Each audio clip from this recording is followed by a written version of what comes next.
To get your information. For the food to be my action. Spoon, spoon, spoon television. Spoon, spoon, spoon. Spoon gonna tell you what is happening in Liberia. Spoon gonna tell you what is happening in Morovia. Spoon gonna tell you what is happening in Africa.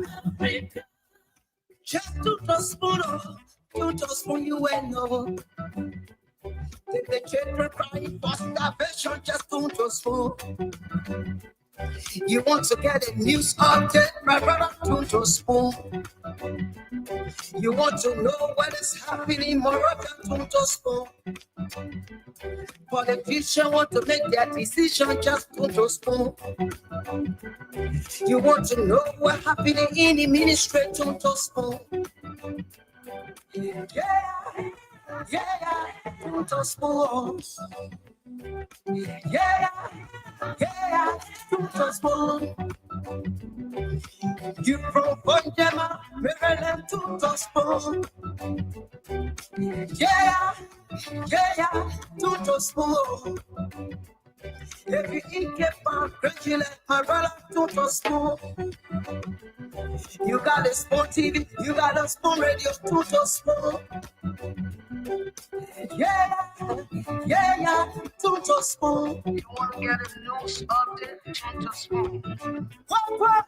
Yeah, Rastafari. Kilibamba, kilibamba, kilibamba. Kilibamba, kilibamba, kilibamba. What I want? Yes, party. Yes, party. Spoon TV. Spoon TV.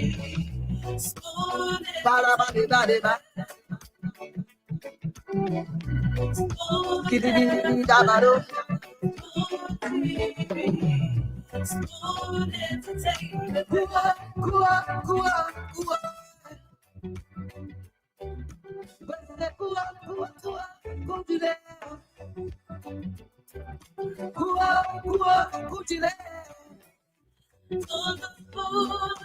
Yes,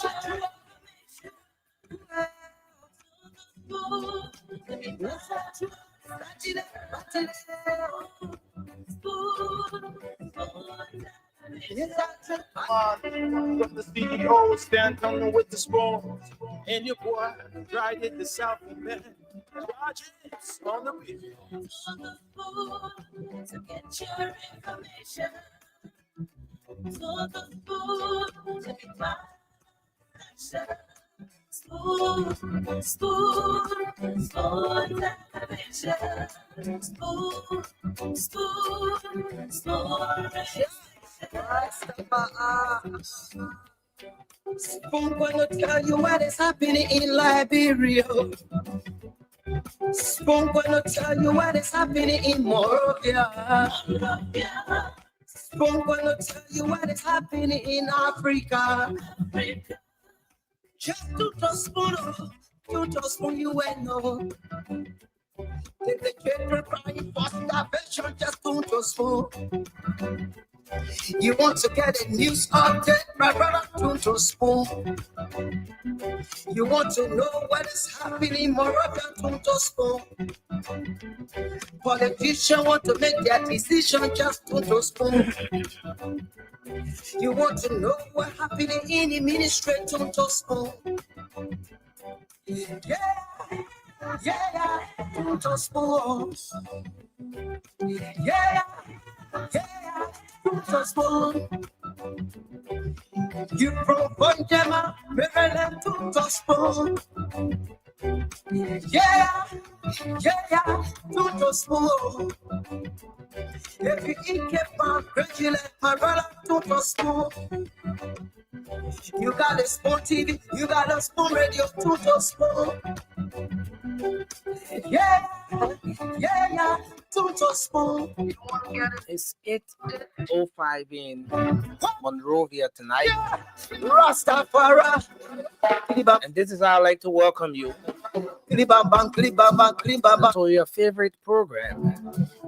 Spoon Talk is back on your radio. We're on your TV across Liberia, the world over. I'd like to welcome all of you to this great edition of the program Spoon Talk.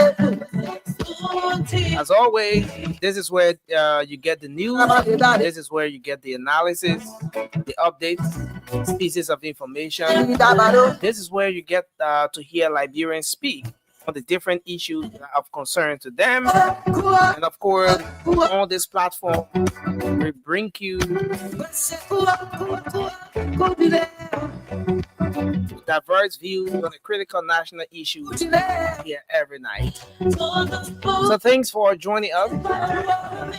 Of course, we're live across the Spoon Network, Spoon FM 107.5. We are live on Fabric Radio at 101.1.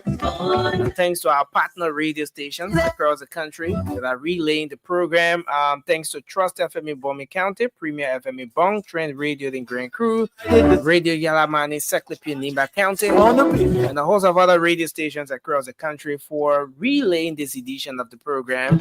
And I also want to welcome Liberians across the country that will make up time every evening to tune to Spoon Talk.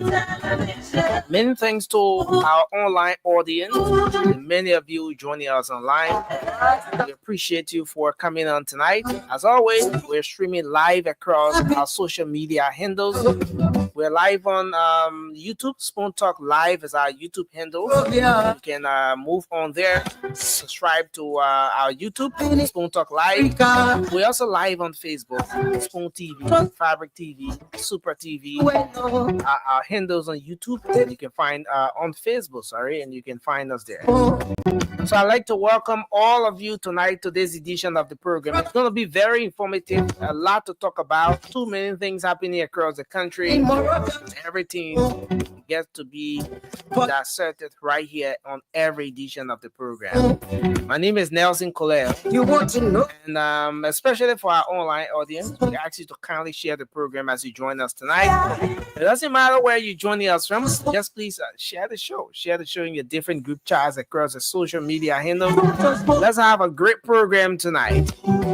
Again, I want to welcome all of you tonight to this edition of Spoon Talk. Let me welcome a few of you joining us tonight in the comment section. But I also want to say that we're going to open the phone line shortly, as we always do, dedicating the first segment of the program to all of you to call in, to share your thoughts, to talk about the different issues that are of concern to you. Sometimes those issues that don't get to make it on the agenda, those are the very issues you get to talk about, whether affecting you in your community, or some observations you have, some of those very important issues you want to bring to the concern or to the attention of the policymaker. The first segment of the program is dedicated to all of you to have you speak out. So we're going to open the lines very shortly, but let me welcome a few of you joining us tonight. I see Michael Gay is here. He said, "Good evening, Spoon. Thanks for the great work. Watching from Accra, Ghana. Thank you for joining us, Michael Gay." I see Eric Dwyer joining us tonight. He says, "Yesterday's show. Today's show must be sweet like yesterday." It's gonna be better today. 1040 Wonders, that's Duba Princess Basil. Thank you for joining us tonight. I see many of you joining us. Just keep sharing the program as you join us tonight. I see Frank Siawi is here, Anthony Wimpie, Michael, that's Nathaniel K. Hill is joining us tonight. Abraham Amara Dunor is here. I see Dr. Thomas. Now he's moving fast. Thanks to all of you joining us tonight. I'll tell you what is happening in Liberia. I see Honorable Robert Doe is joining us tonight. So I see Andrew Porter, Jerry, that's Jerry Capri. Thank you for joining in tonight. Daniel Ripper, Joe Morba, Clarence Cole, the many of you joining in tonight. Sylvester, You want to get a news update, my brother, to spoon. Gillegwe, the first. You want Thank you for joining us from New Crew Town. to spoon. And all of you joining us tonight, Want to make thanks for coming on the show. to spoon. Michael Nimeni, thank you for coming on tonight as well. Princess Straight to Basil, Kelvin Solomon, yeah. all of you joining us tonight. Just keep sharing the program. This is Spoon Talk. This is your program. This is your favorite show. This is the platform You provide. that everyone get to have a say on. And I'd like to welcome you tonight, Samuel Kofi Woods Jr. Yeah, to spoon. Thanks to everyone for joining us tonight. As you tune into Spoon, let's hope we can have the interaction moving on now. Let's have your say. Let's have you talk on the different issues that are of concerns to you. The numbers to call tonight, 0555-101075 is the number. I'm going to pin the WhatsApp up here so that those of you wanting to call us on WhatsApp, you can do so as well. Let me see if I can do this one. Okay, let me see if I can do this. Let me put the WhatsApp up. But you can keep your calls coming now to 0555-101075, and you'll be live on the program tonight. Hello, you're live. Your name and where you call from? Good evening, Nathan. Good evening, sir. It's good to have you on. Yeah, this activate mostly about on invite edition number 9. Activates Moses Rabbit. Mostly about minute. What's on your mind, sir? Yeah, on my mind, this evening, it had to do with our government. I mean, you want to walk away from the dollar backing small? Yeah. Okay, just do that and call us back. Hello, your name and where you call from? Okay, let's see if we can make the necessary adjustments here. Hello? Hello, you're live. Your name and where you joining us from? Good evening to Spoon FM family, and good evening to my peace-loving people of the Republic of Liberia, and good evening to you, dear Nancy Fuller. Good evening to you, sir. It's good to have you on. Alfonso, what's on your mind? Let's hear on my you. mind tonight, I have to salute and congratulate our president, Mhm. Yuma Baka, for a level of leadership, unifiable leadership role he is bringing to our national disco as a legacy Okay. by opening a book of condolence for the late president, Samuel Kanyando. May his soul rest in peace. No, When it comes to Do, I love Do for everything in my life because through Do regime, my father was able to work in government. you mean And for the through for Do for regime, the for I the was able hello? to be a kid man. And my father was not. I want to extend my heart condolence. Yeah, but listen now. In a be women, I stay with them as a Kamal family because through Okay, Do, thank you. were able to work and make us to be who we are. And I was born 1980. Thank you very much. That's what you there. Hello, your name and where you call from? Yeah, go. Good evening. Go ahead. You are very low. Can you step up a bit? Okay, you getting me now? I think it's better. Yeah, I said my name is Miriam Miller, calling from Marshall Highway, Manson this evening. What's on your mind, Mila? Yeah, nothing. What on my mind is I'm appealing to the national government to at least extend one police station between from Boston Junction. I mean, my Marshall City between where they call Panstan and Estate Junction. We need a police station around the place because although there's nothing happening about just in case any other thing, you can Okay. where you go up Shopping Town or Marshall City is your, then it's a distance. At least one police station need to be between Okay. Thank you. Thanks a lot for your input. Let's take another person here. Hello. Okay, so let's see if we can do this. Hello, you're live. Your name and where you call from? Good evening. Good evening, sir. Thank you. Thank you about my friend, brother. Thank you. Let God continue to bless His Spoon FM family. Continue to guide you and your family. You guys to come on the show at night. To be all the privilege to call. I want to say God bless you guys. But I remain proper defender Peter Macaulay, the civil advisor boy in the government district, now most of the country. What's on your mind, Macaulay? Honestly, I don't know what I've been seeing or noticed, or I don't know. You also can see that. I start like this. You know, during President George Manneh, we are former president of this country. We heard the news that the police under President we are police, and extra judiciary were going on. The police were that way. But just take your time for to come 14th Street or 12th Street. You will cover almost 4,000 police checkpoints. 4,000? You will not see another checkpoint. You mean 4,000? No, I just exaggerating, but you can see more checkpoints. Yeah, we have to be clear with that. Exaggerating. You get me?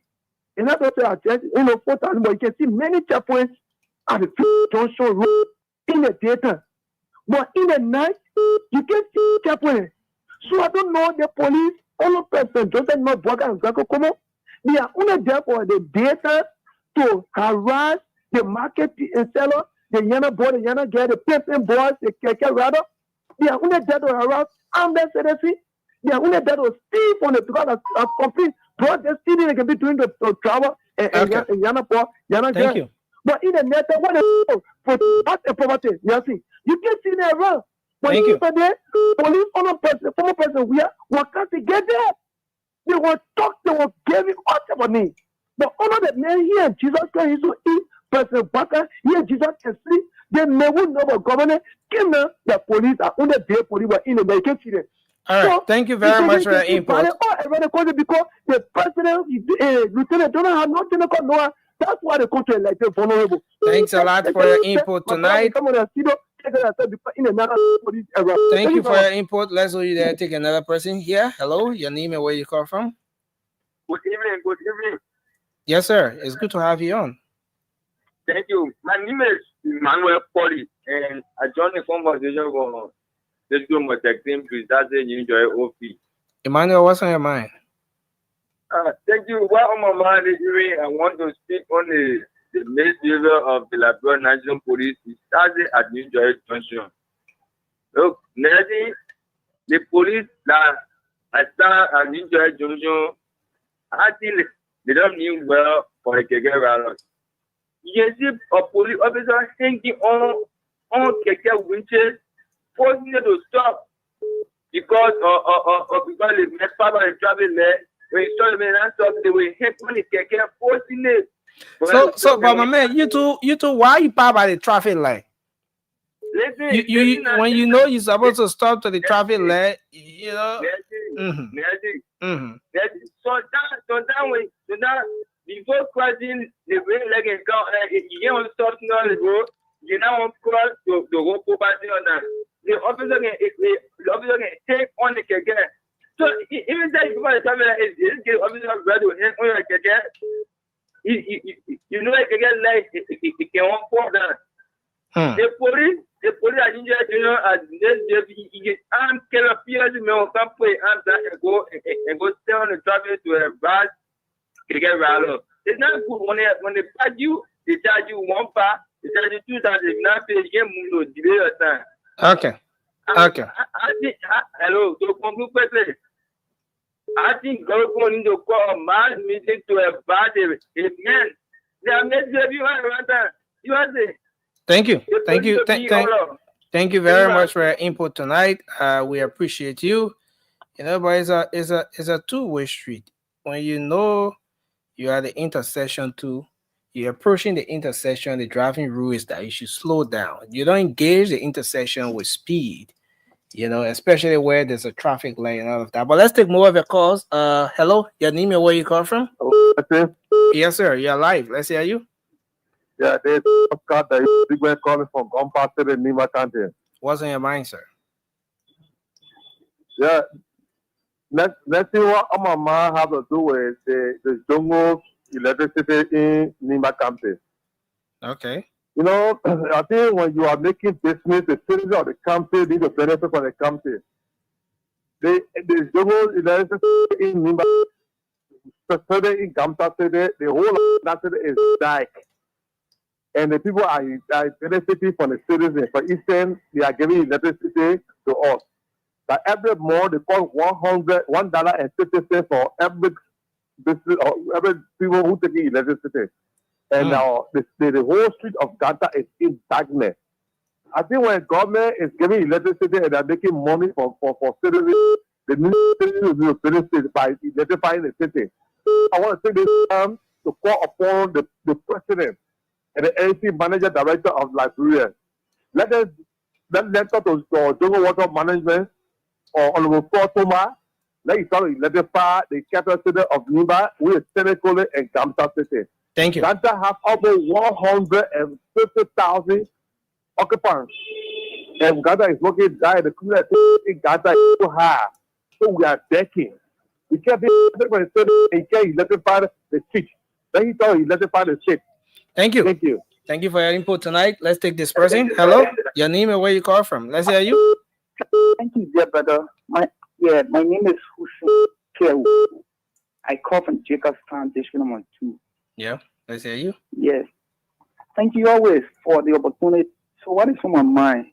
I want to say a very big thank you to the president and more especially the government. The Ministry of Agriculture announced that there will be some 285 or 88 machines, agricultural machines, be arriving in the country very soon. And those machines, Chinese will come and train Liberians to operate those machines. And the one that will be coming in, the 285 from the Ministry of Public Works, I want to say thank you to the president. So even in the midst of the drought season, our rural rule, I stay pliable. I think it worth a commendation. Thank you. So I know there are some minor challenges in the different sectors, but we look at it from a holistic standpoint. The government is making tremendous effort to improving the life of the people. In the next 2 or 3 years from now, Liberia will produce 50% of the rice will be produced here, and we just have 50% imported in Liberia. This is how far-sighted the agriculture minister and the president I think in the interest of the people.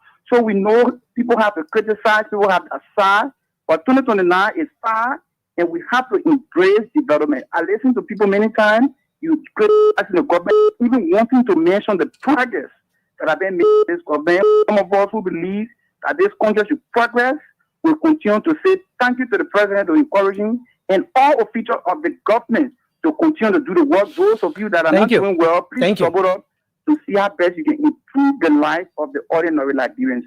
Thanks for this platform. We continue to follow. Thanks for your input. Country and the best president we have had. Let's appreciate you for making your contribution tonight. Hello. Yeah, hello. I'm Avin Johnson calling from Tubero District 4. Yeah, Avin, let's hear you. Tonight is a man of checkpoint that the police can put on the road every day. We're not in a war time. Well, Chancellor time, before Chancellor leave the house, the people will put checkpoint down to divert traffic so that the president can go to work for 30 to 1 hour to 2 hours ahead of the president's sleeping time. So, shouldn't be allowing the police to be a role where peaceful citizens going to work. We are not in war. We are not at war. Nobody running behind anybody for them to be blocking the road and then police be harassing peaceful citizens. The next issue I got on my mind is the issue that has to deal with the horse saga. People were at in a day. At that time, before you enter the Capitol, police will search you. Make sure you at the time you be working at the Capitol building before you enter the Capitol building. And then the police will stand there in the day and the night. And it got them a fire. But now they left the people that were to the Capitol building, and then they went to people that were sleeping at their homes to arrest them, to level allegations against them. We know that started the government on to try to put people focus on that. 1 minute, please. We'll tell it go. We know that started the government on to try to put people focus on that Capitol building issue so they can be using that time to see for us, and then to use that time to see and sign Booker concession agreement. So thank you. Thank you for your input. Hello. Oh, Nancy. You're live. Let's hear you. Nancy, thank you so much. My name is Josh Mava from GSA Room, PC Camp Community. Go ahead. Let's hear you quickly. Thank you so much. I appreciate you so much for your hard working nursing. Oh, nursing, the thing on my mind this afternoon, I just want to appreciate President Bwaka for your hard working. You should not marry north in the market. Not everybody can be satisfied. It's just that when you share food, some people say, oh, my own you should not marry north. You're doing well. But I want to tell my friend in the country, please, you're not there with the president. The president working, the people are working. They're working. Maybe next year, this time, we'll enjoy this country here. Thank you. So please, you're not there with the president. Nobody can say, oh, the president want to do nothing at all. Please, President Bwaka, thank you so much. You're doing well. Like your son, George Mova. So if you listen to us, as of me, I get a job. But I want that to be developed in the country one day. So yeah, thank you so much. I appreciate it. Thank you for your input, sir. Let's leave there. This person. Hello. Your name and where you joining us from? Good evening. Yes, sir. Daniel pay from 540. Daniel, what's on your mind? Let's hear you. Yeah, what's on my mind is that, during the campaign time, we ran our campaign on so many things. That when we come to power, we will do it. The respect for rules and law. We are not getting it. Even the three boys, we are not even looking after our case. Yeah, so many things happen here. We went campaign for even down to the drugs. What is happening? Are those things going on? Are we running our government by this thing that we run our campaign on? We are not doing it. So we just sitting down and the people just suffering. Now you see the drug smoker, so many in the place there. No control. And who takes it? Nothing happening. Thank you. Thank you for your input. Hello. Hello? Yeah, hello. You're live. Your name and where you joining us from? Yeah, this actually most of our name calling from the project number 9. What's on your mind? Yeah, well, man have to do the Commission on Higher Education, spending some university in our country. And the Ministry of Education was the one that can the people permit.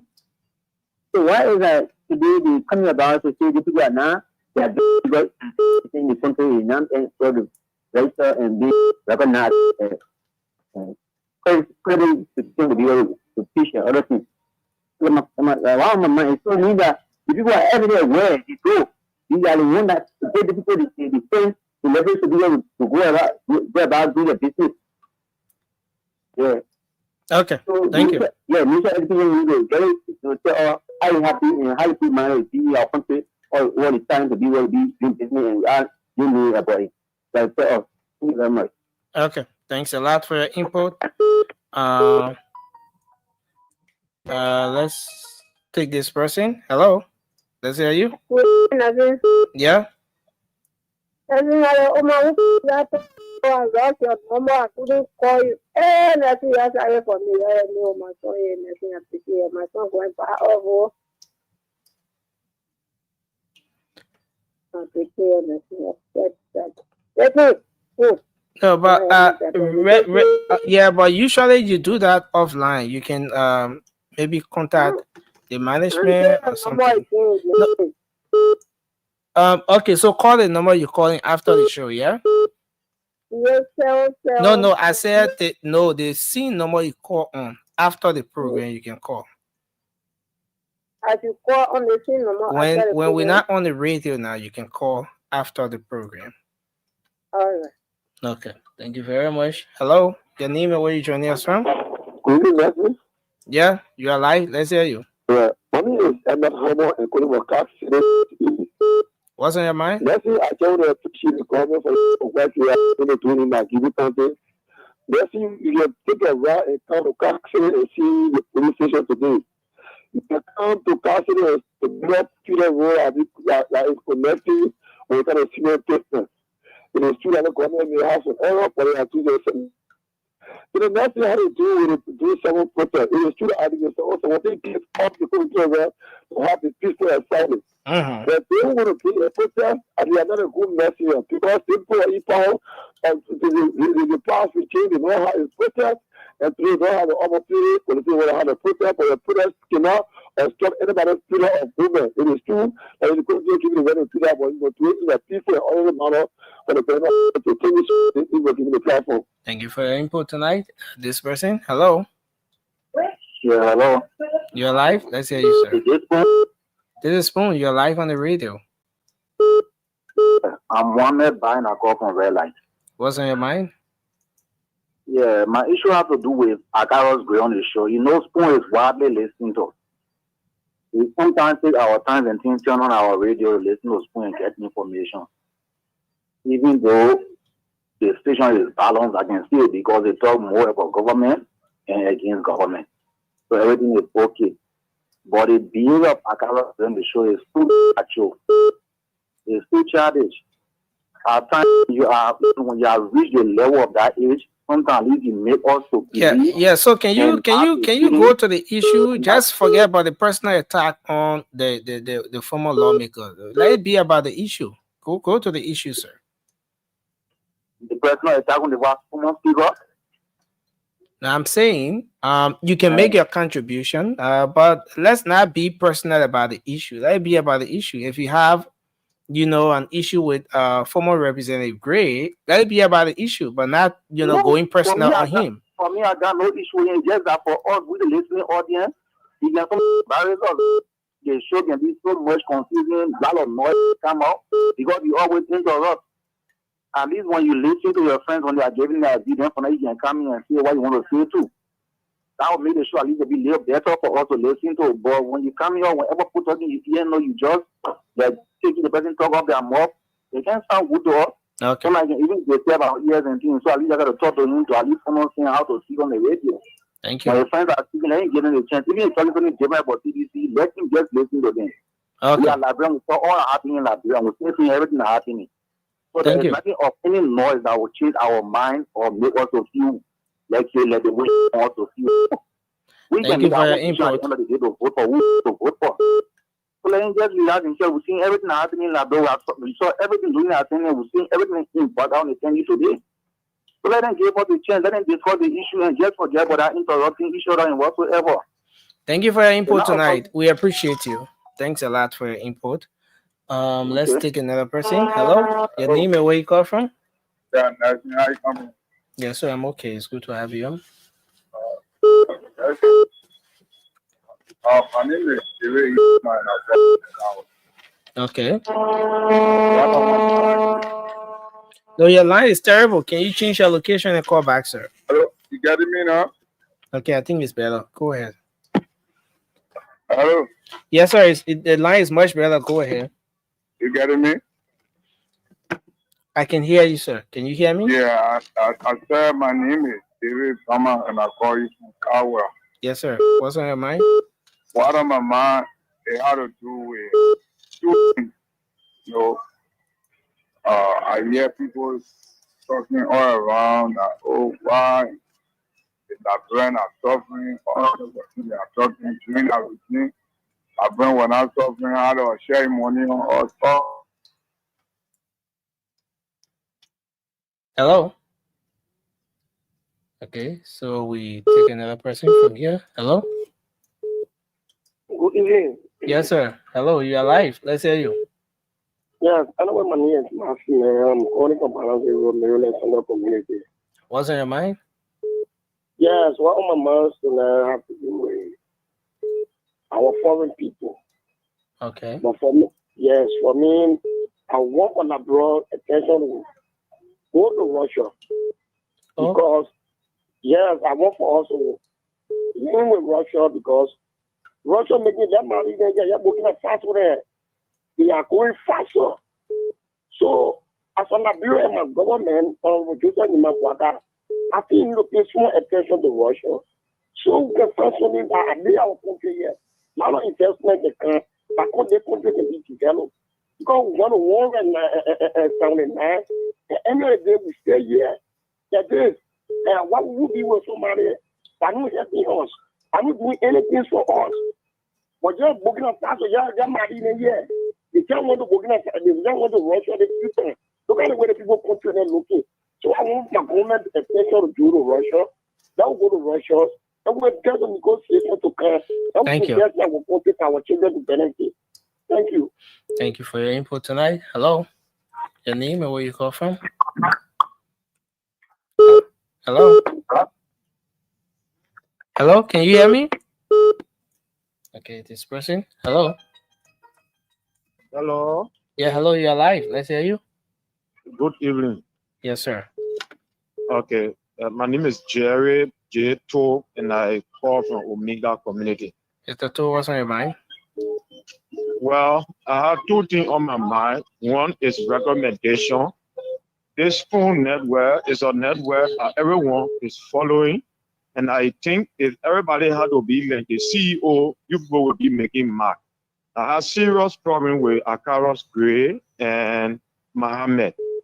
The way in which they go about issues, they are always one-sided. It's not good. It will make people will not learn from you. You can't continue to defend one thing over and over. Even if the wrongdoing is there, you got to say it. When they say it when they do, I say it. Now, my second point had to do with there are too many unfinished building, government unfinished building in River G. We got a city hall that was under construction, nothing yet to be done about it. The government remained dormant. And then the spoke pitch that they were building, they just remained dormant. Thank you. Okay, thank you, sir. Thank you. Hello? Hello? Hello? Yeah, hello. Yeah. You're live on the show. Let's hear you, man. My name is Aminta Cummings and I call you from Mauritius Sunrise. What's on your mind? What's on my mind got to do with Liberians? We all. I hear people saying the country hard, the country hard. Listen, Liberians, nothing will be fought for yourself until you help yourself. First of all, we should look up to God first and yourself. Once you apply effort to do something, you be okay for you, but not depending on government. Especially for our community road, I just said today. Everyone will sit and be depending on government. We are the government. You that voted the government is the government. So we should do things for ourselves. What rather we get in Liberia that we that we exporting to bring something to the country? Nothing. We got nothing to give to other people. And once you're not giving anything, or you will not receive anything. So let us put our hands together and go to the soul, put our hands together, get back together as Liberians, back together. Now our country will be successful. Instead of us sitting and complaining all day, you complain all day, nothing will work. Even if they bring Jesus Christ to be president, Liberia will still complain once we're not doing something for ourselves. So no one should fool us here that any government will be the best. No, no one. Not even the past, not the present. Thank you. We got to work and make it work. So thank you. Thank you very much for your input tonight. We appreciate you. And then we take this person. Hello? Hello? Yeah. Yeah, hello, you're live. Let's hear you. Yeah, I'm calling you from Johnsonville, New Life Community. Let's hear you. What's on your mind? For me, I just want to say to Joseph Boakai, President Joseph Boakai, to continue the hard work. We can see some of the ways that we are started to construct. Government is continuity. When his time finish, any other person that come again will do, his own or her own. So I want to commend him for that. The second issue is those laws makers that can always say that Tomofala is a hero. Tomofala is using his money into business.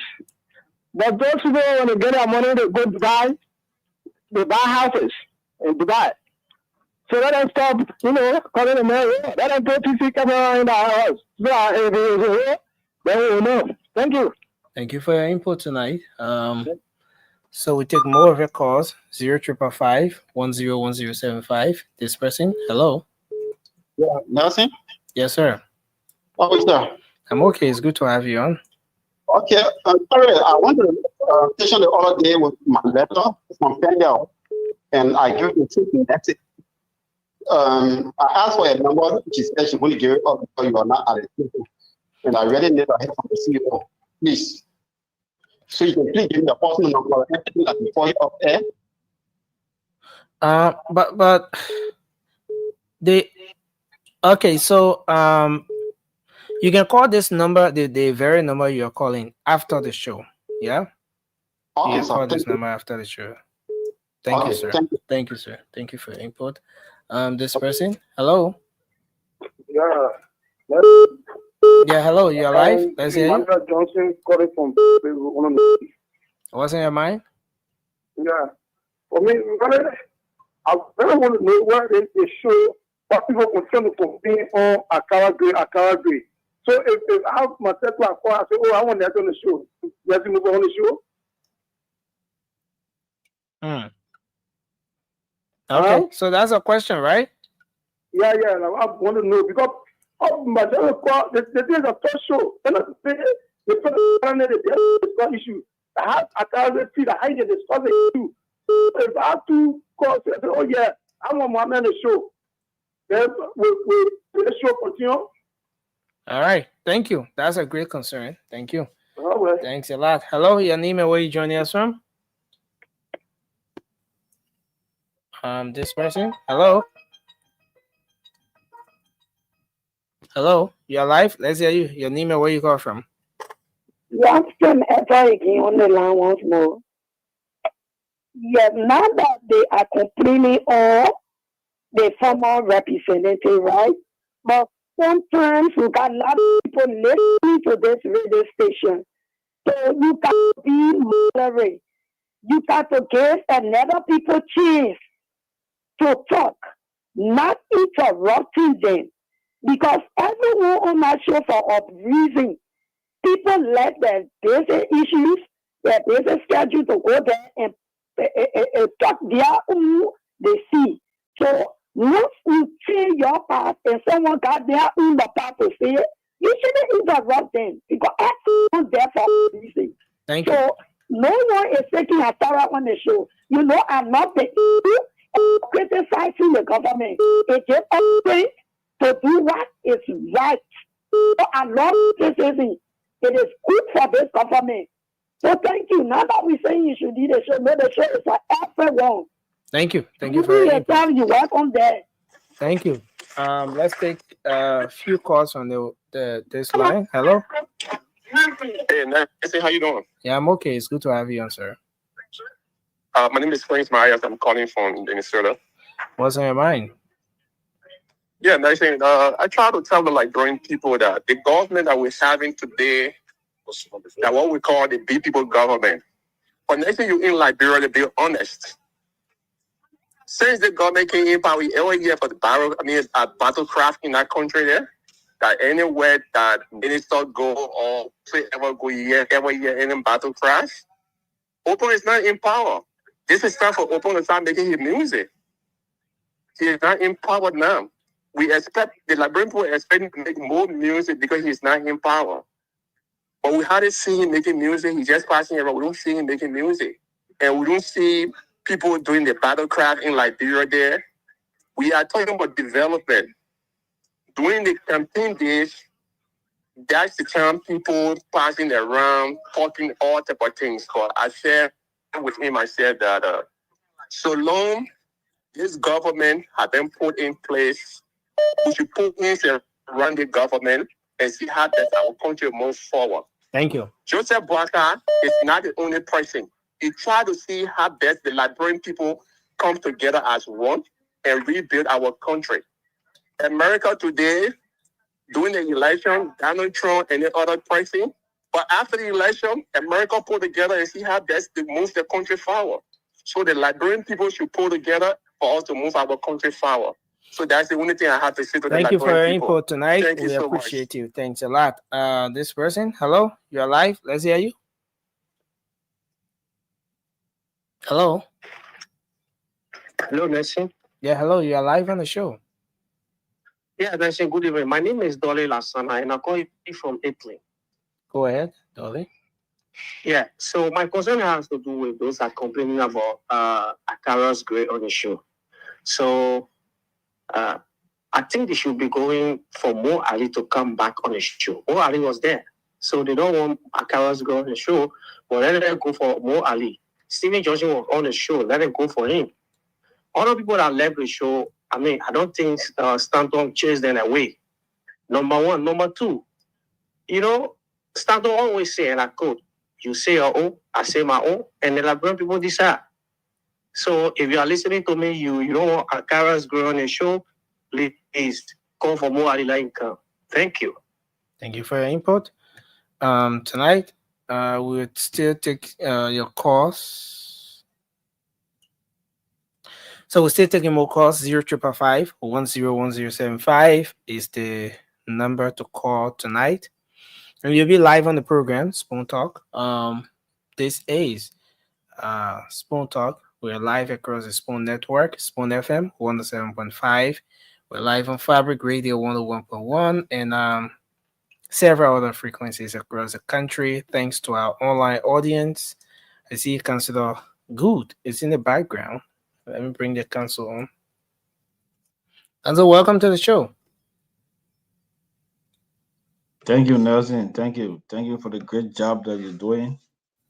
And let me say good evening, morning, or afternoon to all those who are following us in Radio Land, via Facebook, and whatever means YouTube. It's nice to be here this evening. Thank you. Yeah, definitely. And the Liberian people are pleased to see you as well, Council. We'll just continue taking some calls while we await the rest of the team to come on. We'll take a few more calls. And then not too long, I saw the guest in the background. So that's an indication that even the guest is ready as well. So we'll take a few more calls and then we'll come back to you, Council. Sure. So we'll go to the phone lines 0555-101075. Hello, you're live. Let's hear you. Yeah, hello? Yeah, go ahead. Let's hear you. Yeah, I'm Prince Chopla calling from my Peace Island community. Prince, what's on your mind? Yeah, what is on my mind is the government proceeding in the country. I one person who voted the government, but that be honest. Why I voted the government for? I'm not seeing it because most of the things we're telling our friends during the campaign time about the jobs, we still seeing our brothers and sisters into jobs and even increasing on a daily basis. People selling jobs on the street. Nothing the government is doing about it. Looking at the living condition in the country, the U.S. rate, the economy is still the same more than what we took it from.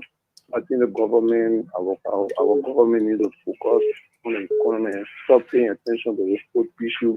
I think it's really delay in the government because the government paying attention to the food issue more than the basic condition of the facing. Thank you. Thank you. Thanks a lot. Yeah, so we stay here. Council, there's a little technical adjustment I have to make. It's very urgent, so I would love to go in the background and do that very quickly. No, Council, I think you need to remain on, so I make that adjustment quickly and be right back. Yeah, maybe you can just unmute and let me make that quick adjustment. Yeah.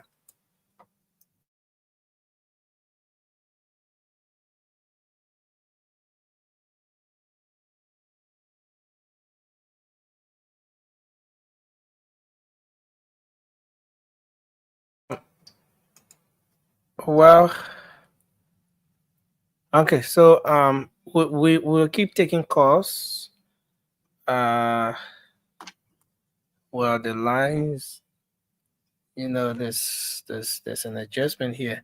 Yeah, so Council, you can be lecturing with your people. Let me come back quick. Let me just conclude this. Let me conclude this adjustment. Yeah. Let me be lecturing. So, can we have some questions tonight, at least, because I'm not able to control anything from studio. So, in the chat, maybe you could just send in some questions for us to answer. Maybe you got some legal issues you want us to address. We can use the time to do that. Yesterday when I said, my man, I'll go to sleep. Yeah, no, that one means no, that gender, I'll go to sleep, or I sleep, I'll go to sleep. So just forget that one. Uh-huh. Well, yesterday, I know there were some people who commented and said, "Oh, why are you trying to be say balanced or so?" Now the reason is just simple because it's not good to be definitive when you're making statement against people. So I was just caution about what we say and how we accuse people, because it's always good to use the word allege, except when you are in court. Like for me as a prosecutor, when I'm in court, it's a different thing. If you're in the theater and the person is under indictment, I will definitely say the person is a criminal, and I want the court to agree with me. So nobody can hold me responsible for calling anyone a criminal in a court. I can say the person here committed this crime. I don't say allege. Prosecution, you can't say allege. You say the person committed. You can be direct. Those are the definitive statements that you can make. When you come up with charges and you do your indictment, you say the person did it. You don't say the person allegedly did it. No. So that's it. But when you're on this kind of a platforms, you always be careful to say the person allegedly did it, or the person is being accused, of committing this, or the person is being investigated for this act. So that's all we're trying to say yesterday, and I hope my man, so Maury Johnson, I keep my hair again. That is the one, my man. So yeah, my man, but you just leave me, man. All the book happening here in the country, you don't see them. I'm one, you see, I keep it. I started keeping it here since 2020. I'm going 5 years now, and I'm going to keep it even more. I won't know that Samuel do, the only thing I remember Samuel do here. So, and I get grandchildren wife, I guess, and tie with grandchildren now. So, I get it. My head with Samuel do be okay for me. Yeah. But so far, I know those are just some of the clarifications. So sometimes when you see some of us being careful on what to say, it's because of our background, because we understand the implication. That's all. So don't think that we are compromised or so. No, I guess many of you who maybe you don't used to follow me on OKFM or during the last regime. I'm straight jacket guy. Yeah, I fear no fall. I try as much as possible not to do wrong. So I do my best to say what the law is. That's why I don't talk too much on policy, political issues. No, I talk the law. When you contradict the law, then you and myself will have issue. I'll be direct. I'll be clear. You can be the president. You can be who. I will tell you, say this action you took is unlawful, or this thing you said is not in line with the law. because I have the right to disagree. Even my boss, in law, let me tell you something. In law, there's no boss man. The administration, you have boss man. No law enforcement. I mean, no boss man in law business. Excuse me. So you can say, oh, because my chief say the law is this. So it means that the law, no. Your chief can say the law is this. You can say, no, chief, I disagree with you. So there's no chief business in law. Now, administration, the chief can say you assign on this side, you will go there. The chief can say, I changing your office from this side, you will accept it. That one, the administration. But when it comes to the law, interpretation, explaining the law, no boss man business inside. So that's why I don't care whoever you can be when you go against the law, I would say. During the last regime, I mean, President, we are took some unlawful action, and I criticize it. For those of you who follow me on OKFM, you know, we criticized it many times. The president took action to appoint an ambassador to the U.S. without going through the normal process of the Constitution. I said the president action was the president took an action to appoint my friend Gabriel Yinka to Leti. I said the president action was lawful. That's what been the MSG. The president took an action to dismiss Wilmot Smith and others from Leges. I said no, that was not in the purview of the president too. So it's not the first time that we'll disagree with the presidency on the issue of the law. So let it be clear. There are other issues. People may have the personal issues. You know, normal. We are human beings. You know, you can have a personal issue. You can say this. You can disagree. But you know, most times I say let us stick to the issues.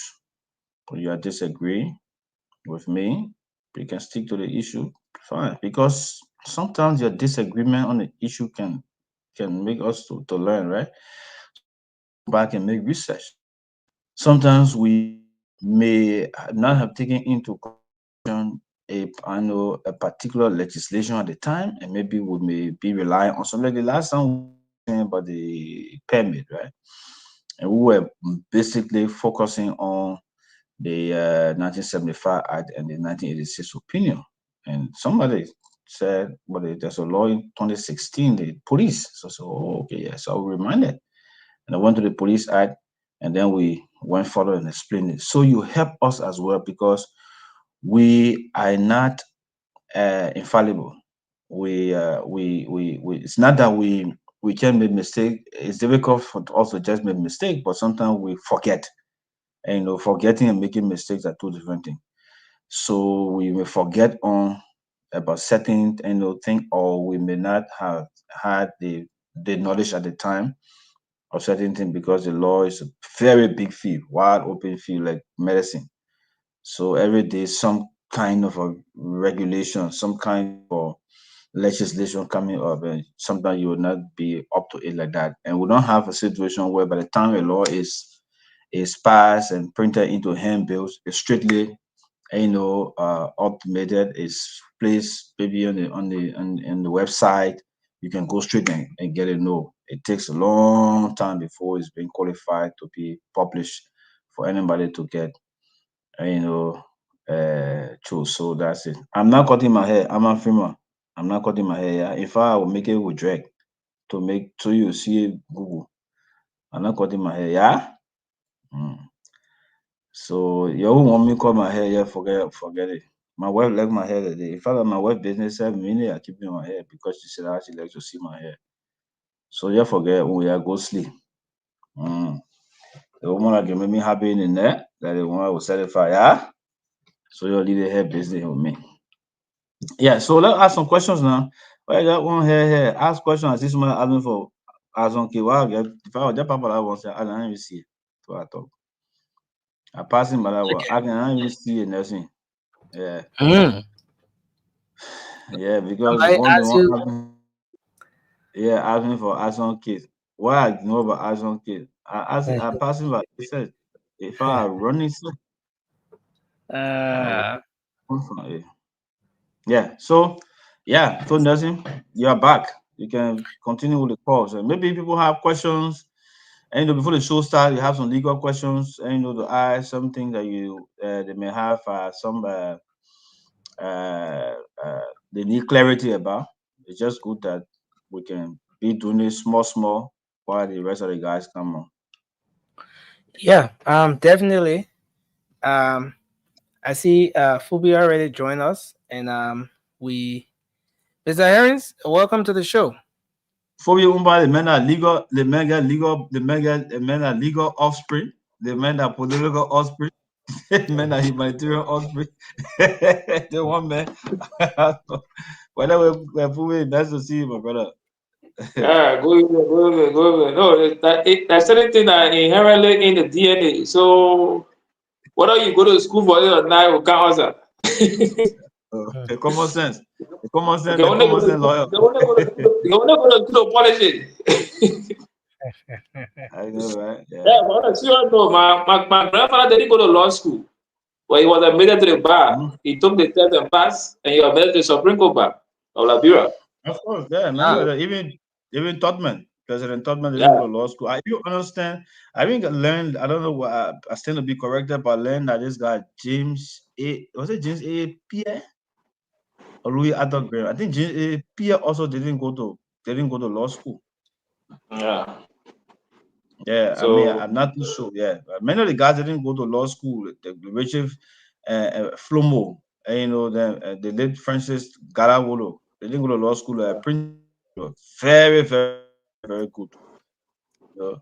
Law that practice, law and medicine that practice. So the more you practice, and the more you get a breast and you get an understanding. That's the thing. But that's what they call the practice of law, the practice of medicine. Those are two professions that you have to practice. Yeah. Yeah, definitely. it's good to be on. Yeah.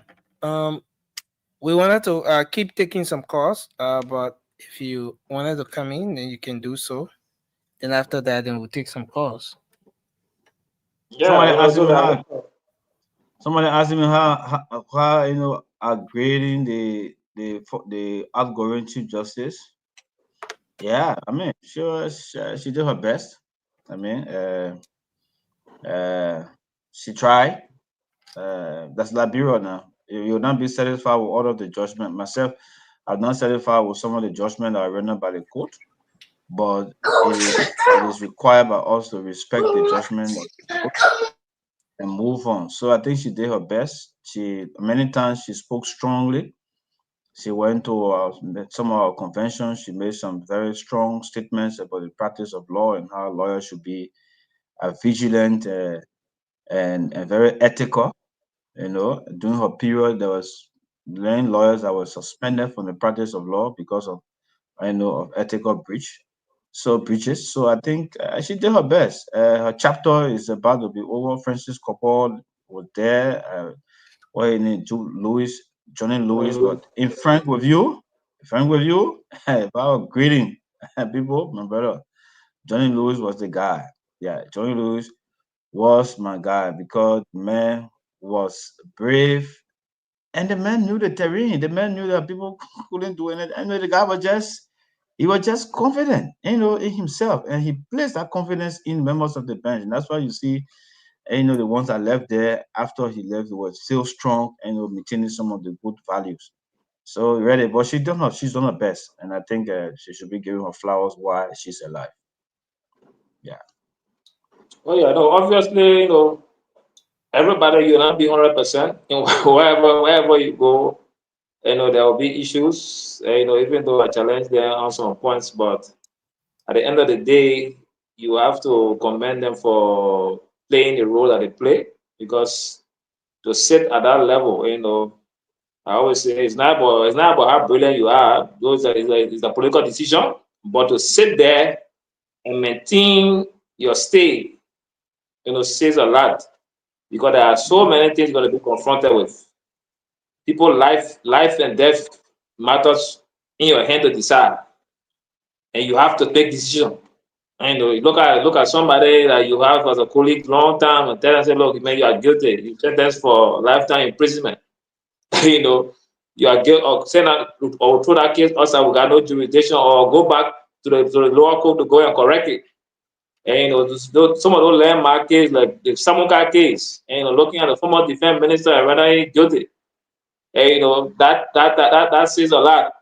And because your life also tied to it. A lot of those decisions that you make, people and those support base are also tied to those decisions. So when you take one decision, it not only affecting the person that you pass the verdict on, whether good or bad, but it also has a ripple effect on all those that stand with that person.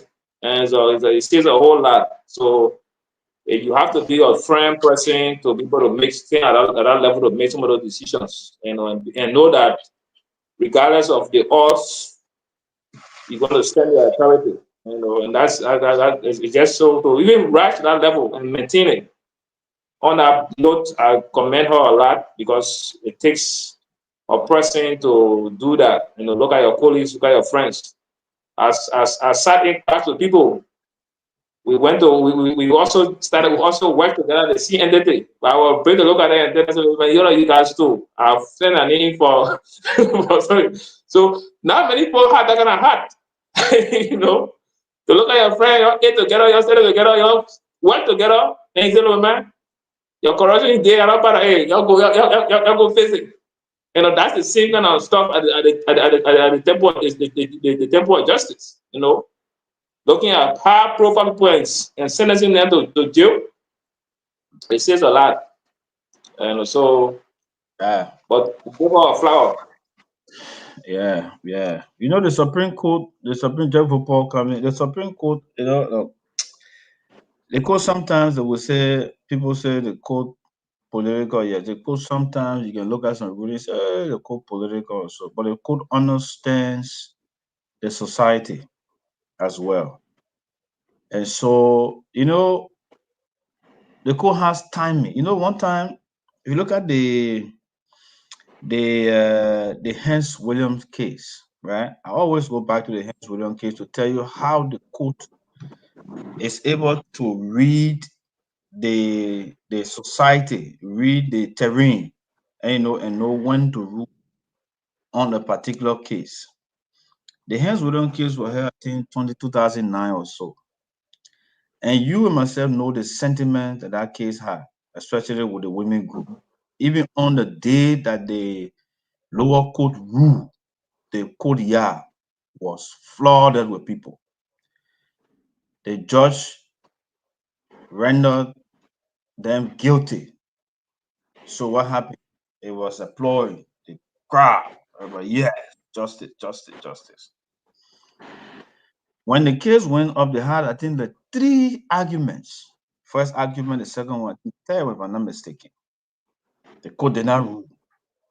Every time the court had an opportunity to argue the case, the courtyard was flooded with people. The court did not rule. I don't want to say whether they were lucky, but just in Ebola 2014, when there was a state of emergency on and people were banned from crowding, from gathering, then the court ruled. There was no demonstration because there were already state of emergency on, and there was already power on assembly. There was no tension. There was a time the court came up with a ruling and freed Hans Williams. So sometimes the court, people, the court, justice slow. No, it's not a justice so slow as you would think. The court can look at the people on the court to their human beings. They look at the terrain. They know that when there's chaos in the country, the court will not sit. So at a certain point in time, they will hold certain ruling until certain states are stable. Then before they come out to give it happens all around. So I think they've done their best. I'll be frank with you. Like I said, they're not perfect. There are rulings that they gave that we disagree on. I was it Julie was it the Johnny Lewis bench or so? Either the Johnny Lewis bench or the Couples bench that rule in the beer factory blend that case or the Yaman case and said that that case was only applicable, the law applied was only applicable to that case. You know, and it was not applicable, it was not going to be used as precedent in other cases. So those are some of the rulings will come up, but the court knows the reason why. And you know, sometimes it takes the decision. So we disagree, but the law is the law. When the court rules, it becomes a law. So don't be so full straight jacket and say, yeah, the law say yeah today. It's like a politician. Yeah, Fubi. Fubi, if you myself contesting for office, we went somewhere to give a speech. Paul Kennedy, the three of us we are losers. We went somewhere to give a speech and the post and one guy that started insulting our parents, if I told Stone and Stone us. You know, you have the right to proceed to court to sue that guy, to prosecute him. But then there is a political implication of your action. The first thing the people don't care about law is, oh, the man has not been lawmaker yet. He's not carrying people to court. That's how you be doing. By the time you become lawmaker, you be suing all around here. So we can vote for them. See, yeah? So sometimes you're like, sometimes you're like, oh, so many times people are lying on, people are saying a lot of things to us, but we can't, because we'll lose vote. You see, so people not just look at the code and say, oh, the code's supposed to do this, or somebody saying the code's supposed to rule, the code must. No, my brother, you're not in that position, so you don't understand what happens. There are certain times you don't take certain decisions. Why you got what we call the cooling off period. Why you think in law they have a cooling off period? They say don't drink your soup. And even though they say some people say I can drink my soup when it's cold. That cooling off period. They want to drink the soup while it's hot, they will be sweating and also they want to get cold so they can enjoy it. So the cooling off period, they could also understand that it's a time to cool off. Then decisions are made. So I think they did the best. They are doing the best. We only need to continue continue engaging them and engage them constructively on some of the decisions that will be rendered. But I think she has done the best for a woman. I think she did her best, and she deserves any flower that should be given today. Thank you, Paul. You got something? Well, how you doing? I mean, I've been listening to y'all.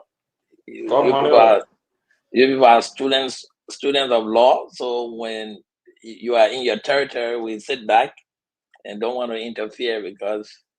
But I think let me say good evening to all of the guys, the colleagues on the panel, and to the Liberian people. I've been away off and on, traveling, trying to get my act together. But two things. There are several things that are really difficult to do in Liberia, and one of them is to be a judge. Ruling judgment depends on evidence and empirical reasoning. Because of how our systems are built in Liberia, most of the cases to create or to bring the evidence can be difficult. So in that form, the judges have to sit down. They got to use their own hard reasoning to be able to come out with the judgment, the kind of judgment they will run out, so that it does not conflict with the laws and not with their own principles. I think another thing that's difficult to do in Liberia is medicine. I can't practice medicine in Liberia, period. You are guessing all the time. The consumables, sometimes you come and store them. They expire. You are using laboratory tests that, the readings are way off. So you really got to know what you're doing because of the kind of situation we live in. So judges, I applaud them when they use their reasoning. Sometimes they don't have the evidence to call the case, but they still come really near close to being on the right side of the law. So especially to the Supreme Court. So let's give it up to all of the members of the bench, including the Honorable, CNN. She's being remarkable. There are certain things that, she took her side on, and other things that she really left with the laws. So I think, she's an exemplified Liberian. We need to commend her and give her flowers for serving the country. When judges do that, the country need to identify them, to thank them for their services. 24 hours, your life is at risk. As a judge, you render some verdict against somebody, whether they are right or wrong, they want to take your life. So you got to be in shadow. You got to take your life out of the public space. You got to forego a lot of things that you need to do as a person. You can't be in certain public places. When certain trials are on, you are hiding away from the public, from the media. So I mean, it takes a toll on your personal life. So you got to congratulate them, thank them for all of what they do for our country. Some people may not value their service, but their services, the lawyers, the doctors, the police people, the teachers, what they do, we need to thank them continuously. I'm amazed how people do things in Liberia. It's just really challenging in the limited resources they work with. Tarabuble, you got something to say? Outgoing Chief Justice, what do you have to say about service to the nation? How does she fare as a Chief Justice? In fact, from being Associate Justice to Chief Justice, and now could be outgoing. So, Councilor, thank you. Good evening to my friends, Nelson and Fubi and Paul, and of course, all of our listeners who listen, who watch, who engage. Thank you for making the talk the talk. I want to say, though, Councilor, before I say anything about the Chief Justice, I heard you talking about law and medicine. And I understand the point you're trying to make, but you say law is practice, just like medicine. You practice. So, I think it made me scared. Before people think they gotta go to medical school and they just get practice. By the way, I met a man who, he was treating somebody's child. A true story I'm telling you now. Treating somebody's child in Liberia. I come from America. The woman said, "Doc, I beg you, please go there. My son having a problem." So, doctor, we set up this thing. The man came to my house. I'm waiting for the doctor to come in so I can help the child leave from here to go to America so he can get good treatment. So the doctor come in and tell me about all the things they're doing and things who do paper. The man came to my house and last night he walked inside my dining room. He said, "Doc, I just want you to know, and I just want you to know before I sit down, I'm not a doctor." I said, "What?" He said, "I told you not a doctor." He said, "No, I just want to know I'm not a doctor." He said, "No, but I've been working at the hospital a long time. And I know plenty. And then, the people just be calling me doctor." I mean, I was too bad of it. I want to tell him, just go outside. Go back to the place coming from. That man was treating those people's son. Doctor. I said, "Well, call that doctor from there." I'm going to say, "I'm calling you from America, doctor. So I beg you, we won't know about who that practice. Go to medical school, go to doctor, the first. And me practicing, do your residency. There you go. Yes, doctor. I understand what you're trying to say, though. I understand what you're trying to say. The practice is proficiency, but that's particular in law. My father was a lawyer and a judge. He never went to law school, but you wouldn't have known that. Daddy knew the law. He was a judge, and he was a county attorney. But back then, law school wasn't like that. You mentioned Johnny Lewis. When I went to law school, Johnny Lewis was the dean. Johnny Lewis was one of the best. You're absolutely right. But now law school is a requirement. Back then, the people did that thing the way they did it, but they practice. I mean, my dad had all the law books. But nobody law school one day had all these books, and the man, self-tutorial, sit on other people, they learn. 2025 though, we ain't want no doctor who ain't go to medical school and lawyer who evade to law school and can't say a lawyer. No, we want them to go. They learn and they practice, learn and they practice. But anyway, the Chief Justice. So the Chief Justice as Associate Justice and then Chief Justice. Look, any time you have an awesome responsibility, like that. She was actually a head of a branch, one of the three branches of government. We see from afar, we see people, and we see the perks and the privileges, but the responsibility is there. And you, as a lawyer, you know that, especially working for the responsibility heavy on you to try to do right, heavy on you when cases come to you, heavy on you when big cases, small cases, bigger Fubi, I think mentioned earlier, somebody's life, he said, boom, knock the gavel, life imprisonment, all those things. So to have been there and served, we thank her, and I wish her well. As she moves on to that next phase of her life, she looks like she still got a lot of energy, and I'm sure she'll be around doing a lot of things. So we wish her well. I don't know though, because they got that little thing where you can hang on for a while, counselor. So I don't know if she hanging on for a while toward how long, or she's moving. But she's moving, great. Yeah, we bless her and we thank her for her service. We don't know whether she has cases before her. So, because if you have cases pending before you and you reach the age of retirement, you are required to stay on until you complete those cases. So, I don't know what she has, but I know You're she. required or you can stay on. You're required or you Yeah, can because I stay mean, on. I want to say maybe they choose a word, so let us not be too linguistic about what I say. You can stay on. Yeah, let us not be too linguistic to know about what is compelling, because requiring would mean you compelled to stay. Right, right, So right, you can right, stay on. Yeah, you can stay on. You have the leverage and the opportunity uh, to stay on until you complete those cases. So it happens. I don't know, but we know that she's retiring at age 70. Yeah. So, Mami, we were talking about the outgoing Chief Justice. Somebody asked a question: how do we grade her? And so we are all giving our input. What do you say, Justice? What do you say, Justice? Yeah, I mean, I'm a justice in another court. Yeah, Not the full court, of public opinion.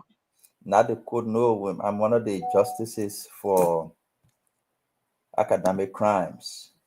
The Okay. people who can fake degree, and our chief justice is Martin Colley.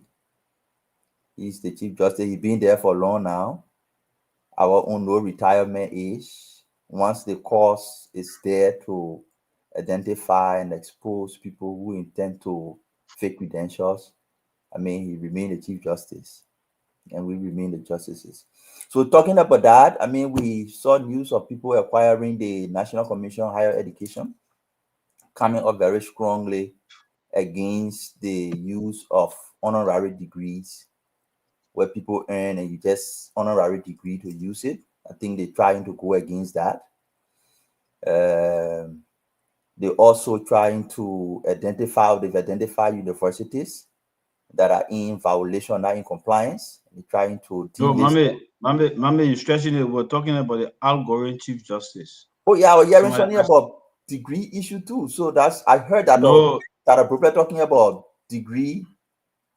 yeah, no, the problem was only trying to talk about, because we said that law and medicine requires practice. Oh, okay. I Yeah, mean, in the past, the chief yeah. justice, my latest experience with her, she will go down in history as one of the most political, the easily moved and manipulated Supreme Court. It's the Supreme Court that she presided over. That court allows itself to be brought into politics many times. That court made decisions that lawyers argued in many cases were just influenced by political actors. The landmark example is the Gracious Right case.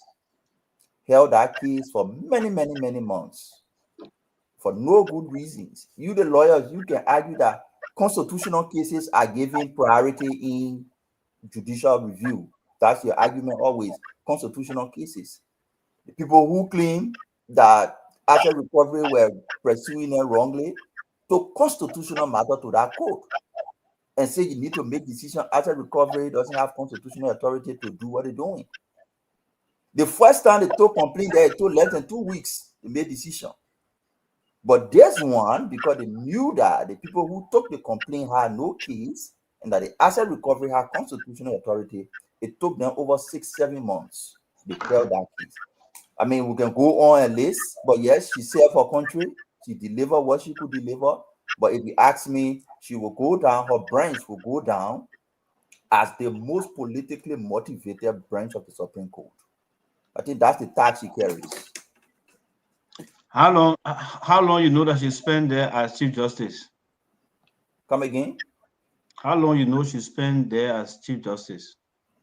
She was appointed by President Weah, so that could be maybe 7-8 years or so. Not a Chief Justice, Associate Justice. As Chief Justice, we were appointed as President Weah, Chief Justice. I think maybe in 2020 or 2019. I can't remember.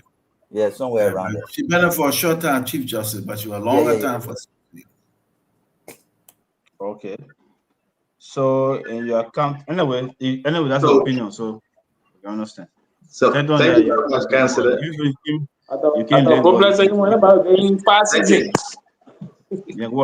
very much, Councillor. If you want to talk about the Nietzsche credential, something I can excuse you, because I don't think that I should talk about that now. That's a good work. If you want us to move on with the Chief Justice, whose birthday is tomorrow, I don't know why Mama is attacking her, but I think this was one of the best Chief Justice ever in the history of Liberia. Mama have so many reasons that he attacking Chief Justice Yo. Tomorrow is her birthday, and Edwin Snow want me to extend a special birthday greetings to her. I don't know why he couldn't just call her. He asked me to extend a special birthday greeting to her. I mean, just same greeting. No, I don't know why Edwin Snow will ask me to extend. You believe me? Everything asking nothing. No, nothing. You are Edwin Snow. You got that all day. Every story asking nothing. That's also flat. You've been here for over 1 hour now. I just come here. Can you even talk for one second? No story. That's also story. You've been here for 1 hour 26 minutes. I just got on running, breaking traffic. That's a problem. I'm driving between cars and I saw the policeman. He said, slow down. I said, you're not driving nowhere. You're not driving. No, man, it's so flat. You're driving from one room to the other room. Yeah. Running behind a grandson.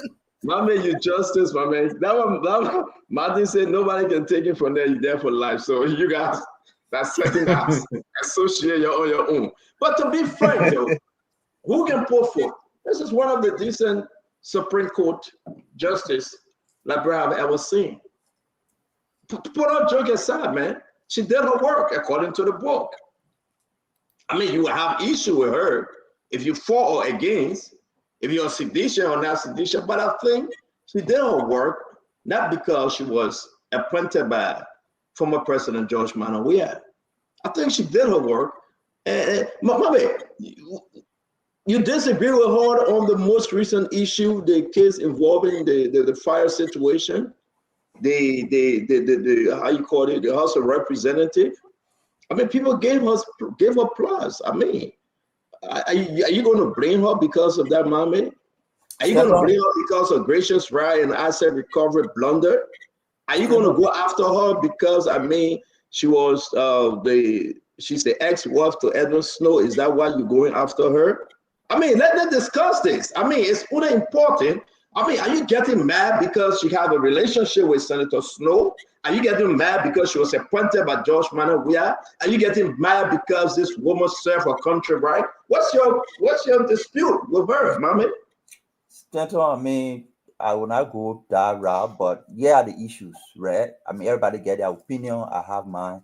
I said, based on her track record on what she did at the bench of the Supreme Court, landmark cases, the way she handled them, she go down in history for me and many people who believe this opinion, as she led the branch that was most politically motivated and moved.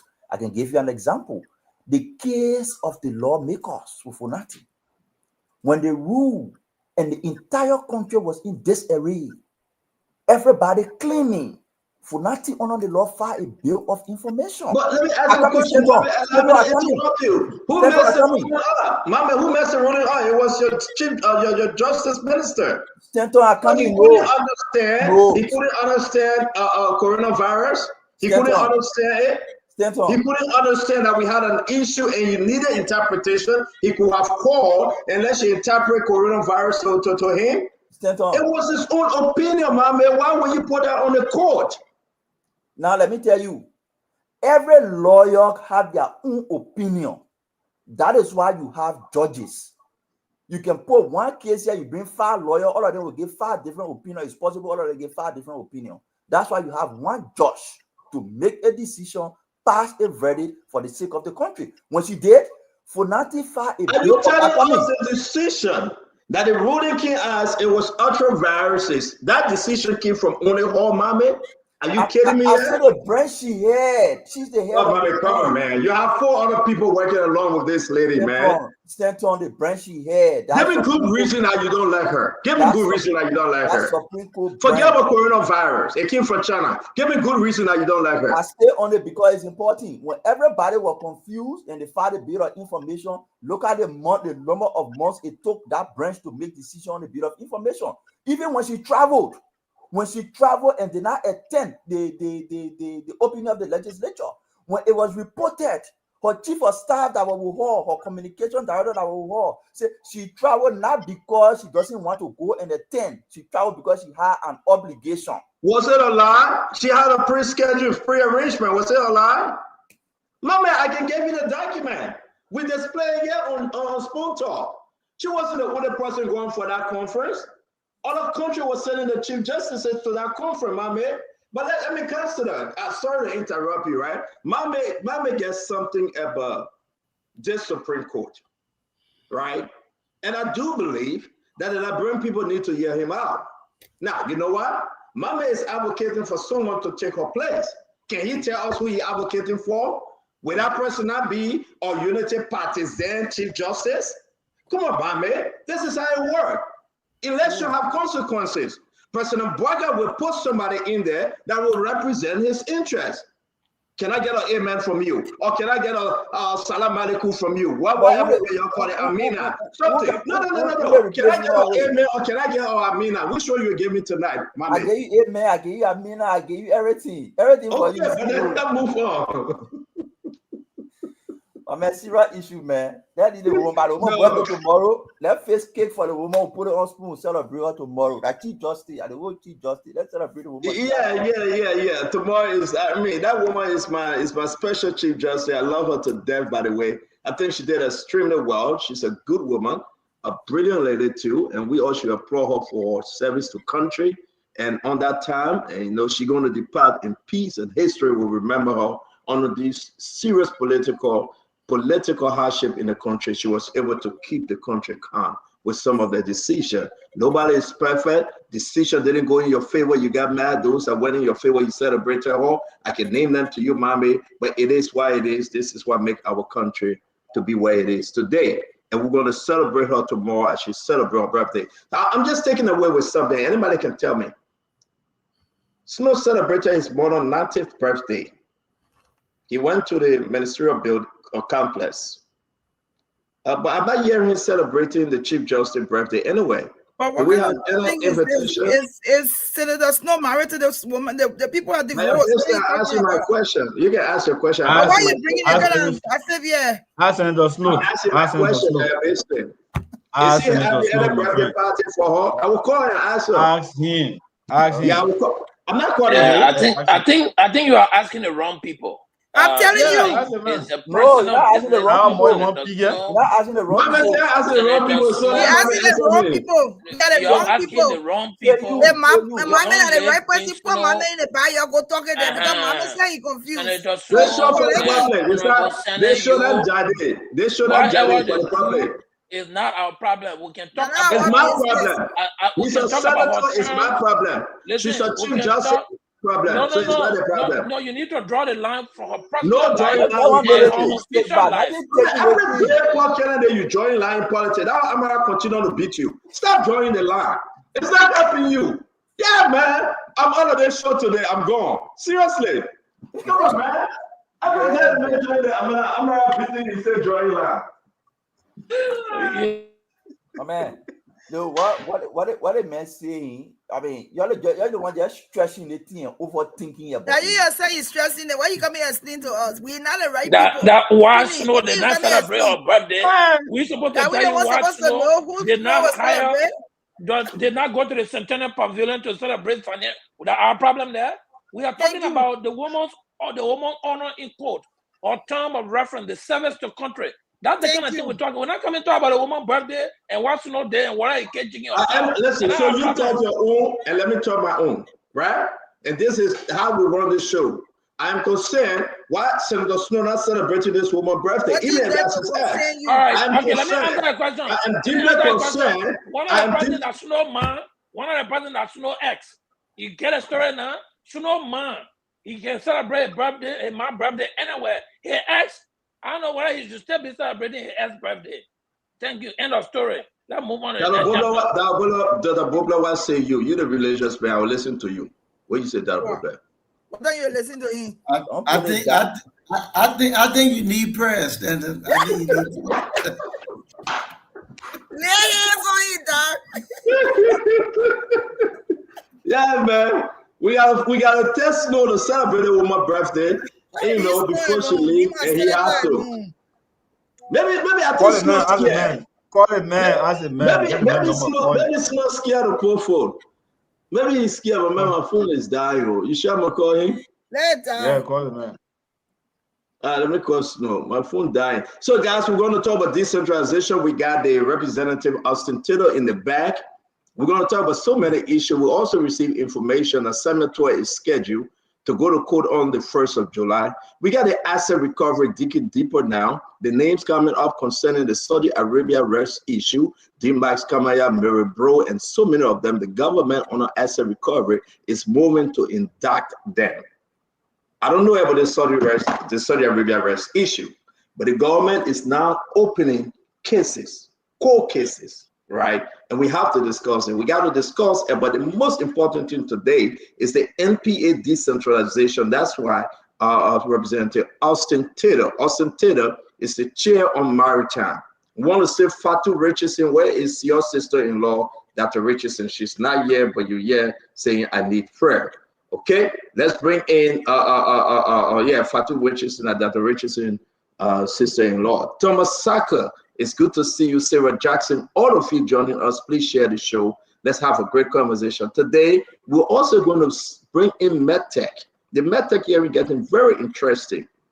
We also want to talk about FLY. FLY, you guys know the organization they call FLY. Something about FLY that coming up. If you know the organization, the Honorable Mohammed Nasser, we received this letter from our sources. I don't know what's going on. The court is mandated for freezing order. They are writing that they freeze the account of FLY. Now, FLY, Federation of Liberian Youth, something is happening out there. We got to discuss it. So when we went to the court, today, we received this information and told our reporter what's really happening. We dig into it and also understand that Acera Metal, look at this. Look at how much money these people make within the given year. From 2019 to 2023, they make $2.4 billion. How much the Liberia got received? And this is true. I confirmed this today. From 2019 to 2023, 2.4 billion, B, not million, billion. The reason why we're going to bring this up is to ask you, my fellow Liberian in Nimba County, Yekepa, Grand Bassa, Bon County, how much did you receive? All of the 2.4 billion. What is happening with our country? It's very important for us to talk about it. Like I said, Samuel Ditwe, a court proceeding is starting on the 1st of July. It's very serious now. We are hearing information that the government is about to go after lawmakers, not about the fire incident, but lawmakers that are involved in corruption. Lawmakers that cases been sitting and there's no investigation. We asked Akaris Mosegre, how many cases, how many people were persecuted under George Manasseh. He couldn't tell us. And now this government is about to do something. We never had the time to discuss briefly about Peach Bedity. Peach Bedity is the son of Representative Musa Bedity. We hope we have the time to come in. But on the far end, America is still sending us information concerning you coming to the country. Yesterday, we received this one. Today, this one came out. They are telling Fubi Herring and all Liberians everywhere in Liberia that want to come to America. If you want to come on a certain visa, the DS-160 visa application form, you must be telling the truth. You must give your social media user name or handles of every platform that you have used for the last 5 years. Whether you're using Facebook, TikTok, Instagram, whatever social media platform you are using, they want to get into it to see what you've been talking about America. They want to get into it. So if you're going to apply for your visa to come to the United States, you must give them right to get into it. And this is getting serious, folks. So we're going to start with our brother Austin Taylor. We got a lot of documents that we'll be sharing around. We got a lot of good information for you all today. Sis Glennie, thank you very much for joining us. Welcome to the show, Sis Glennie. It's good to have you. Let me put you upstairs and put your brother-in-law Paul Kennedy downstairs. I don't know which one of your sisters you were messing with, or whether you were messing with his brother. You guys are Just leave me a poor relationship. You guys are in-laws. We got to dig deeper on the show. We get Vendetta Patrick that will never stop talking. Once we say talk, he will talk for 4 or 5 minutes. If we say Vendetta, that's it. Then he will ask for more minutes. Let me learn. So we got the representative ready, but let's bring us up to speed. Mami, can you bring us up to speed with the decentralization while I share the information with the team?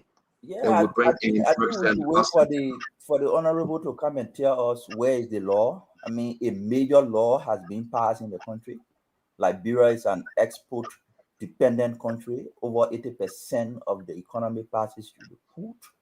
So a major law passed to reform that sector should be something concerning to every Liberian. From the Senate to the House, we can see it. As I speak to you, pressure is on the president to have signed the law last night, but we've not seen the law. And the honorable is coming, so hopefully he come and tell us where is the law, and then we'll pick up from there. Ladies and gentlemen, let me bring in Representative Austin Taylor. Representative Austin Taylor he's from Maryland. Again, we want to welcome you, representatives. Always good having you. Thank you for joining us tonight. Well, thank you very much, Stanton. It's good to be here on your platform again. I remember last time I was here was a couple of months ago. And I'm here again to discuss the port bills that have just been concurred, at the House of Representatives. I think we definitely going to have a good time tonight.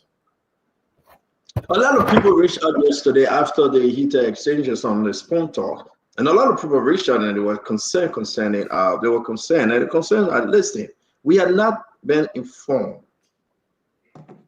They just passed, people say in passing. A lot of doubts, a lot of questions.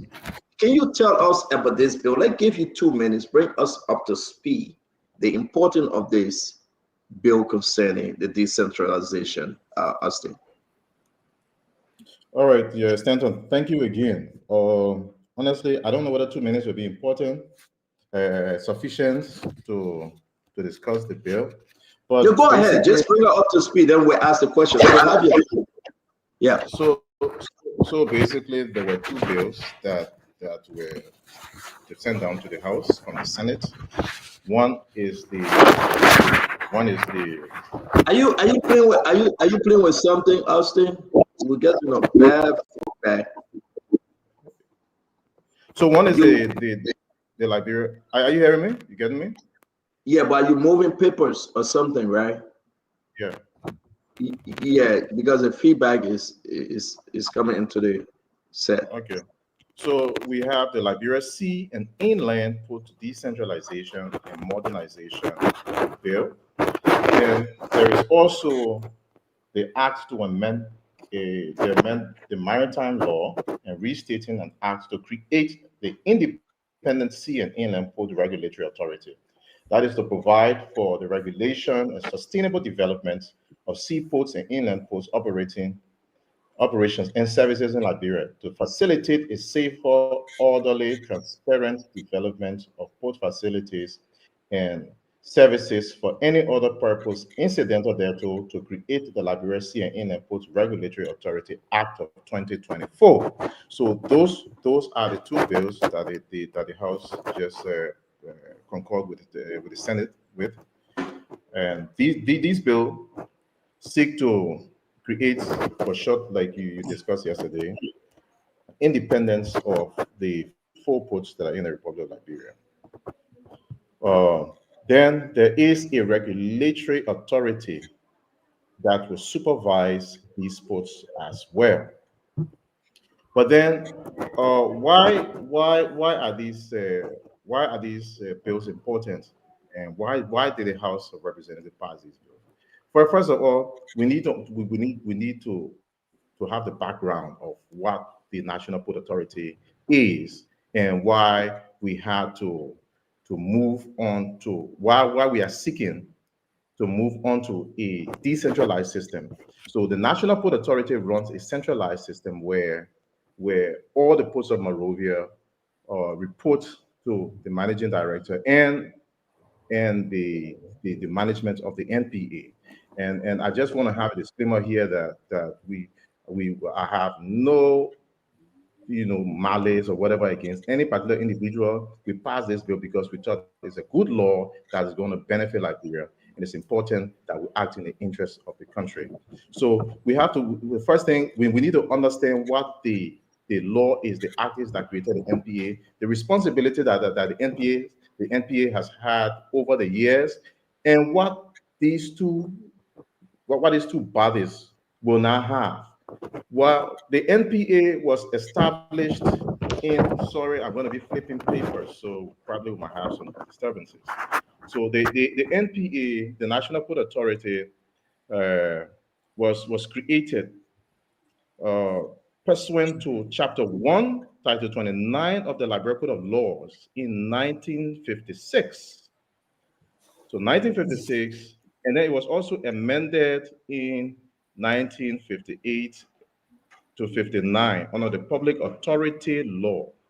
And the responsibility of the National Port Authority uh, was to was is to develop, to design, to construct, to maintain, and operate the public ports of Liberia. So those are the primary responsibilities of the NPA. So the NPA basically has been operating for like 69 years now, and for these ports for 69 years. And they run the Port of Monrovia. So at the Port of Monrovia, but then these ports were not constructed by the NPA. These ports have history. Now, the Monrovia port was constructed by the U.S. Army during World War II. In 1948, the Monrovia port was constructed, and it was constructed for rubber exports for use of the United States wartime materials. So since that time, the port was constructed, and the NPA's responsibility now was to manage these ports, was to operate and to develop the ports, and also contribute to national revenue generation. So we have seen over the years that the ports have not been able to implement what it was legislated for. The ports have not been successful since the infrastructure of Monrovia, Buchanan, Greenville, and Harper were constructed. The NPA has never developed any of these ports. They never added any value to these ports.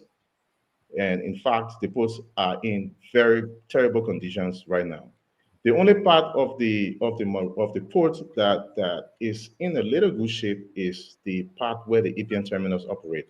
There's the main port berth, which is berth that has berth 1, 2, and 3. So, but the other ones like the LMC, which is also at the port, and then the BMC piers, they are not in good shape. BMC was partly renovated by China Union when they came to export iron ore. They basically not operating right now. So so the management of the port has had serious challenges over the years. So it was now the idea has been the idea of the government to find a solution that will benefit these ports. And I tell you, when this bill came before us, we made some researches. We also visited some ports around the region and the sub-region. In fact, I also had the opportunity to travel together with the National Port Authority Managing Director, and we went to Morocco, where we visited the ports, two ports in Morocco, the port of Casablanca and Tangier, in the Tangier port in Tangier, Morocco.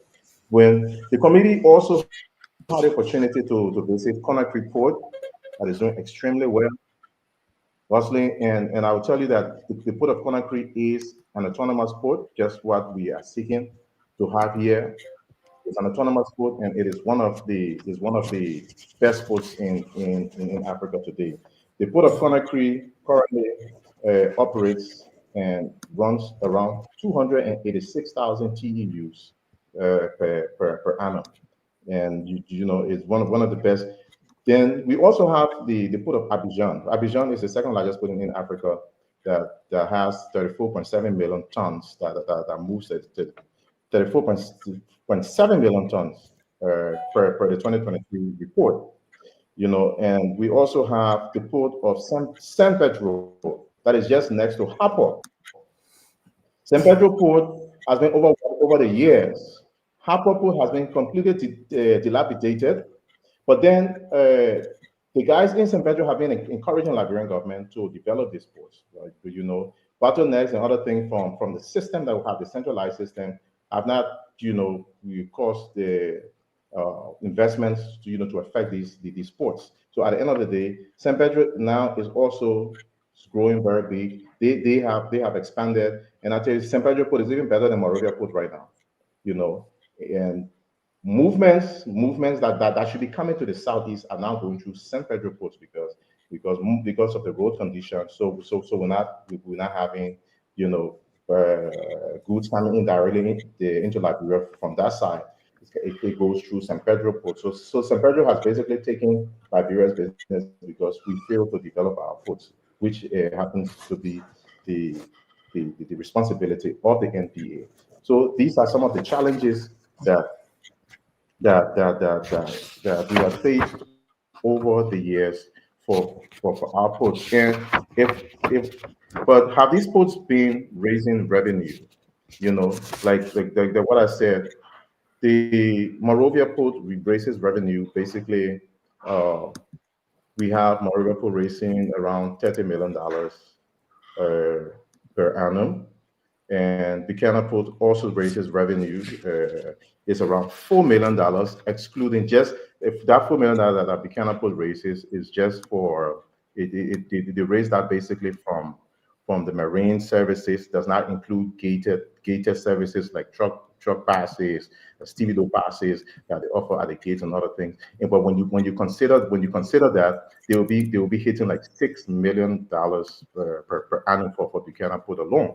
So you can see that Buchanan Port has the capacity to grow, and if that port had been invested in, you would have basically quadrupled what revenue the port would have been able to would have generated, over the years. Also, the port of Greenville has great potentials as well. The port of Greenville is in the southeast, right? And it has a 673 kilometers. It's 632 kilometers, but it has a 600-meter LOA, length over of the pier. The port generates for last year from the marine services alone. Sino Port, which is Greenville Port, generated over 900,000 United States dollars, almost $1 million. And with the state that the port is in, if it can generate this amount, that means the port has great potential to generate more money. But unfortunately, there has been no improvement in these port facilities. I tell you, in the condition at these ports from our visits, Stanton, you were displaying some of the photos now that I shared with you. They are very bad. That port of Greenville, you see, if you see on your screen, it has a tugboat. That tugboat are supposed to be two. They were just purchased in 2017. Those were brand new tugboats, and the port failed to manage these tugboats. That I understand that those tugboats came out of a $10 million Kuwaiti fund that now has been lost completely. The pilot at the Greenville port goes out using a canoe to receive ships that are coming in. Very disgraceful. Now, most of these tugs, the two tugs are completely out of service completely. The pier structure, you can see the pier structure has no fenders. They're using old tires there to cushion vessels. The bulwarks are all corroded, completely damaged, very disgraceful. Ships come, and it makes vessels that are called our outstation ports tend to charge the charterers huge sum of money. Insurance are also very high because we have failed to recondition our ports and improve our ports. Port management as well is also very bad. You see the result of that. So basically, now the intent of the entire decentralization of this thing, I fail to understand the reason why, if you have good intentions for this country, that you're going to accept. And I tell you that we have also gone regionally. We haven't just sat down. The committee has gone regionally. Like what I told you, we have visited. Look, Stanton, Sierra Leone, Freetown Port is maybe 2 or 3 times better than Monrovia Port. Sierra Leone outstation ports are still better than what Liberia have today. And according to the Sierra Leone Port Authority, the ports of Sierra Leone contribute more than 30% of their budget. Meanwhile, our ports are not even able to contribute anything. Up to now, the entire ports of Liberia have not contributed anything to Liberia to our national budget. That is how bad it is, and this is the reason why you see the lawmakers, after they understood this, decided to look this thing here. We got to move forward. This is about this country. We got to be nationalistic, and we must do something to change the narrative. So basically, it's just of what we have, and that is the intent of us having to concur with the Senate on these two bills. I don't want a clarification question. So, yeah, hold on 1 minute, Dr. Boble, I'll bring you in. Let's just say thanks very much, Representative Austin Taylor, for joining us. Guys, we will be spending a lot of time on this because they have drawn the attention of the entire country, and we're so glad now. Austin Taylor is a representative from Maryland, and he's the chair on maritime in the House. He's the chair on maritime. So again, we're answering all of our questions. But again, we can just announce off of the executive mansion that Arthur Massaquoi, Bureau of State Enterprise, was suspended by President Joseph Yema Boakai. It's just running through. Arthur Massaquoi, he was suspended today based on the LACC report. So therefore, we will get into that suspension later. Dr. Boble, let's hear you, or you can ask a question or make a clarification, sir. You stand and welcome, Representative Taylor. It's just one clarification and a question. I just want you to explain for our listeners. Everybody don't know what you mean by marine services. You mentioned twice we get money only from marine services in Buchanan, and then the same thing in Apple. Can you explain quickly what do you mean? They raise money only from marine services. Everybody don't know what that means. All right, so the marine services will include services that from the dockage of ships. So when the ship comes and it docks at the port, that ship is charged per day. Then it's levied to pay for the dockage per day. So those are some of the marine services. But then in fact, we are not even utilizing all the marine services we have that we have. For example, the pilotage at right now it is only Morovia that has not even Morovia, the APN terminals, but Buchanan, the pilot that is at Buchanan is very old. Is not able to perform his services to go out there to receive vessels and to bring the vessels in. There's no port control at Buchanan Port or at Harper Port.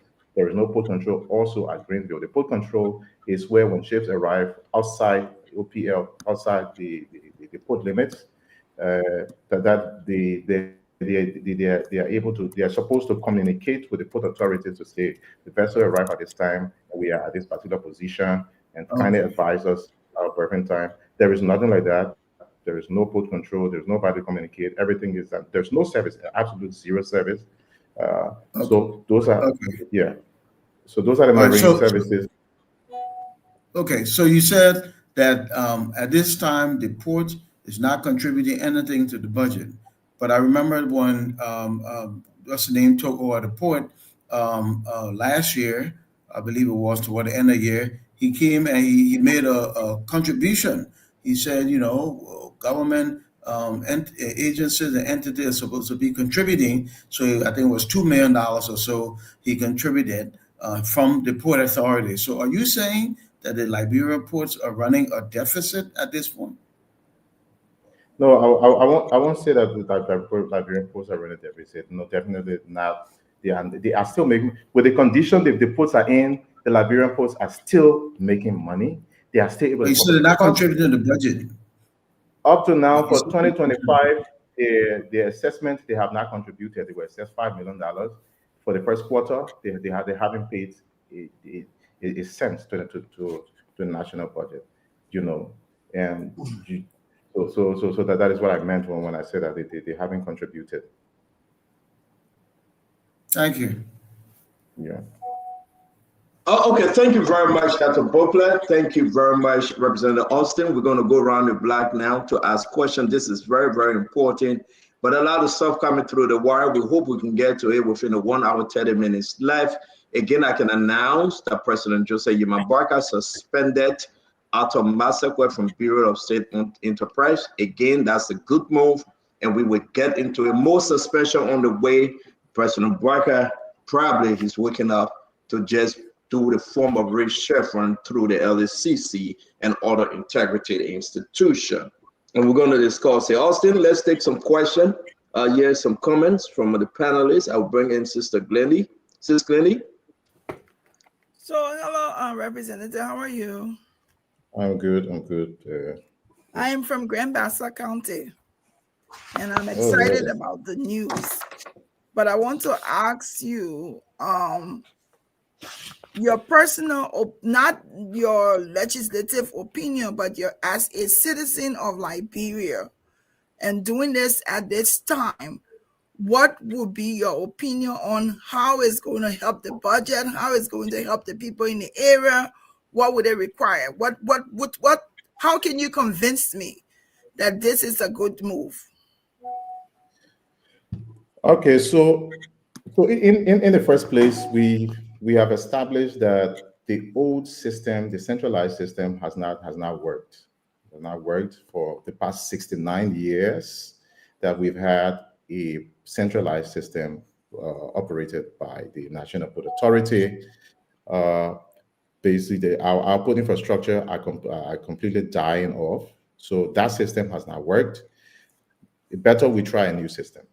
I mean, so in trying a new system, we have investigated the port models that other ports are running, and other ports that are doing very well, and which is the decentralized system that is called the port autonomy or an independent port.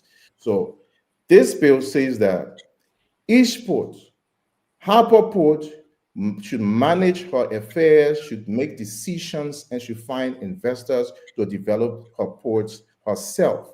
Not necessarily the people of Harper that should manage the port, but it can be any Liberian.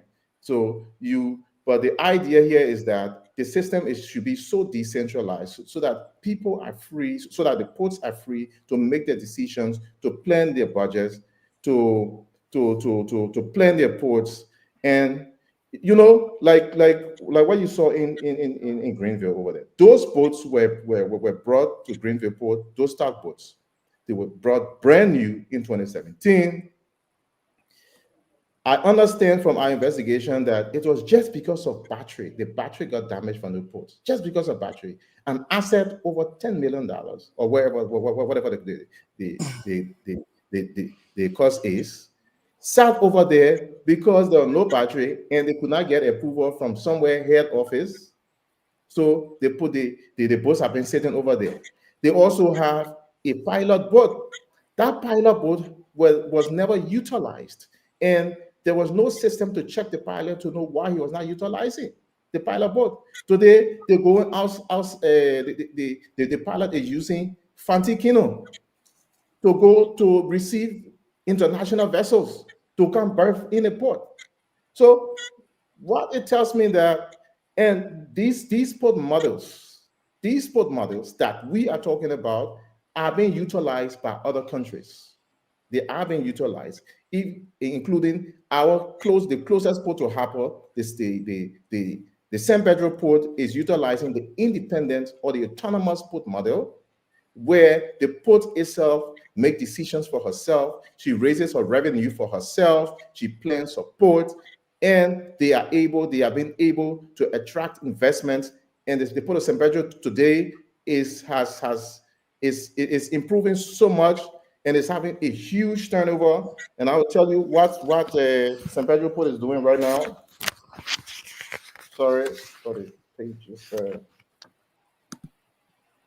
San Pedro Port is currently turning over around 7 million tons of cargo right next to us, whereby Harper Port is not even able to do a 10,000 tons in a year. But since San Pedro next door is doing 7 million tons, and they are further expanding. With over $100 million. They are undertaking currently over $100 million expansion. So what are they doing? They put is serving as a transit point and also as a port of an entry port as well. So all our business that should be coming to Liberia basically is being shifted to San Pedro. When you go to Maryland today, the rice that you have in Maryland that people are consuming are coming from the Ivory Coast. So we are patronizing other ports whilst we have our ports. And so these models have been studied and proven to be successful, and it's only good that we adopt them. Thank you. Gandhi, you got another question? Yeah, so my another question would be, now that we're here and there is some convincing going on this new model because the old one didn't work, what did you do? What did the legislative branch do to hold NPA, the one in Monrovia, responsible or accountable to ensuring that the other posts were functioning correctly? Well, it is the House responsibility, like what you said, to hold NPA responsible. Currently, from what I see, the port itself is supposed to be more responsible. The port is supposed to. There's a reason why you have the National Port Authority, and then you see that the National Port Authority has been a player and a referee at the same time. It confuses the entire system. You are a port operator. That is the act that created the NPA. You are a port operator, and then you are playing the operator. And then the explanation that you get is not just from this port management. I'm talking from passport management as well. They will tell you that the ports are not able to operate themselves because they're small and they have less business.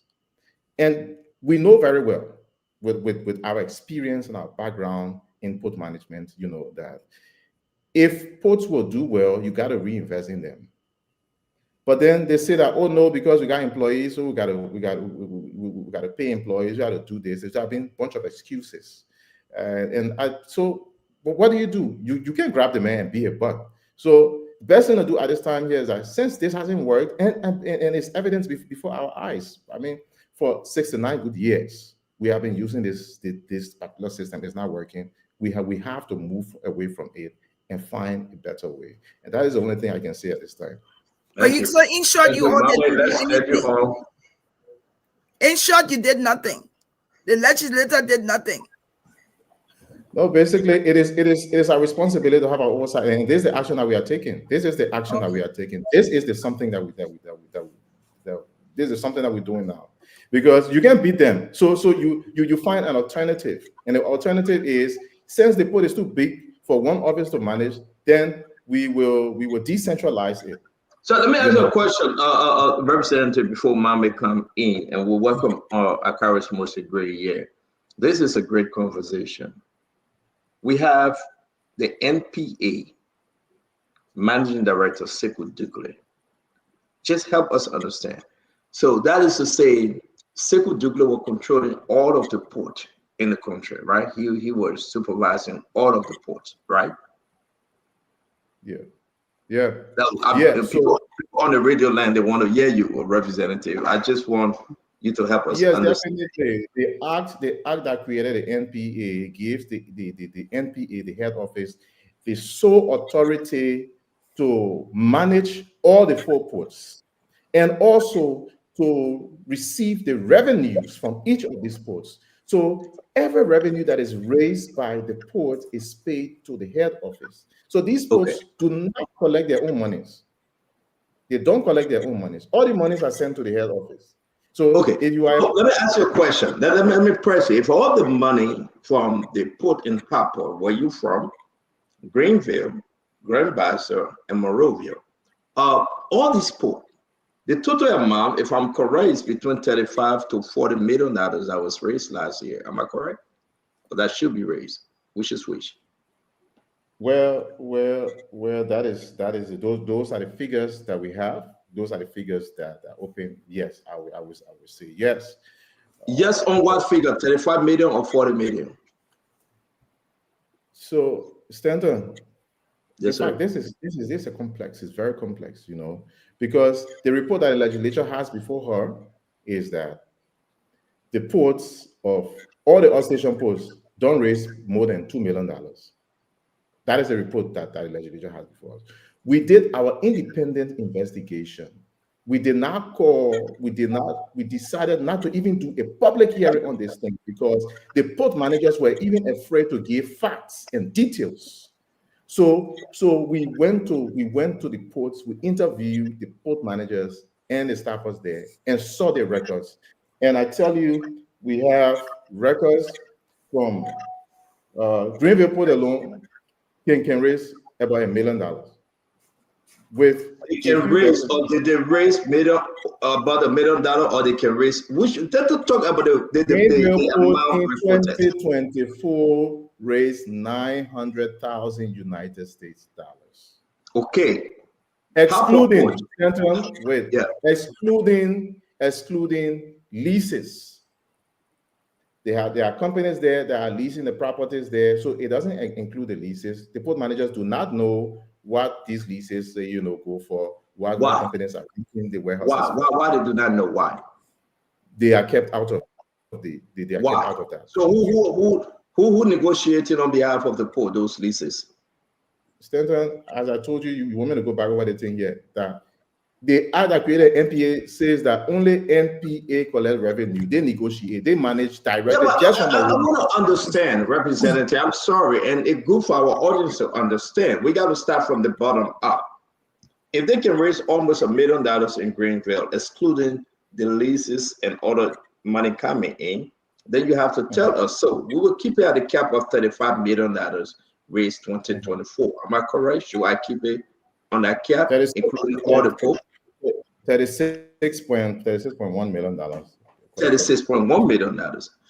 When you ask Sekou Dugule, how much did he say he raised 2024?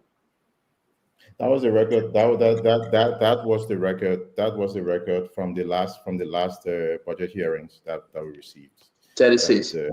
received 36 million. So he was accurate, or he said something different from those sport managers? Yes, I mean, according to their record, they are saying that the posts have the outstation posts are only able to contribute around $1.8 million. From our independent investigation and visits, we have discovered that Buchanan Port alone can raise over $5 million. From the Marine Services, 2024 Buchanan Port alone raised $4 million, not including leases, gates, spouses, and others. So okay, so let me tell you that I know when I ask the question, let me bring in Mambe. We got to follow the money here, and then we're going to talk about the importance of the decentralization as we welcome Mambe, Vendetta Patrick, Fubi Henry, Akaris Gray, and Paul Kennedy. Mambe, you go ahead, sir. So, Honorable, you pass a law that is a bad law. I think it's a good law. Okay. You pass a law that is a bad law. We are having a national conversation on the law that everybody on this panel, all the people you represent, have not seen. That in itself is a problem. We are discussing a law passed from the Senate to the House, is to the President for signature, is not in the public. That is the fundamental problem that we need to address. If I were the host for the show, I would have asked you first for the law to make it public before we go. But however, the Senate passed a version. You are panelists, you can ask, not me. The Senate, the Senate passed a law, and you said you concur with the law, and the law is a bad law. But before I get to the law, let me correct whether it's a deliberate misinformation that you provided to the public, then we'll go to the law. All the countries you listed in your report, and I read the report, and you said they run autonomous port, it's wrong. It's wrong. I can challenge that. Everybody here, you can go online. I will provide the names. Morocco, the ANP, Agency Nationale du Port, manages 26 ports. The agency is an autonomous agency because, like the MPA and all the other agencies in Liberia, are autonomous. Ever since historical times, these agencies were under the Ministry of Transport or some kind of government institutions. They made them autonomous, like the MPA. In Morocco, all the ports, 26, are managed by the ANP, which is the Port Authority of Morocco. In South Africa, all the ports, 8 ports in South Africa, are managed by the Transnet National Port Authority. They are not independent. In Benin, the ports are managed by Port Autonome du Cotonou. It's an autonomous agency, which is a port authority that manages all the port. In the Sierra Leone you reference, the ports are managed by a port authority. They are not independent. In Ghana, all the ports in Ghana are managed by the Ghanaian Port Authority. You all go online. What I'm saying there, the information you included in your report to argue that these ports in these countries are independent is wrong and misleading. Yes, in Abidjan. These are the list of ports. Come again, yes. And those are the list of ports I'm dealing with. No, you just mentioned Ghana. I never mentioned Ghana in my intro. You mentioned Lomé. You mentioned Senegal. And No, I did not mention Senegal. I did not. Okay. I mentioned Cote d'Ivoire. I mentioned Cote d'Ivoire. I mentioned Togo. I mentioned Benin. I mentioned Guinea, Conakry.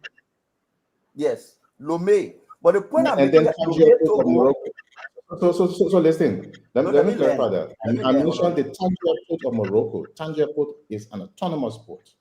I went there. Honorable, the point I'm making here is the practice in the management of ports. The practice in the management is standard. The standard in the management of ports, including the port of Lomé, Togo, they call it the PAL, Port Autonomie de Lomo. It manages and controls all the ports. The ports in Lomé, Togo are not independent. They are under the port autonomy of Lomé. Mama, you just doing Google research. You doing Google search. You're supposed to do research properly. You can say that do one piece of Google search and start naming ports. You do proper research. Stanton, you want to control the honorable?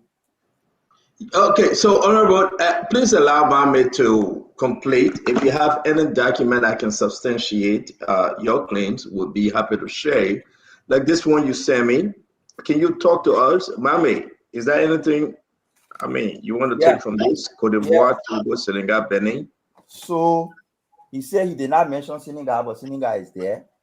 But here's the point I'm making, Stanton, on the port issue, to correct this one first. Except Ivory Coast, in Togo, the Port Autonomie de Lomo, they call it PAL, you check online. It is the authority that manages the port in Lomé, Togo. In Senegal, the agency is called PAD, Port Autonomie de Dakar. It manages the port of Dakar and another port. And they have a new institution created in 2016 because they got a lot of river and smaller port that manages all but I'm sorry, the one we are reading for the caption is say below are the few of the countries which have developed autonomous port program and have proven to be more effective system. So what are we saying contrary to what Austin is saying? Help me understand.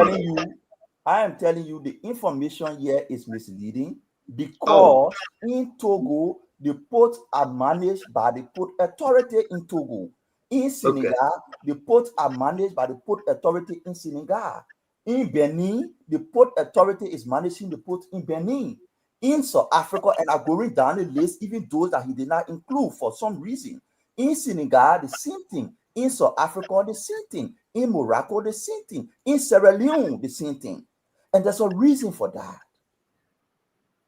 There's a reason that these ports are managed by port authorities and not separately, independently managed, except Ivory Coast, where these two ports are managed independently, and there's a whole history there. When Felix Houphouët-Boigny took over, there was a reason why he did that. But let's not go into that. Let's call it short to the 2 minutes, Mame.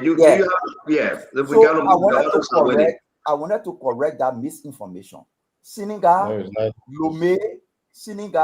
Lomé, Benin, South Africa, Morocco, Sierra Leone, Ghana, Nigeria, all these countries, the ports are managed by port authority. And also, there is no port in Africa there is no country in Africa that has a separate regulator to regulate port, except South Africa that has a regulator to manage tariff.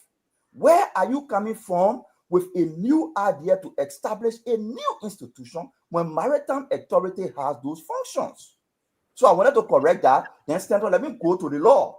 No, before you do that, let's give the representative a chance to address your two concerns there. Then we'll come back to you, please. Okay. Then we'll allow the others to ask questions. Representative, these port names, and you heard Mame. What say you? ANP, the National Post Agency in Morocco.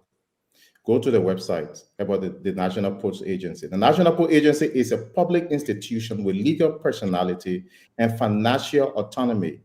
This agency's technical supervision ensures by the Ministry of Equipment and Water Agency subject to the financial control of the state, which is applicable to public institution in accordance with the current legislature. So what this sport does is that they are a regulator, the same thing that we're doing here. So when you go to the port of Tanger Med in Tanger, you will find that they are developing the airport. They have the airport manager. They have their port agreement with APN terminals, with other port operators, or with the Tangier Med Port Authority. They are different. They are different. They manage their own affairs. The same thing when you go to Ivory Coast, when you go to right here, right next door to Harper, you go to San Pedro, they decide for themselves. They manage their operation. They collect their own funds. Yet all these agencies, what you can decide to do, all these agents manage they are all autonomous port. They manage their operation. They collect their own funds. Unlike the model that is run in Liberia and Ghana. Ghana is more responsible. It's the same Ghana Post and Harbour Authority. It has a similar model like Liberia. Stanton, you need to come back on the show. Stanton, step out. Please let the honorable land. When he's done, we'll come back around. Go ahead, unless you don't want to hear his response. Honorable, go ahead. I mean, we said it all. We said what we have to say. No, so but let him respond, Mame. You ask him a question. Let him finish responding. I didn't ask. Mame, you made a point, and Stanton said he should respond to your point. Mame, you go ahead, Albertilla. Albertilla, continue, please. The ports in Abidjan, the port in San Pedro decide their own fate. People don't pay the port authority. There is no port authority that collects their money. There is no port authority that when an investor wants to invest in a port that they have to send them to. Those ports have their management structure that sit down and decide, develop, and we have visited these ports. We've discussed with the management. We know what they're about. We know what they do. So Tangier Port, the same thing in Morocco, the same Morocco you're talking about. Tangier Port manage their own operation. We went there. They have displays of their port development, and they are also expanding. They are not seeking. They are not seeking financing from any other place. They're collecting their own monies. People pay their bills right over there. So I don't know where you got this idea from, Mame. This is a brilliant idea, and don't try to kill this dream. I don't know whether you have some specific interest, but what we know is that we didn't sit down behind our computer and use Google search. We traveled to these ports. We talked to the port management. We got the proper information, and we know how these systems are working. And this is the reason why. Honorable. Honorable, we have others that we want to ask questions. Do you have another question, Mame, so we can move on to the VP? No, I had the time to speak. Stanton said he wanted him to respond to my first issue. Okay, so can you ask one question so we can go to VP? I'm not asking, I'm making a comment. So, all right, make your comment so we'll go to VP. In furtherance to what I said, the public go and research, the facts are there. The same time you use to go, we use that same time to talk. No port except Abidjan. In Morocco, there are 26 ports that are under the ENP, managed by that National Port Authority. In Ghana, it's a regulator. They nobody pay. Can you confirm? Can you confirm that? Let him finish so we can hear about, because we got others waiting to ask questions. The Port Authority is a regulator of the port. That is why there is no need to create another regulator. The Port Authority is a regulator of port activities. That is why in all the countries you went to, there is no port regulatory agency established. Show me one country of all the places you went to that have a port regulatory agency established. You will not show it. Because the Port Authority is a regulator that regulates port activities. To the law. The law you pass, it says... We're going to give you 30 seconds, Mame, because we have 4 other people who haven't asked any question. Because you've taken 3 minutes already to make a point. You've made another point. You don't want to ask question, then we have to go and come back to you. Because we have 3 people who haven't asked any question. Yeah, the mental already over. The mental already over. We gave you the time, so if you want to ask him a question, 30 seconds, we can, or you can wait for us to come and then you go to the law. Please. Okay, so that we can allow the others to speak. Let's go around. I'll go back to the law. Councilor, did you ask your question? Councillor Gu? Let's go up, then we'll come down. Did you Yeah. have a question, Councillor? Yeah. All Yeah, right. I have a question. So I want to know this law because I've not had opportunity to read it, to get the law yet. But I want to know, is this saying that they want to give independence to each of the ports? The Buchanan port must independently regulate its activities. Sino port must independently regulate its activities. Or this law is trying to create a body that will be responsible to regulate these ports. That's my first question. Robert Taylor?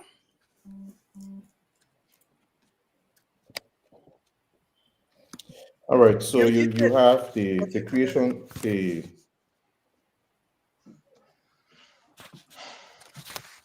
you hearing me now? Yes, go ahead. This is my message is that the law isn't hidden. I'll send you a copy, and anybody who wants a copy can pick it up from the chief clerk's office at the House of Representatives. The Liberia Sea and Inland Port Regulatory Authority. So, and then you also have the Liberia Sea and Inland Ports Decentralization and Modernization Act.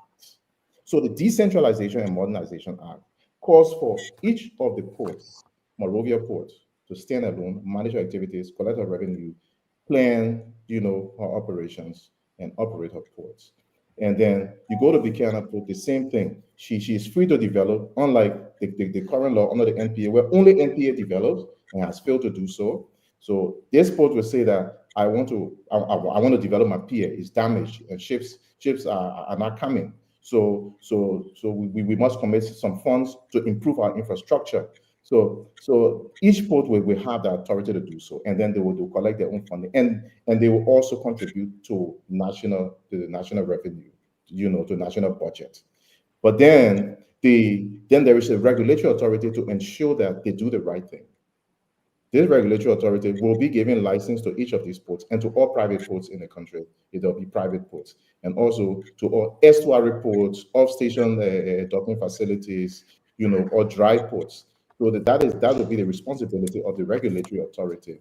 So the regulatory authority will also be raising funds to support itself, but to ensure that the ports do the right thing, that the ports keep their infrastructure intact, that the ports keep security intact, that the port keeps safety measures intact, that the port ensures that they conform to the proper accounting standards and reporting systems properly, so that they are assessed by the legislature and the Ministry of Finance to contribute to the national budget. That is the role of the regulatory authority. So you don't leave each of these ports doing their own thing, like the way the NPA doesn't have anybody to supervise currently. Thank you. All right, thank you. Following to that question, Honorable Lawmaker, is that authority going to extend to the National Port Authority as well? That body you are creating, are you also subjecting the National Port? Come in. No, there will be body you are creating. Let him finish. The regulatory body you are creating to monitor and give license out to ports. Are you going to subject the National Port Authority also to that regulatory body? This law amends that National Port Authority law, where there will not be a National Port Authority anymore. Okay, there will not be a National Port Authority anymore. It is the regulatory authority that is going to take charge of only supervising the ports, unlike the current law that we have, where the National Port Authority is a regulator and a player at the same time. So this new law separates these two parts. So you have one as a regulator and one as the player to control the ports as well. All right. Let's move on to VP, please. Councilor, we'll come back. I beg you, 30 seconds with the Morocco issue, because I follow the Morocco issue. I've researched Morocco, and Morocco ports are managed by the National Port Agency of Morocco, the AMP. And there's only one port in Morocco that is independently being managed, and that is they call it the Tanga Med Port Complex. That's what I Yeah, said. that is only one. But Morocco has several ports that are operating on the port, like the MPA. So I don't know why would they want, giving the ports independent to operate is good. That decentralization, nobody got problem. But to scrape the MPA of its regulatory authority of those ports, then we must dig deeper and know why. Thank you. All right. Thank you, VP. We'll go to VP, then we'll go to Fubi Yeah, and so Paul. Honorable Taylor, good evening. Well, Good quickly, evening. man, before I ask my question, I just wanted to know this new law. This is not a question, but it will set the basis for my question. This new law we are talking about, what is the name? Okay, there are two laws. Are you hearing me? Can you? Are you hearing me I'm talking now? about the specific one you're talking about for this. Yeah, that the new one that you people just passed. That's the name I want. Yeah. So this act is amending the maritime law and the public authority law. That is the Liberia Sea and Inland Ports Regulatory Authority Act. That is one. There are two laws. One is the Liberia Sea and Inland Port Regulatory Authority, and then the next one, the second one, that gives each port their independence, because independent port is no strange concept. Autonomous port is no strange concept. So the Liberia Sea and Inland Ports Decentralization and Modernization Act is the one that gives each single port the managerial authority. Because currently, all these posts that we have, basically, you just have maybe a steward at each of the posts. They basically now managers, because they do not make managerial decisions. All managerial decisions come up from the NPA. So this law breaks the NPA into two. It breaks the NPA into two. So you're not going to regulate and serve as the operator, because you have a proven track record, and this model has not been successful for us. In our case, we are different. So we've gone around to check to see how can we solve this issue, and this is the best that we've seen so far, and it's good that we've adopted them. Yeah. So, Honorable Lawmaker,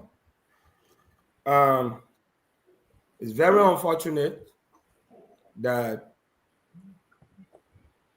this law was introduced without a proper statistics or taking into consideration the intricate variables involved. Number one, there was no public hearings from different sectors. I'm talking about people with authority, distinct authority, when it comes to deliberating on these kind of matters. Stand to be corrected. The people that this law is going to affect, the youth and student community, I don't know whether any of them were represented. The legal minds in this country, the business community in all our countries, usually when law of this kind is supposed to be transitioned into, an act of this kind is supposed to be transitioned into law, you have not less than 5 public hearings, especially in areas, Buchanan, Sano, Harper, Montserrado County, the seat of government. People must be willing, or they must be invited to deliberate. One of your responsibilities is oversight and lawmaking. Before you make laws, you have to seek the opinions of your people. Well, 1967, the NPA Act was enacted into law for the sole purpose of giving NPA the right to manage, plan, and build all ports across the country. It's the same thing as the LCAA, Liberia Civil Aviation Authority. It manages all the ports. So I don't think in this case that they will not be under a regulatory authority. If the argument is the NPA has not been doing anything, then the question becomes, what has been your oversight responsibility? You talk about maritime. I'm just making a comment so you can come in. As of 2024, Liberia has 4,821 ships flying the flag of Liberia. I want you to just give us an insight as to how many jobs have been created within the maritime sector. Because to fly the flag of Liberia, 4,000. Liberia is the second largest registry in the world, next to Panama. But Liberians, we are still trying to find answer. How many jobs that have been created through the Liberia, registry as a result of those ships that are flying the flags of Liberia? The last time I checked. Can we just go into a question, Vendetta Patrick? Vendetta Patrick, let's do this a question. I beg you. You can't ask question and explain. Ask question and explain. I beg you, my man. No. We got to do the question. A lot of people we press with time, please. No. We got to ask question. That's what we do. Yeah, but ask making my statement, then you can. No, let allow the representative to answer. Then you can make statement. So please, let me conclude, you can choose. Yeah, please do. Please conclude, my man. You can make statement our lives. We got a guest here. Let ask him question. Yeah. No. Oh, you don't teach me how to talk. Okay, but I will teach you how to ask questions. Yeah, we're running with time. Your 2 minutes. Your 2 minutes is up. You don't teach me how I choose to make a statement. Oh, okay, all right. So that's enough. Honorable man, can you please reply to his question? Can you please come in, Austin? Yeah, okay, but then the amount of ships that fly the Liberian flag is a different case. Those is different from this law. It's completely outside of this law. But however, and one of the reasons why you find that with all the ships that fly Liberian flags in Liberia are not employed in ships is because of the capacity of our local population. We are not investing into training, and one of the responsibilities of the regulatory authority is to build capacity of people and to train them in maritime studies in order to know how to manage ports and also to in ship operation and all that. So, but here there is no maritime university. We are one of the biggest registry in the world. Our own Liberian ships, because of the strict regulations that most of our Liberian ships have, you hardly have very good Liberian vessels calling even your own Liberian ports. Only very Liberian port that a Liberian vessel will call is Moravia Port because of the insurance restriction that are on these vessels. And so, but it is a discussion for another day. So that is it. There's no capacity. There's no maritime university here. We only have the Liberia Maritime Institute that LISCA supports, that does the AA degree, and after that you have to go to the Regional Maritime University to complete your full degree.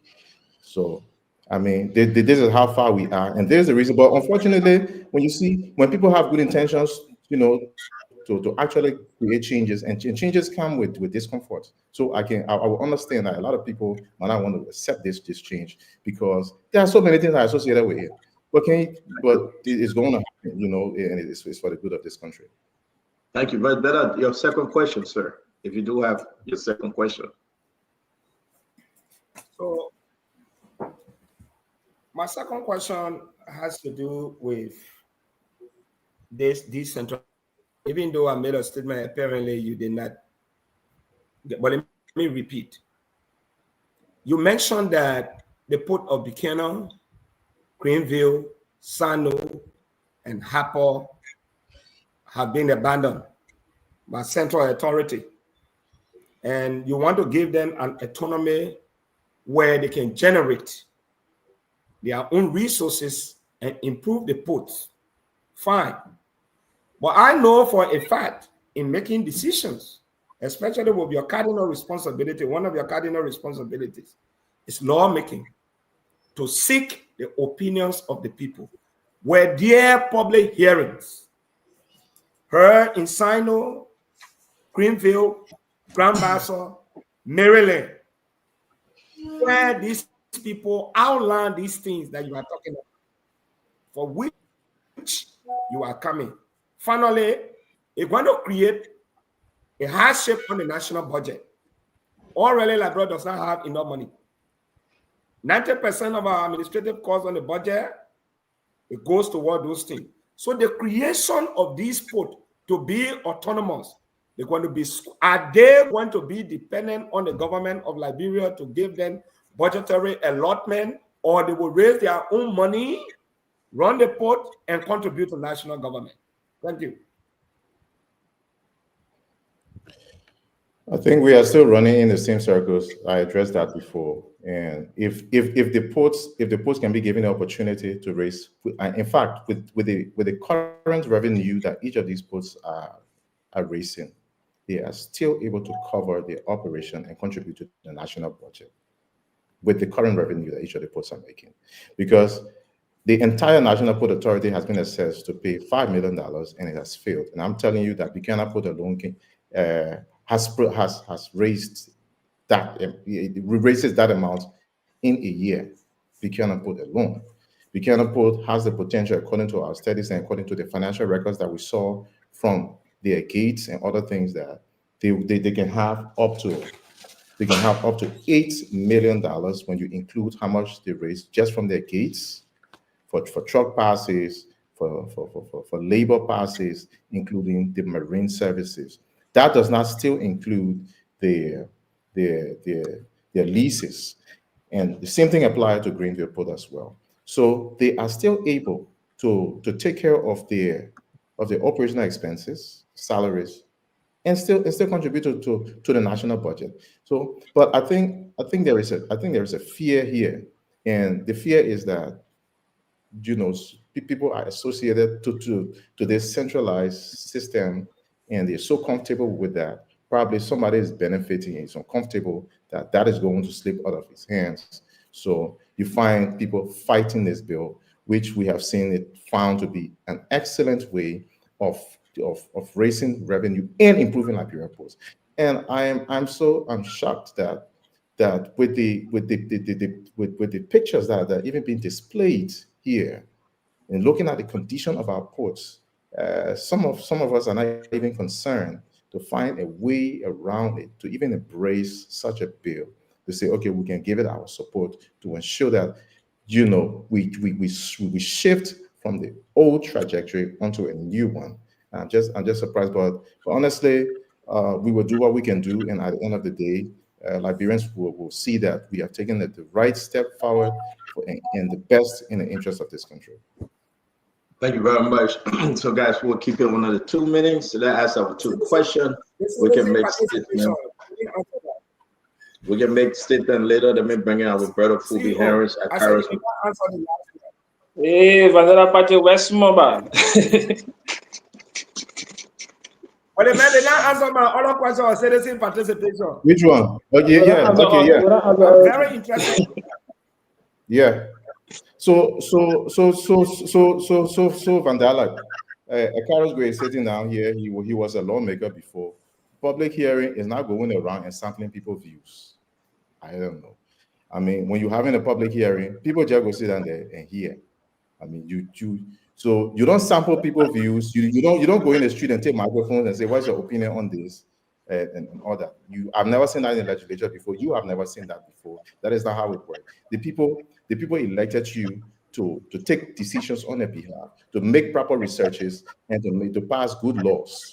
Not to go in the street and be what. Because at the end of the day, Honorable lawmaker, I disagree. No. Okay, so that's okay, Vandana. We allow Phoebe to ask. We will allow Phoebe to ask questions. Phoebe, can you ask your question or you go to Honorable Gray? So, Honorable Representative Taylor, good points. Like I said, My only disappointment would be, not having enough public hearing about this because the public were not informed, and the bill just came up that it has been passed by both houses and is going to the president. But I think the bill is good with all the issues around. I think the bill is good, and I think that we should, the old one didn't work. All the other posts are even MPA have been struggling. And this year, Secretary clearly said you're not paying money to government revenue because they have plenty with bill to pay. And I understand most of those stuff. And all these posts and all the issues, there are a lot of opportunities that still hang around. And I think the bill is good. I think we should try a new format. If it works, we move on. If it doesn't work, another set of legislators will go back and review it and amend it. But I think it's good, and I think we should also try good new things. So I'll stop there. Thank you very much, Phoebe. Thank you for being very, very brief. Unlike Vendetta Patrick. Let's come to our Akaris Mr. Gray. Akaris? Yes, Senator, thank you for bringing the representative. But I have some fundamental disagreement on the law. Very serious fundamental disagreement. 2 minutes is just nothing for a discussion on this subject matter. There are two bills. One has to do with the issue of Liberia Sea and Inland Port Regulatory Authority. That's one. The other bill has to do with decentralization. I don't know whether the Liberian people informed that the laws, there are two separate laws. But the first basis we must establish. When I listen to the representative, I feel insulted that the port managing director will be so secretive. They have to go to the smaller ports. They have to go to worker to get documents. The legislature has an authority to subpoena all documents. The legislature has an authority to subpoena documents. There's no way the port managing director can resist. It's not possible. He can be held in contempt and placed beyond bars for the rest of their session because he's obstructing legislative function. For a lawmaker to tell me at Carlos Green that the men were hiding documents from them, so they had to go to some workers, the way they got the document, and why they didn't have popular hearing, the bill is sinister. It has a sinister motive. The same way I didn't vote for a lot of concession agreement. We had legislative hearing, Akaris. We had legislative hearings. Various hearings on this. Honorable, you said the way of documents. I'm telling you what your function is. You can subpoena the document. The second thing here is that Douglas cannot contribute towards the budget, but yet you approve a second budget. He cannot contribute towards the 2024 budget. He say, I get the money. I bought small, but it was 2025, he can. But you approve the budget. The legislature can decide not to approve that budget because this man is not making that report. So shifting or blame on Douglas on this responsibility, oversight responsibility, is an escape route for the legislature. The thing, let me look at the bill. Let's look at the bill, Honorable. Let's go to the bill. We can't take our function and allow a minister or appointed official to usurp it, and we'll say we'll clap. In the law, in the budget law, you said something about the autonomous agency, the SOEs, that when they raise the money, the LRA should garnish their account. You're not enforcing that. Your oversight, you have neglected that. That means once they get the money, you can take the money off. They use the word garnish Stanton in the budget. They use that word for some reason in the 2024 budget. Now, so a bill that is not made public, who the sponsor of the bill, Honorable? My first question, who sponsored the two bills?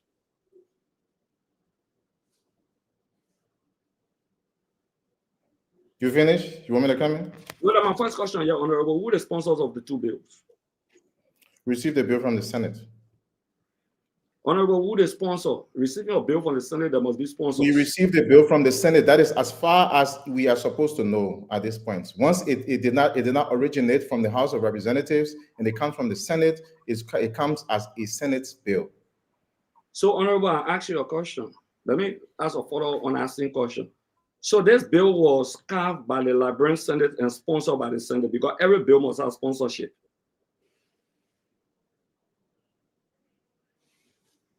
Am I right that the Senate sponsored the bill?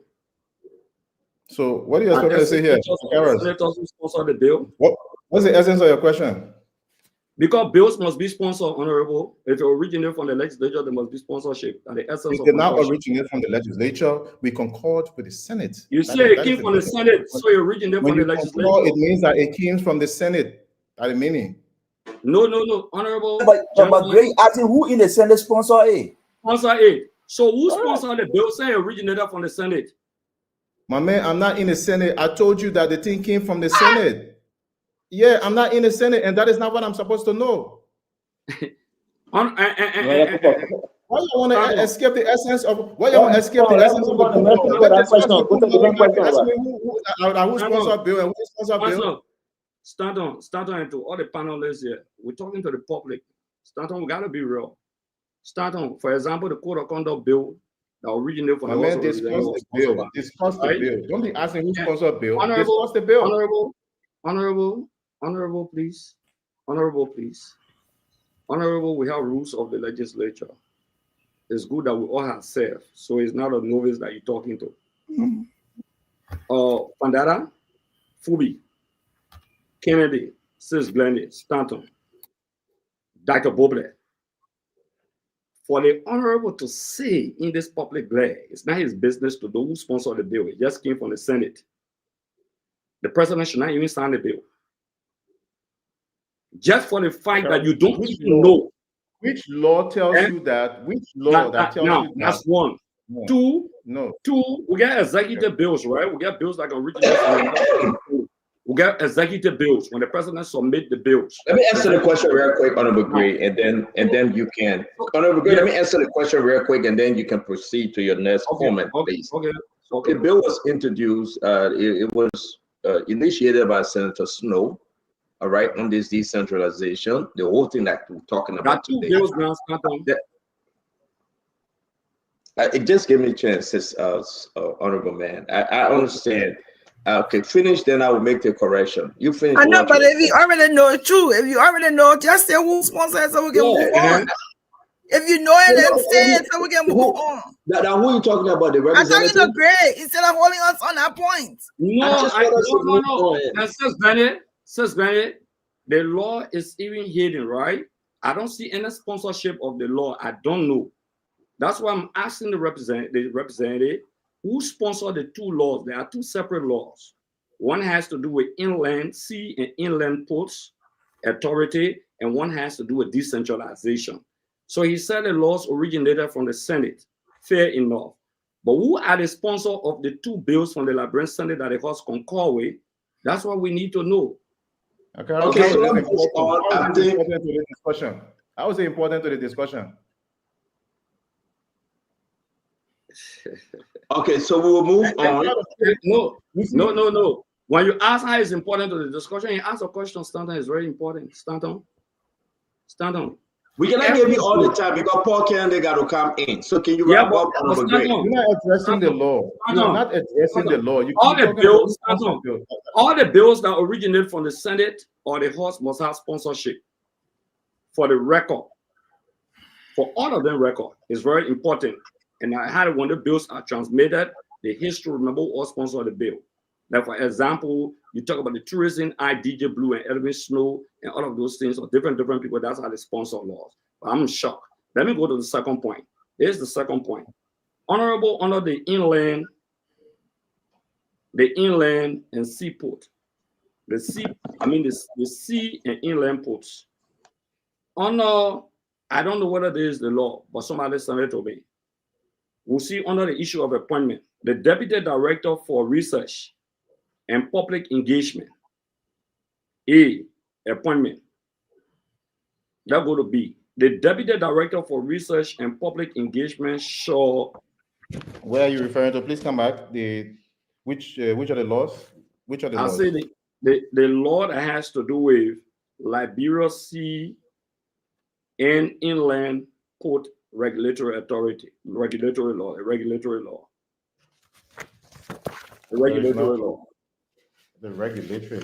Okay, the regulatory. Yeah. 5. Where you get Deputy Director for Research and Public Engagement. Referring to the appointment. The appointment. Which chapter number. I see 5. Huh? I see 5. Deputy Director for Research and Public Engagement. Let me read what I want to ask you. Why are you looking for it? It says, page 13.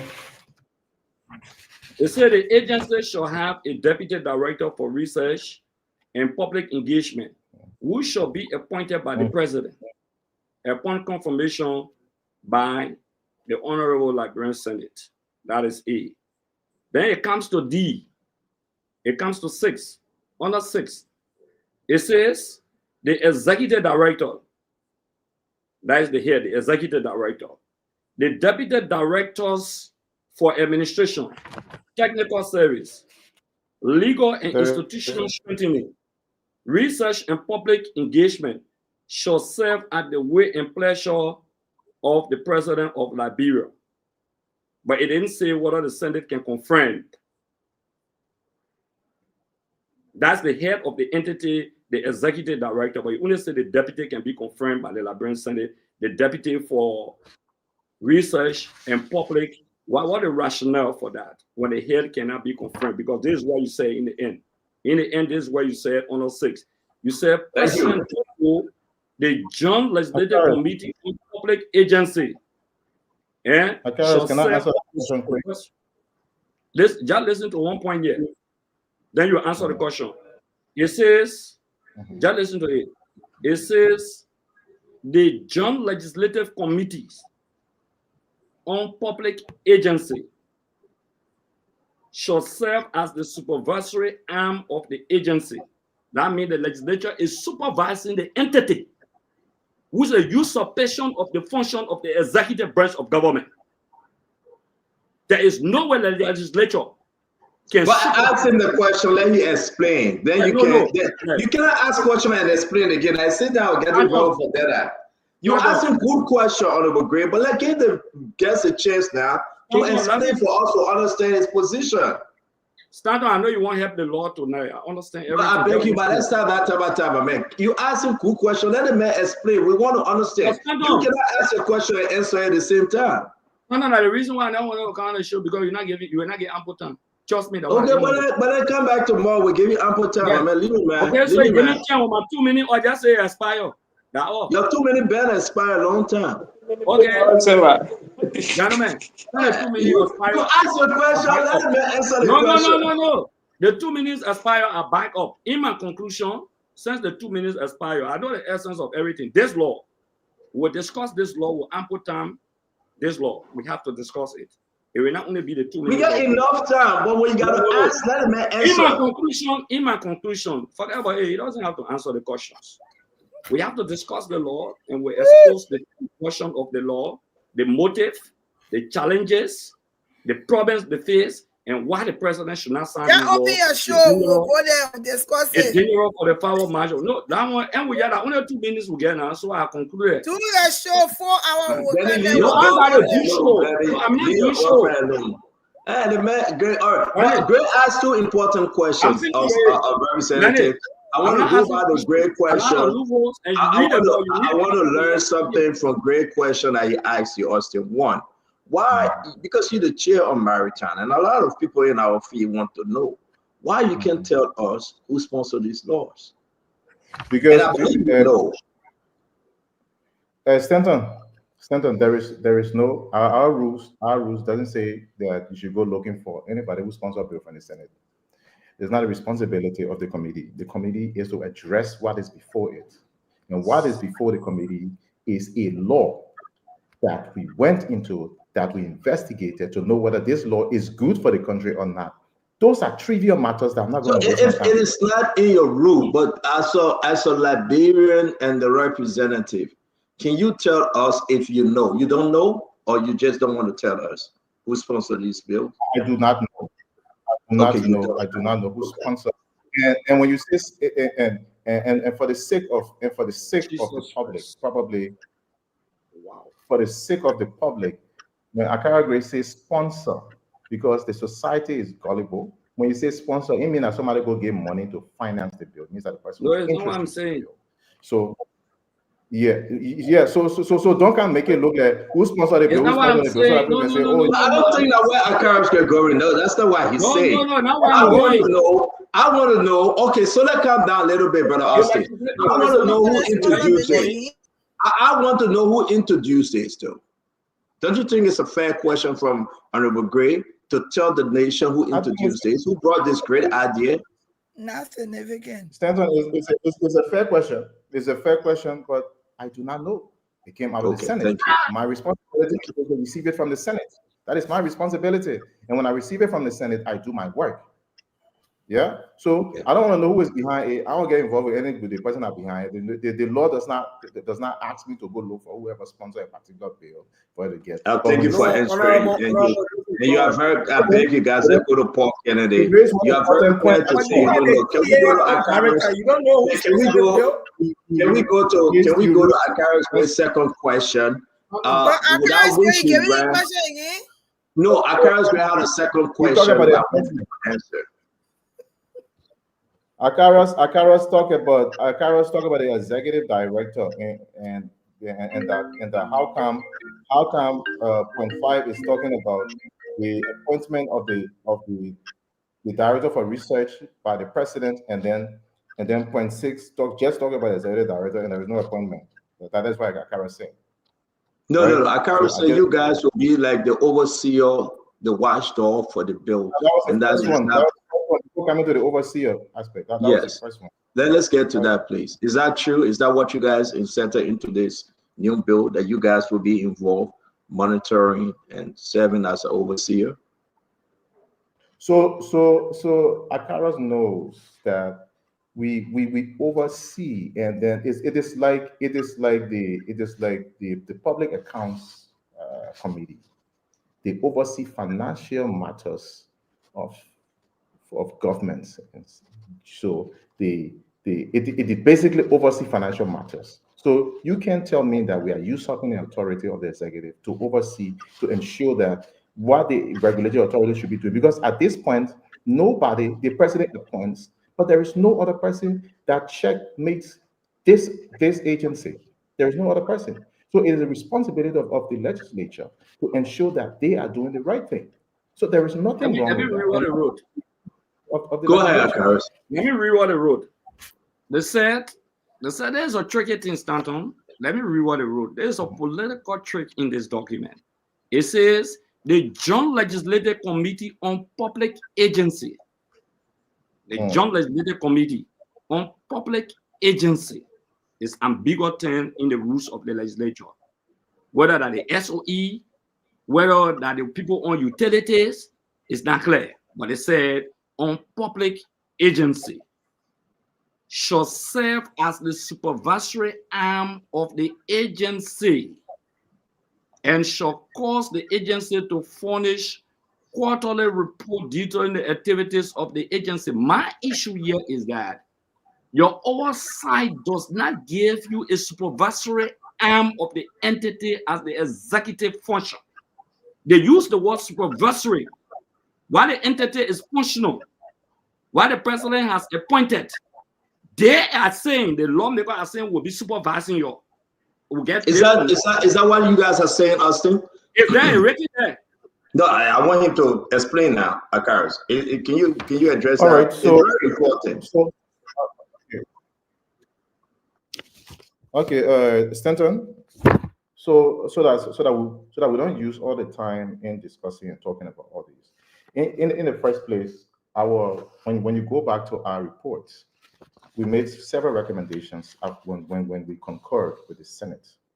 For this particular agency, we made several recommendations that there were things that we needed to reconstruct in this particular bill. And so we concurred with the Senate, giving several recommendations.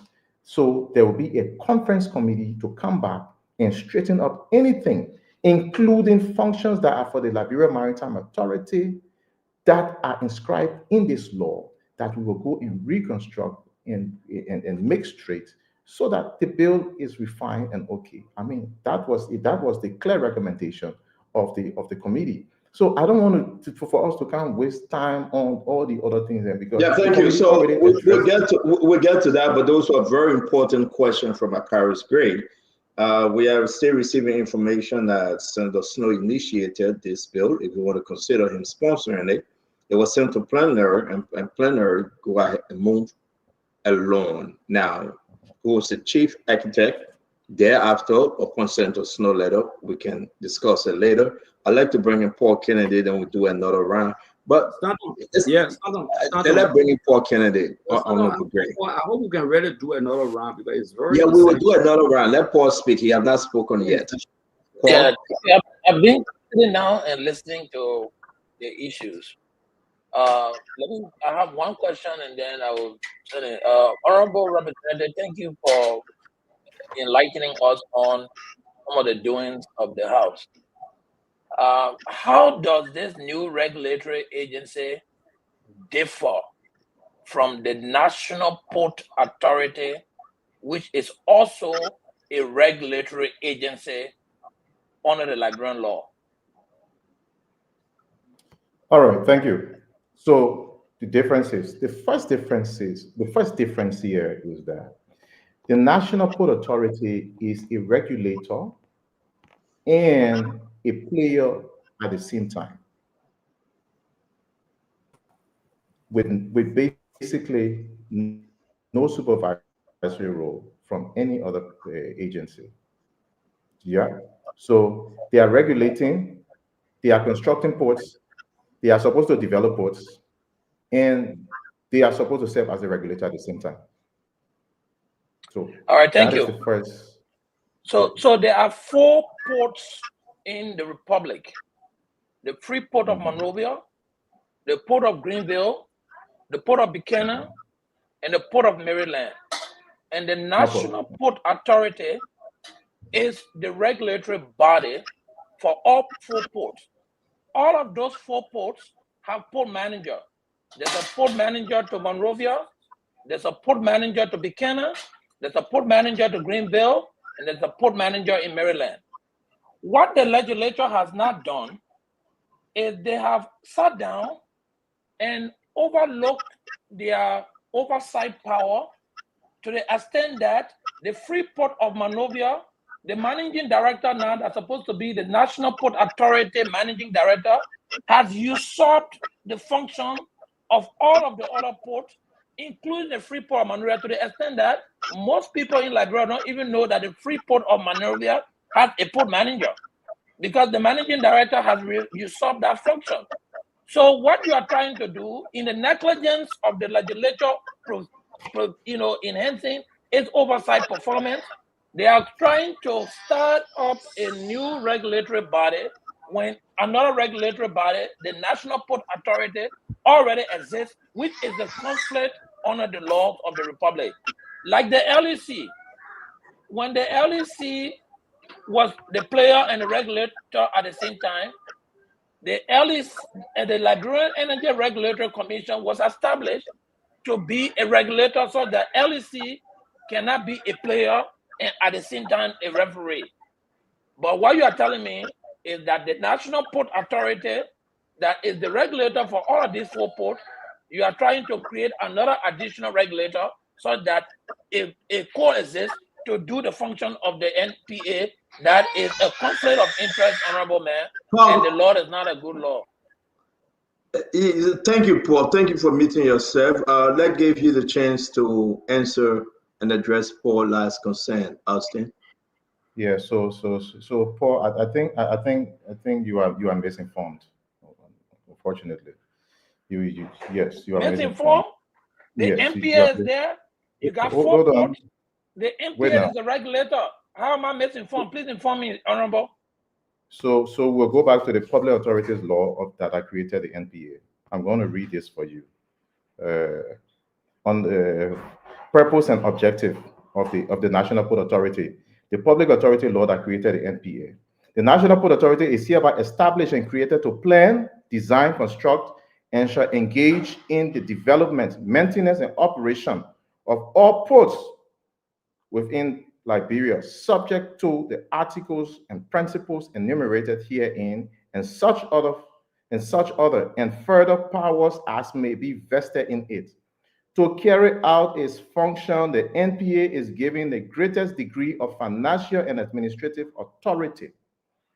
You see that? So the NPA, that thing you just said, that the legislature is, doesn't know what she's doing and all kind of thing. Correction, sir. I never told you that. No, correction. I never told you the legislature does not know what they're doing.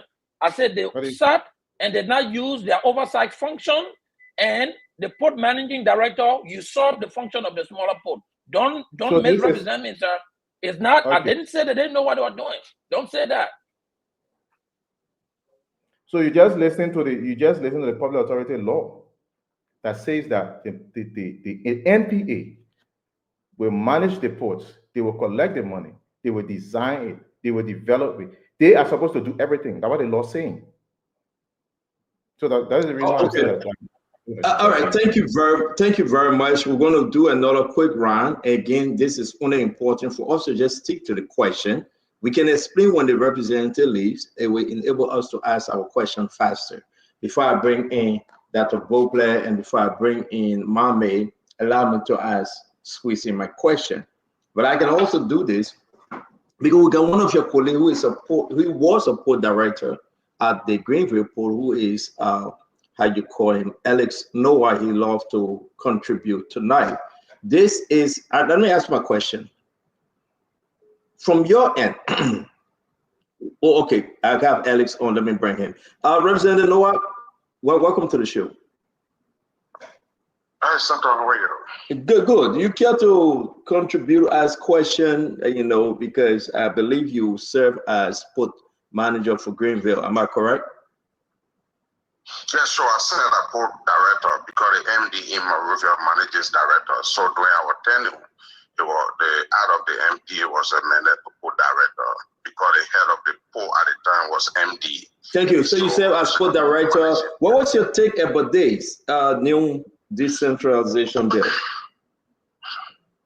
Unfortunately, Stanton, I don't know why Austin is not taking your own time to answer Mohammed,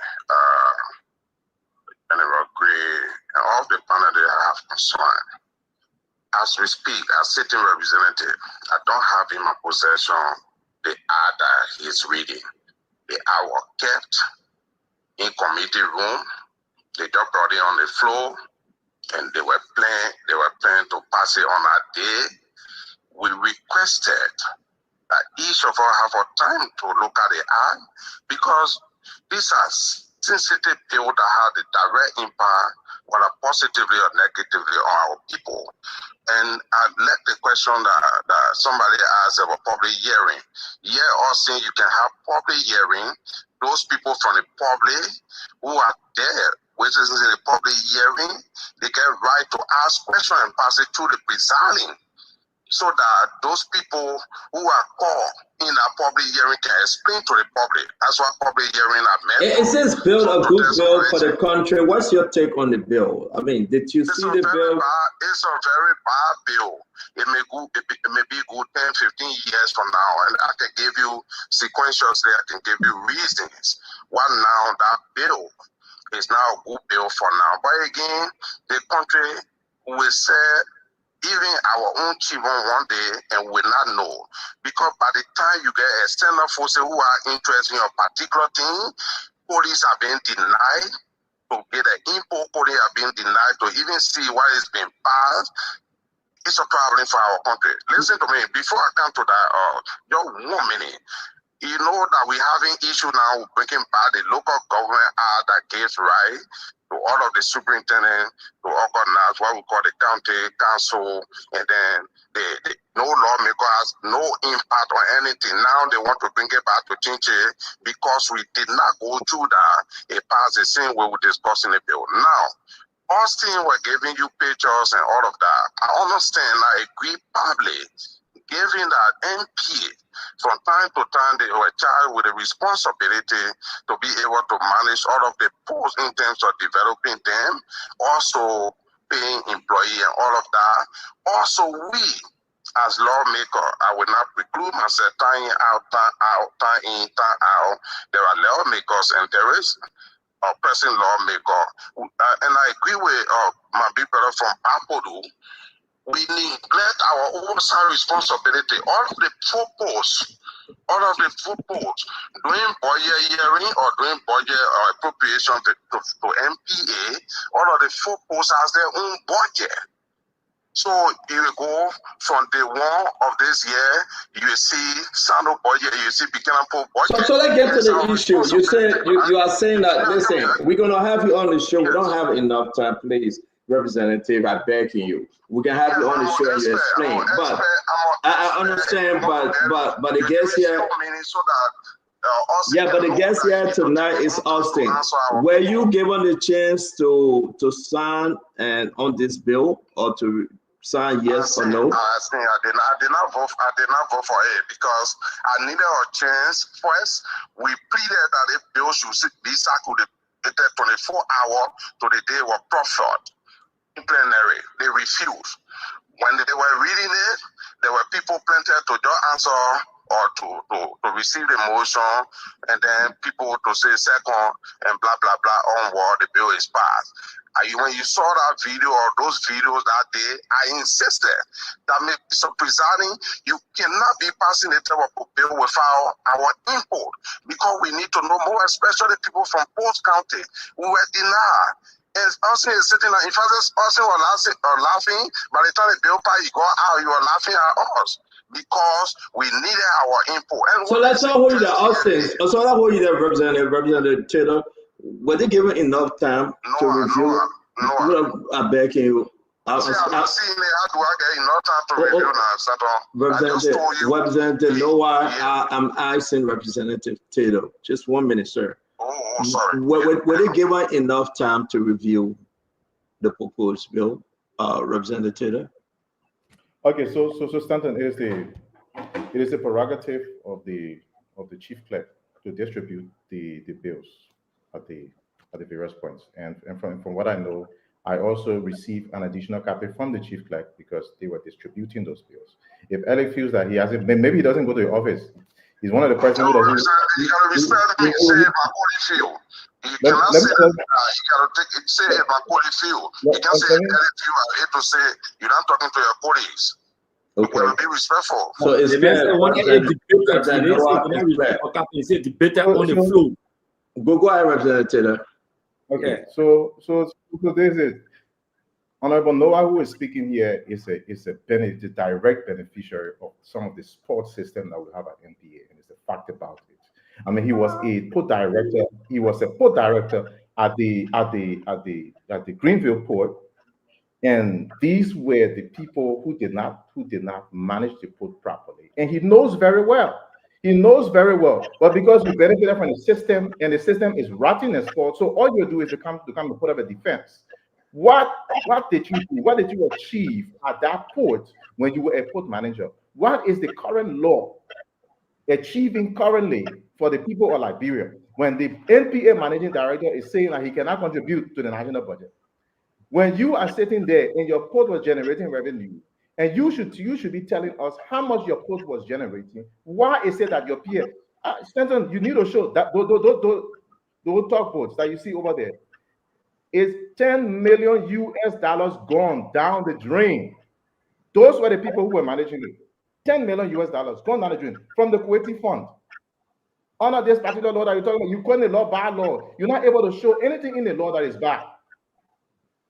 But you said in it, you're benefiting, you're damaged the port.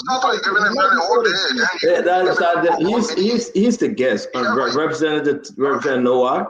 We invite you. You can come tomorrow and you can make your case.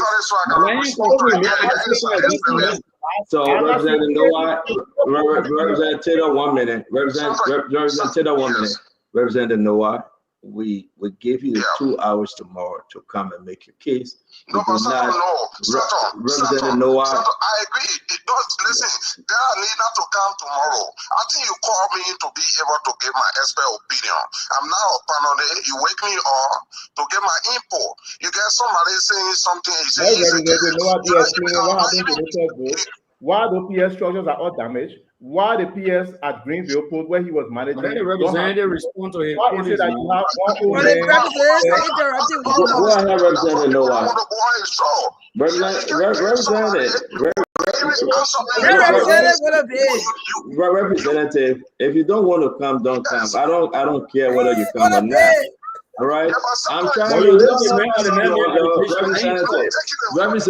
Representative, I'm trying to squeeze in time to satisfy both of you. But if you say that the reason people don't want to come, then have a good night. Then don't come. No, when I said that, start on. No, my man, as a matter of fact, let's say this thing now. No, listen, brother, I will bring you on. Representative, I will bring you on.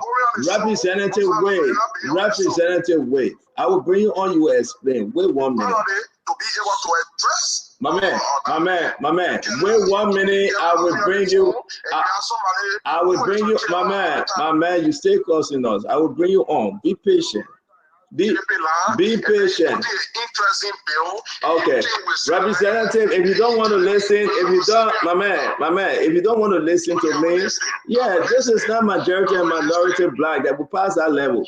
You got to listen for our people to understand. Be patient now, but be patient. Be patient, Alex. Alex, be patient. Start that equilibrium something. We're not in science class. Be patient. Let's go back to it. Number one, you asked me to come on. I didn't wake you up. Start telling the people that I wake you up. You called me, you texted me to come on. Let's get that straight. Now I brought you on. Let's follow the rules of engagement. Honorable Grace said we should give you the chance for you to speak. So let me give you the chance for you to address what Representative Tito said. Okay, go ahead. You have the time. Okay, first thing first, Stanton. Morally, stress a very important point when he never had a time for Tito to answer. Representative Gray did the same. You see the man being adamant, telling him it's not important. It was important to know who sponsored the bill. But let me tell you one thing that happened. The Tito in studio there, all that you see going around the country, he have a shipping land. And that's why he fought to be on maritime. And we say the truth. If we put it for the interest of the Liberian people, who should not put our own interest. The money, the amounts he calling from various posts are not true. You have two seasons in Liberia. The Sanopo is largely dependent on logging. During the rain season, you have no vessel going to Sanopo. The whole year, maybe you have two vessels. You have approximately over 200, 180 some more persons in Sanopo. You did not do assessment. Roads development goes with port development. You say you put in a port on, you did not do an assessment as to how many people are about to be retired, because now by the time the president signs that bill, everybody will be on their own Monrovia pole, will not take responsibility on all those things that they used to do. Also, the security rates that the guys did not take into consideration, they were curious to go ride in plane to go to the various posts and come and impose the bill on our people. You know what they did not take into consideration? It took the Monrovia Pole years to have sophistications that will be able to deter the bad substances and arms and ammunition that comes in our country by illegal means. The fact that you opening all of these posts right now without all the measures, or maybe mandating the MP at a time to develop, doing our oversight to develop the posts before giving the autonomy, you have those people who are interested in bringing the bad things into our country using the posts now, because they know Sanopo, there is no detector to deter any continuum what is bad and what is good in it. Also, you have a port that did not meet the ISPA compliant, the International Sharing Post Security, which is an international standard to be able to be on your own. There is no navigational lights in Maryland Port and Sanopo. You creating an autonomy for that port. You're not taking into consideration all of those measures that may bring many protestation in the various port, because for years you have people saying, okay, in the 6 months will not be able to pay you because there is no vessel coming. There is no infrastructure. And I agree with somebody who said Buchanan Port, with the exception of vessels, they have other infrastructures. They get leases. All right, thank you. No. Thank you. So what's the key point here? What's the key point that you don't like the bill? Do you think Greenville Port should be on her own? Do you think so? If it's not today, when? Greenville Port, Harbour Port, no. But because they wanted to see Buchanan Port, and you cannot carry Buchanan Port without all the other. No. I'm not asking about Buchanan Port. You work as a director. You work as a manager. Yeah, but you work as a manager at. Hold on, Alex. My man, Alex, listen. We're breaking you back. You work as a manager. You can say it to the how we can respond. Okay. I'm listening. You work as a manager at Greenville Port. Representative Austin Taylor just said because of your poor performance and you didn't do anything, the port is looking, the port is what it is today, and they have to come up with these brilliant ideas, according to Representative Taylor, that these people can, bring up new ideas to allow these ports to operate on their own, raise their own money, rebrand them, rebuild them, and make it up to standard. You were there. What was your suggestion? Do you think Greenville Port need to be on her own right now? No, it's not need to. And who is not our own, that is not an issue. The issue is our neglect of our responsibility to hold the MPA feet to the fire to developing no posts or the reason the national port was established. Now, Austin Taylor just contradicted himself. When you said because Monrovia Port manages all the port, that's why the ports are like that. Then how could you hold me that when I was there, I did not do anything? That's a charge to anybody, because when I was there, I was not the managing director. I am saying despite also that these ports need to be developed, but it's not the reason of establishing different autonomous on their own. You're also accused. I want to also close on this because the guys got to speak. They are looking at me in anguish. Yeah. You are accusing Representative Taylor that he got a special interest in this bill. How so? Yeah, when I was in the port, Austin Taylor have a shipping line, and he said, when you and Austin and myself were on the show the other night, when you asked him the question when you brought the issue about the double, and I said, Austin, when your ship were in port, when the double got signed, you're not the one who sent money for the kingdom to go and rescue. They say Austin was in studio. So Austin got a shipping line. He said on your show that he turned it over to a wife. But what is different from CAT and RAT? You cannot tell, nobody can bamboozle all. The whole Austin thing is conflicted even in the maritime sector. Austin should not even be around something called maritime. Who do you think introduced this bill from the Senate? No, the man who running with it should be able to tell you that I mean who laying down, sir. Thank you very much, Alex Noah from San Luis. It's good having you. Go back to bed. I hope you're home. I hope you're somewhere else. But anyway, let's get back in studio, guys. Austin, thank you for being patient.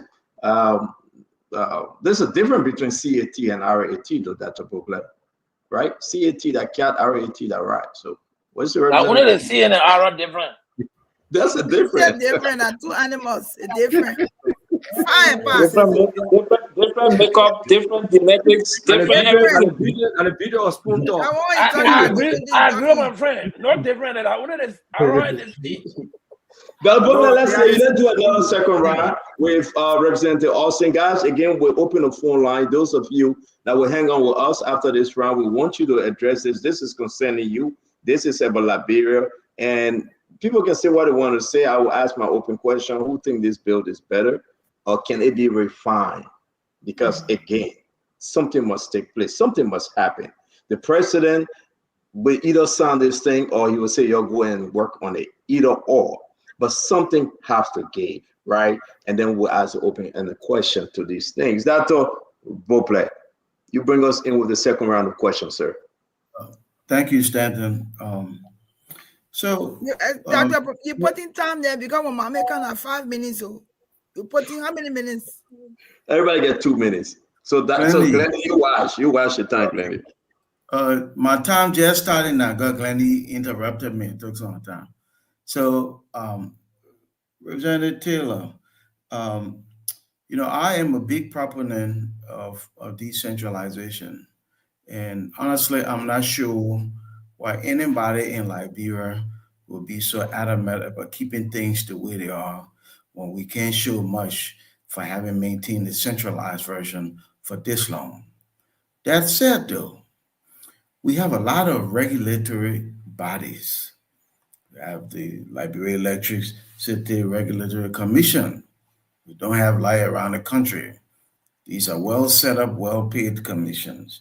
We have the National Aqua Life and Fisheries. I met with one of the board members, and in my one point, we're talking, he could barely articulate why his agency, his commission, even authority even exists. We got the Liberia Petroleum Refinery Authority. We don't refine oil since the 70s. We are a procurement agency, but we have a well set up regulatory agency. And so it goes on. Liberia Telecommunication Authority. We have National Lottery Authority. All of these authorities are set up. All of these authorities are well staffed. And interestingly, all of these authorities are paid well, paid more than medical doctors, most of them in Liberia. My question to you is this, and to Mama's point. So, was it necessary to? Again, I'm with the decentralization part. I really think it will help with development of ports in our country. But was it necessary to create a whole different regulatory authority? Could we not have used the maritime um, since already existing and just equip them with the legislative legal authority to do the work so that you don't have a whole nother government parastatal and poor people's money are sucked up there again, and then we'll keep hearing that there's not enough money for education, those things. Was it not possible to create, to use an existing, in this case, the maritime, to do the regulatory work? Do we have to create a whole different regulatory agency? And if so, why? In fact, Dr. Brokler, I appreciate your points that you've made. Yeah. I think you actually trying to address the the bill and the essence of why we want the decentralization. Uh, when you make suggestions like this, it sounds so brilliant, and I must appreciate you for that. We ask these same questions, that why the Liberian Maritime Authority wouldn't, take on the responsibility of the regulatory authority. Uh, it is another nice, fine suggestion that we've looked into. But the Liberian Maritime Authority too has her own challenges. The Liberian Maritime Authority is still trying to domesticate some of the international laws. So it's just trying to put all the pieces of the Liberian laws together. We also have serious issues with the supervisory role that the Liberian Maritime Authority. In fact, let me first admit that the Liberian Maritime Authority has been doing brilliantly well, right? But it's reasons why when we ask these questions and why we didn't want to like overburden the Liberian Maritime Authority with additional work. For example, we've been having the construction of boats currently around here. And I would tell you that the construction of these boats, from our investigation, most of these boats that have been constructed did not get the supervision of what we call classification societies. Classification society are standardized societies across the world that supervise the construction of boats. We had an incident of the Nikola Vanka that sank along the coast of Maryland, killed a lot of people, and damaged the people lost all their goods that they were trading with. Uh, this boat is one instance. We have a lot of other ones that have happened over the years. Uh, what we do not have, what the Liberian Maritime Authority hasn't done in this case, is to implement the P&I law that we are currently pushing for. P&I law is a marine insurance that is called protection and indemnity, that you cover these boats with. So most of the boats that are plowing, that are sailing, along our coast, do not have insurance to cover both the vessel itself, both the crew, and the cargo that it is moving. So the Liberia Maritime Authority is challenged, and so we didn't want the Liberia Maritime Authority again to start regulating ports.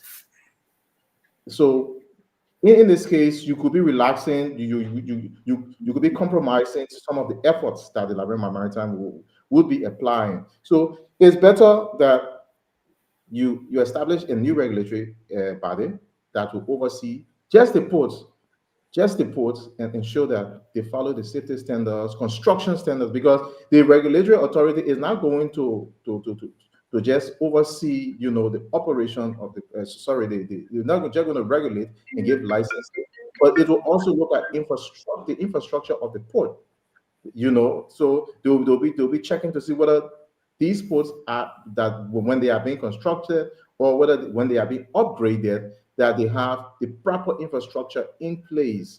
Liberia Maritime implements, like what Lenny just talked about, the SOLAS regulations for safety of life at sea. They do posted control inspections. They have a lot of other responsibilities. So let this regulatory agency take the responsibility to supervise the ports. Where will the money come from? They're coming from the same thing. Will there be extra charges? No, there will not be extra charges. And in fact, just to chip in with this one, the ports tariffs that we currently have, most of them are archaic. All the ports that we have, because the NPA has failed to use up its authority and to regulate, because it's already playing, it's a player and a regulator at the same time. The last time the port ever updated its tariff was probably 25 years ago. I think the last tariff was in the year 2000, like 25 years ago. If they have failed to update their tariffs, and you don't have any authority that is checking them, the Liberia Maritime is not checking these things. They are checking the pure maritime regulatory aspects of it. Thank you. And so, I beg you, Representative, we got to squeeze this question in, please, because it's 11:41. We got about 19 minutes. We want to ride this thing to 12 a.m. in Liberia. So if I interrupt you, please consider, okay? Let me come to Abula Mame. Abula, let's give you your 2 minutes, sir.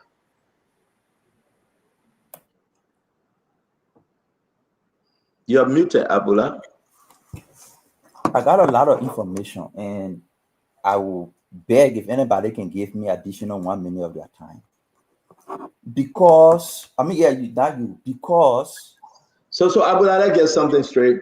You got your 2 minutes. You don't say, when we come around, I will give you my time, and anybody else want to add to you. Because the lawmaker is deliberately misinforming the public on the script in the law. Stanton, I'll send you a provision of the law. Please pull it up first. And that's why I'm taking my time, because I want to prove what I'm saying.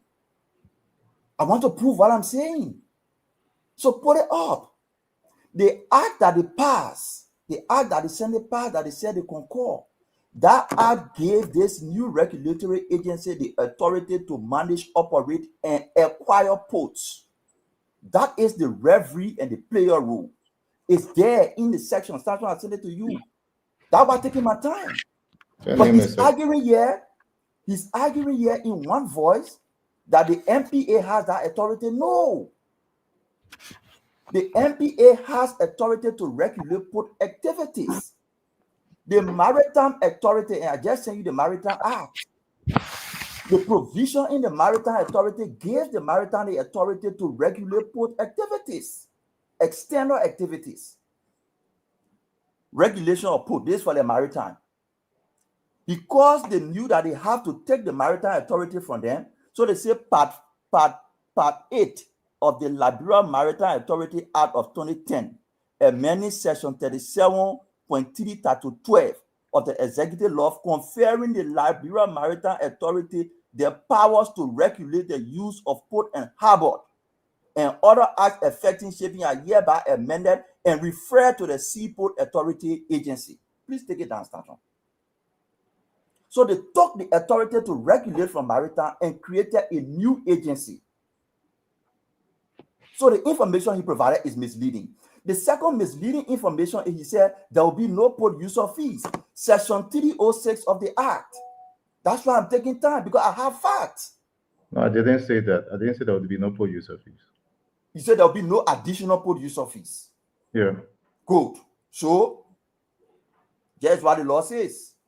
But you've also now posted the maritime law that talks about again? the maritime. No, let me on. Then in the case you have to let me to learn. Then when he finish, he can see what you have to say. Section 306 of the law says the new agency that will be established will be funded in three means. One, government budget. Two, 10%, automatic 10% revenue from all the ports will go to the regulator. Three, it says the regulator will impose additional fees on port users. Any ship that comes will have to pay to the regulator. Those ships that pay into the regulator will also be paying to the port authorities, to the different ports. So, Mami, but let me hold you there. Let you clarify that, Mami. You can throw all this thing on him and he doesn't speak. Please, I beg you. We'll give you your time. We'll give you your time. But let's stick on with the additional fee. You don't mind? Yeah, pull it 306 up. Send it to me. You didn't send it. Yeah, so they said they will charge every ship that comes will pay. Those ships will also pay to the ports and will pay to the regulator. That double taxation.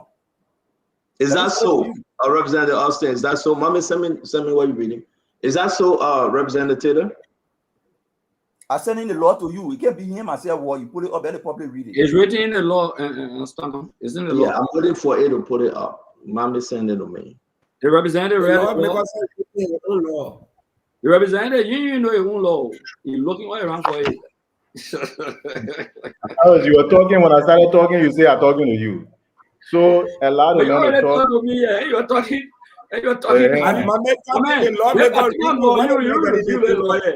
Trust me. Guys, I get back to it real quick. Mommy, can you send me what you just talked about? Those additional fees.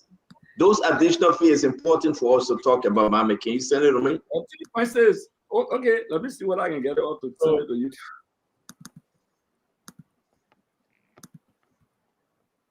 Go ahead, Austin. You want to say something?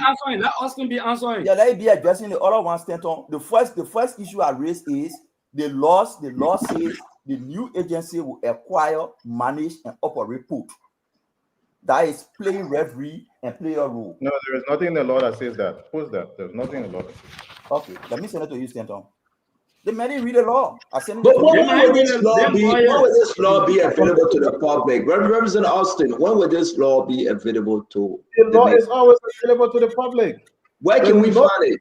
Nobody passed law and they just go throw it in the street center. So the proposed one now, because it have not been signed by the president, but where can we find it? He would throw it away from the window. I thought they said the horse partly. Well, but let me answer me that, guys. I'm begging you, Representative Taylor. Where can we find I send you the provision. I send you the provision. Where is I send you the provision, Stanton. The provision that says the new agency will acquire, manage, operate port. I send it to you. Right now, the best. Which are the law? So, Representative, I beg you, can you answer my question? While we are speaking on this, the nation is yearning to read it for themselves and understand it. Where can we find it? When can we get it in our hands? When can we go over it?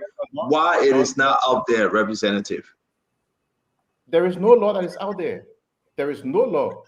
When there is a Freedom of Information Act, anyone who needs the law goes to the House of Legislature, to the office of the Chief Clerk. They will definitely have a copy of the law. So there's nothing that. So Representative Taylor. Representative, I beg you. Let me finish because mommy, I beg you. So my head is hurting. I got hungry and I ended up leaving to go take a piece of bread. But I'm serious. Number one, you can tell us who sponsored this. We passed that. Number two, you're sending me now, way here in the United States, to call the Chief Clerk and go through the Freedom of Information Act, something that you have in your hand that you can share. Is that what you're saying? So, Senator, what are you implying now? What are you implying? I'm implying if you have it If is it available for the public? That's all my question to you. Well, Is it no, available? it's available to the public. But So you what do you want already me to said do? that. I already said that. So where can we find it? Where else do you want to find it, Stanton? Probably you Go need to to be the telling me where you chief. need to find Go it. to the chief clerk. Chief clerk, that's what you said. This You is get a joke, Banana right? in Liberia, you get This is a Dr. complete Prophet joke. there. You can get it law. Yeah. The legislature does not have a website, so you have to go to the office to get it. You know what? Let's go back to Mame. Mame is up. Talk to us. Website. So Stanton, section 408, Come where and he lead the show said, you and Mommy tonight. Glenny, this is important for the public. It's not about me. Very This important. lawmaker is on Mommy, the I'm on show. your side. But it's This is also very important for me. What may you think not important for me? Okay, so this But let lawmaker is him on the show. finish Hey, bye. the law thing. This I meant lawmaker too is on many the show. things. This lawmaker is on the show saying giving put the power to regulate and be the referee and the player at the same time is wrong. I agree with him. But the law he passed, section 48A, it says, section 408, the agency may, within the limit of available appropriation, acquire, establish, and improve port harbor facility where necessary, and operate and maintain such port and harbor facilities. Stand up, put it down. Operate and maintain, acquire and establish, improve. That is 408. Referee and player. The same thing you say is wrong is the same thing you include in the law. I say the other provision on revenue, how they will tax ships that are coming in. Please put it up, Stanton. Please put it But up. can you just do 2-hour show for you and Mommy tomorrow, Stanton? Because the one you're doing that correct now. All I we gotta talk. I tell myself Mommy today, why you blaming me? lawyer tonight. Mommy, I give you my time. Mommy, Yeah, take my 2 I said show for Mommy so Mommy can peruse the law from the start to the guys, finish. So guys, Mommy, guys, wait, Mommy, you're going to use spoken in the 2 minutes, and that's your last 2 minutes. It's 7:51. By 7:54, you should be done, please. Put the revenue Glenn, who saw you on here on the law business? Put the revenue component up. Stanton, put the revenue component up. I'll send it to you, the revenue component. I don't want The to lawmaker really his own law. He really his own law. It's not easy to know. But he is taking to memorize the law. That new He should law. have it on a form. He should have it and know the parts. But he really get paper. Yeah. So let's give Mame his time. He's going to use for Kennedy 2 minutes and wait. One thing I want to say, maybe people will get mad at me. Was Representative Austin is the chair on maritime, and thank God that he came to help us understand. All right, and we would just engage him. But I will also invite Edwin Snow. He wrote this. He brought this up. I will also invite Delon and Youngblee if they choose to come. That's fine.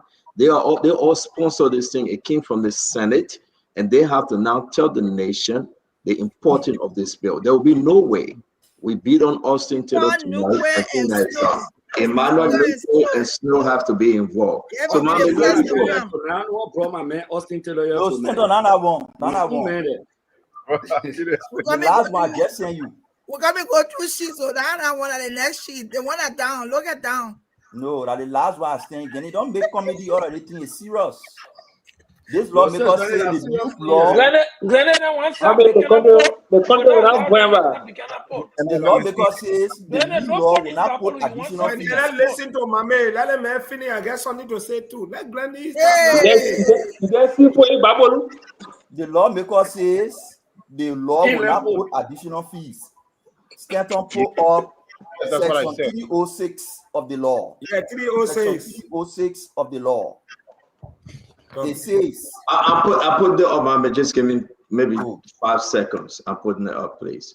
Nobody reading the law. They're just rushing to pass it.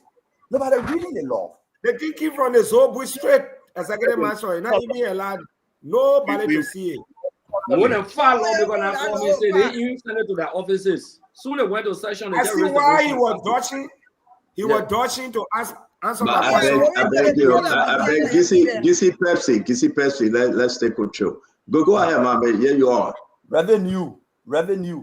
The agency shall determine the fees to be charged. Blah blah blah. The agency shall determine the collection of regulatory fees. It goes down further. There shall be fee for each arriving sea craft for the purpose of port service and development is going to be collected by the regulatory authority. Annually, the charges and fees mentioned in section 306 above shall be reviewed by the agency. The agency shall collect charges and fee levied and contribution from port operators and other entities. Send them, pull it down. When you put additional fees on cargo ships that are coming to the country, you collect that revenue. The port that is going to, the port also charges. That double charging. The people will transfer that charge on consumer. It will lead to increase in the price of goods and services. So we're saying that's why in all the other countries, they do not have a separate regulator. The Maritime Authority regulates the port. The Port Authority regulates internal issues. But you're creating new agency, taking law from Maritime, taking law from Coast Guard, only to justify why it should exist. But because it needs to exist, government needs to put money in the budget for it. It needs to put additional port user fee to put pressure on our people. It's wrong. The law is bad. We call on the president to not sign it. The way they had it in the legislature, let the president open it up for expert opinion.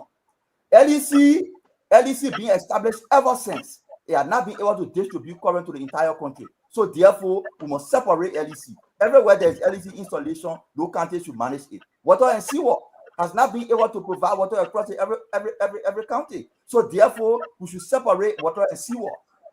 Airport authority, we have the airport. So we got to get Representative Austin a chance so we'll separate the airport. I mean, you made three very important points. Let's pause you for a minute. You have your own sport candidate time, and then we will come to Representative Austin. Representative Austin, very good argument. Stanton, I'll just say shortly when you share the part of our report I just shared with you. I just share the last part of this report, that the conclusion of this regulatory report that we made.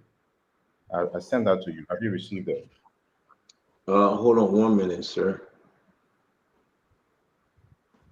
Can you resend it, please? Okay, it just came in. Don't resend it. I got it.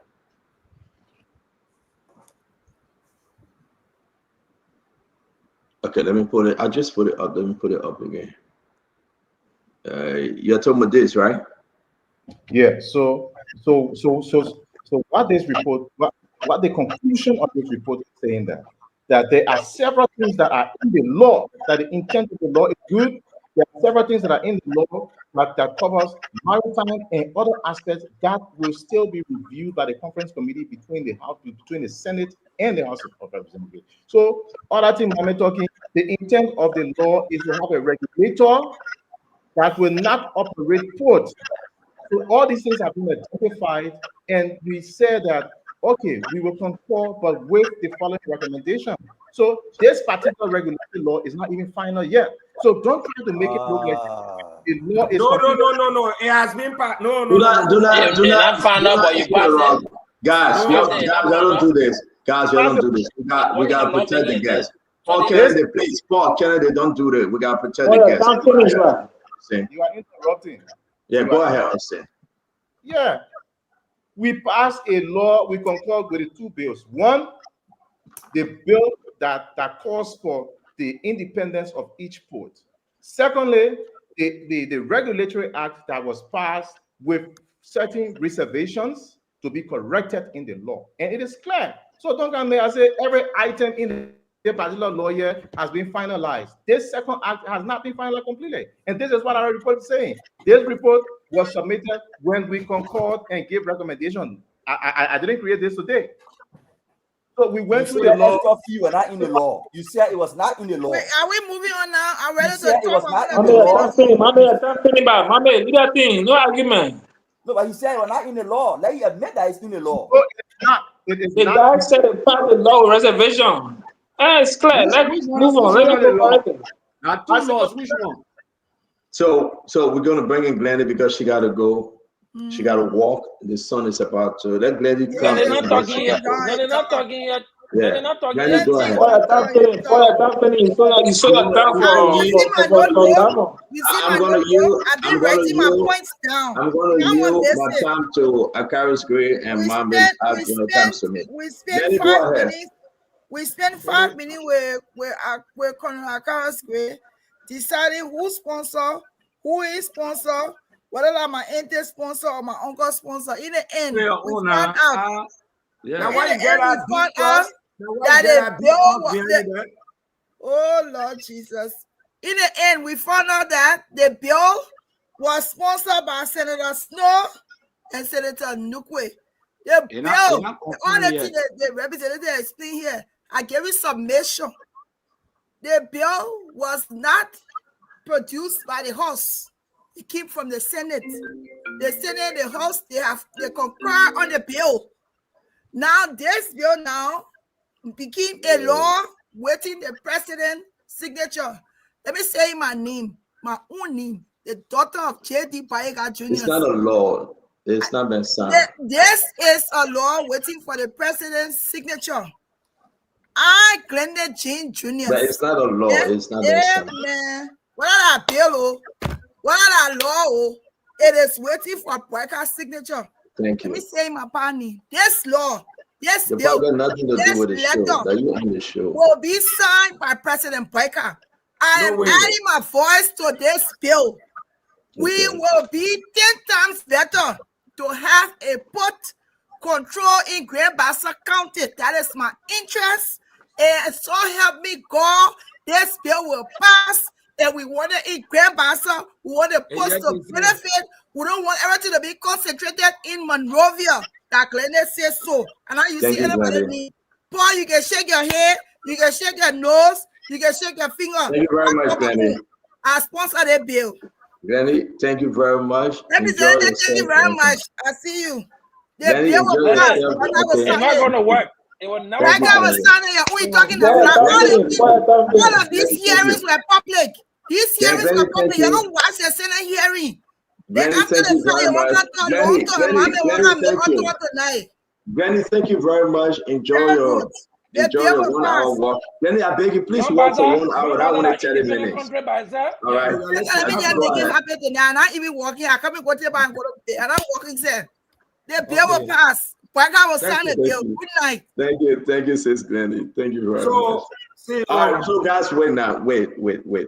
Let's get some order here. You know, let me say this, right? See, on a serious note, when we're going to Fandela Patrick, I can be scared. But I have to go to him because he's on the show. Yeah. So let's watch the clock. Fandela, you get 2 minutes. You're giving me 2 minutes. This is unfair. I'll keep it at time.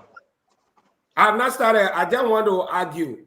I'll keep it at time. No argument. Start. Your time start now. Okay, I agree.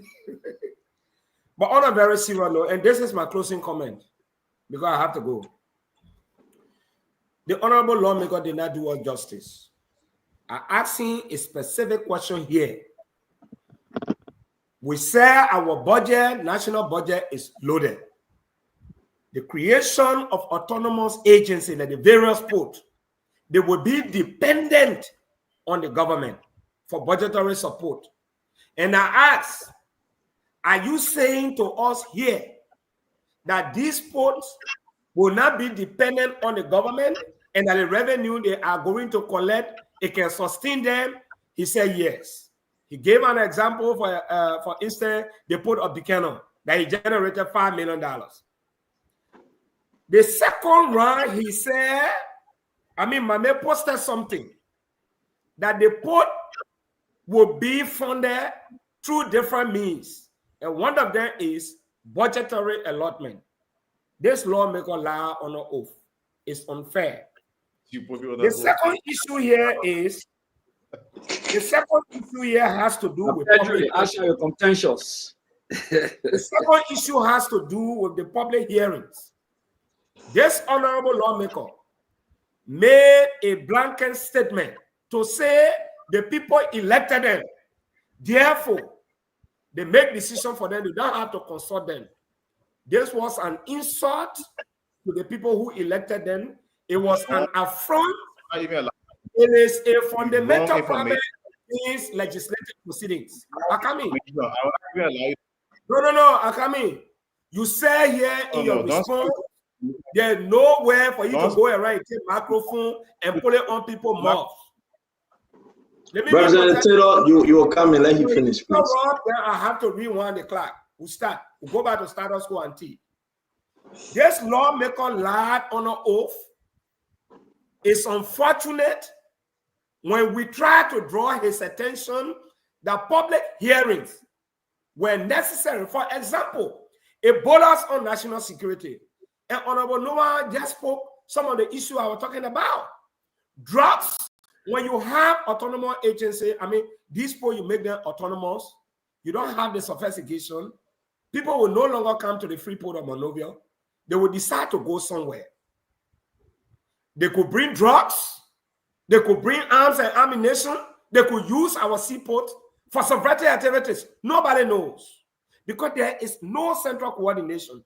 And I said it was important for public hearings. And he said here, the people elected them. There's no need for them to go and consult. In fact, the people of Maryland, if you're listening, this is one of the reasons your lawmaker does not consult, or consult you before making decisions. When you are looking for a vote from the people, you went to them.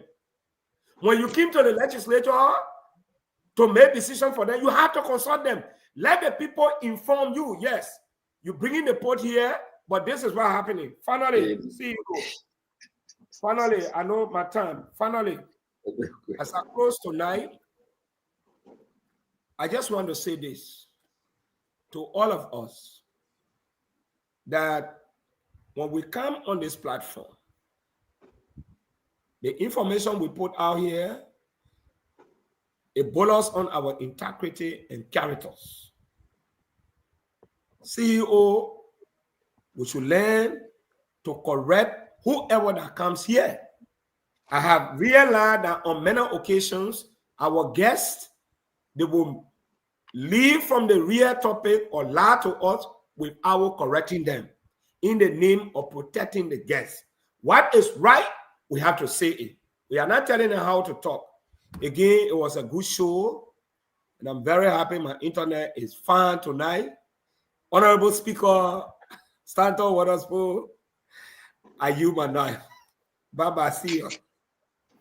Well, thank you very much, the Honorable Vendetta Ara Patrick. I wish you would have run for representative seat instead of senatorial seat, and that's why you were flogged by Nathaniel Fallow McGill. Hey, Next time, run for representative seat. Thank you very much. Thank you. Have a good night. And you supported the killing to give me you. I supported McGill, and I will support him again if you run against him. Thank you. Anyway, he running again. That different senator running. Anyway, but I want to say, Austin, let me thank you very much, Chief. Austin, let me ask you. A lot of stuff is moving back and forth here, Representative Austin. But to everything you to come on this phone talk, I really do appreciate. I hope you can come back. I know Phoebe would speak, and then Honorable Gray would speak. But I hope you can come back from my end. A lot of stuff is unsolved. I think the decentralization, from my point, is a good thing. I do believe it's a good thing. But I also think that there's still a lot more need to be done. We need to tweak something around. Do you agree with me that we are not there yet? I think we have to decentralize this sport. But when we have to talk about the security, when we have to talk about other issues that have been raised to cause more revenue on the people, these are concerns that you have to explain and people have to understand. I understand that Buchanan should have their own port. I do agree. They should run their own affairs. The people of Buchanan, they are in darkness. They are suffering. Maybe it will help them. Harper, let's talk about Greenville. But I think something still needs to be done. We are not there yet. I mean, Austin, are you going to agree with me that we still need to tweak this thing a little further because of other components that folks are raising in Representative? Okay, Stanton, thank you again. Like I said, I'm very surprised that Miami will treat this particular law. There are two laws that are involved right now. The one that has to do with the independence of the port is fully concurred with. The one for my intro, I made it very clear. The one that has to do with the regulatory aspect was concurred with the Senate, and like what I asked you to post, with certain reservations. And those reservations are to fine-tune the report and to give that bill the essence for which we will have the regulatory authority. Secondly, the Vandala Patrick raised the issue of security, and the Alex Noah as well. I want to tell you right now that the most vulnerable port in West Africa, in Africa today, are the Liberian ports. At Monrovia Port, in fact, containers come in the country, nobody knows what are in those containers. The Monrovia Port does not even have port scanners. And it's evidenced by the discovery of around over $200 million worth of drugs that came in a container to a coastal the other time. We all heard about it. There's an influx of drugs in this country because our ports are not properly being managed and because of the centralized system. At the port of Greenville, it's completely vulnerable. You're talking about security that when you centralize when you centralize the decision making or the management of the ports, then it means that these ports will be vulnerable and it will pose a security risk. There is currently a security risk at all these ports. Can you imagine? The number of ISPS personnel at these ports are very low. Secondly, there are no instruments to detect or to scan through containers when they come to any of these ports. There's no reinvestment in the ports. The ports are already dilapidated. What security do you have now? The country has an influx of drugs. Our young people are currently under the influence of drugs because would this decentralization help improve the security system at those ports? Definitely, it will help to improve the security of the ports because the current system is so weak that even the Monrovia port that is supposed to be the most advanced port does not have any instrument to control the influx of drugs from Monrovia alone. Are we going through job creation here? Yes, definitely. Will it bring in more jobs? When you decentralize these ports, they will have the opportunity to have investors invest. Currently, there are people who have tried to access these ports to invest, but because of vested interest from several angles, people have not been successful in getting to investments. Let's take that now. We are not many. Let you job was said, and thank God they represented. So let's talk about the job creation, and I like where you're going, Representative. It hasn't been today. It hasn't been today. People have expressed interest. But let me tell you, when you have a single person who sits at a particular point, who wants to negotiate, who comes to invest in the port, then it draws down on whether investment will be encouraged or not. And we have seen it, that our ports have not been successful in having investors to invest and to develop these ports because of somebody's simple interest. But when you decentralize the ports, I tell you, tomorrow so thank you. You answered my question. I want to be very fast. I beg you, JB asked two more questions because now we get somewhere with employment. Do we have investor waiting to negotiate now? That is not my responsibility to say, okay, what are the investors waiting? But one thing I'm just asking you as a lawmaker. Can you tell us? So, Stanton, once you decentralize this post, the first thing you do is that you make the post attractive, because there are no bottlenecks that you've created. I understand. Listen, I love the idea of decentralization, Austin. I do. I want Greenville to operate. I wanted to raise their own money. I wanted to be responsible, hire people from Greenville, right? People that will work and make it beautiful. I want Buchanan to do the same thing. But my question to you, since we will be creating jobs, since we'll be raising our own revenue, right? Do we have people waiting right now for Buchanan Port that want to take over? And we have obstacle in the way that the people can only come in when we decentralize. Can you explain? So I want to believe that there are always people who are waiting to invest in ports because ports are very attractive sources of investments. Very attractive. There's a reason why you even see a port like San Pedro Port has Well, what do you make about the ALG or AGL? Do you know about them? They're waiting to come in for Buchanan Port, AGL. Well, what have you heard about them? I know about AGL. I know about Massa Maroc from Morocco, Right. who are interested in Monrovia and Buchanan Port. I also heard about AGL that is also interested in Buchanan Port. So, but then there are other people, there are other companies that are also very interested in. Yes. So tell you, I'm done with my question. And Austin, listen, man, listen, this is about Liberia, and I get so passionate people know that. I really appreciate you. Let me run to Fubi here and we'll try to run this down because you are on point with that message and people begin to understand our favor, to tell you the truth.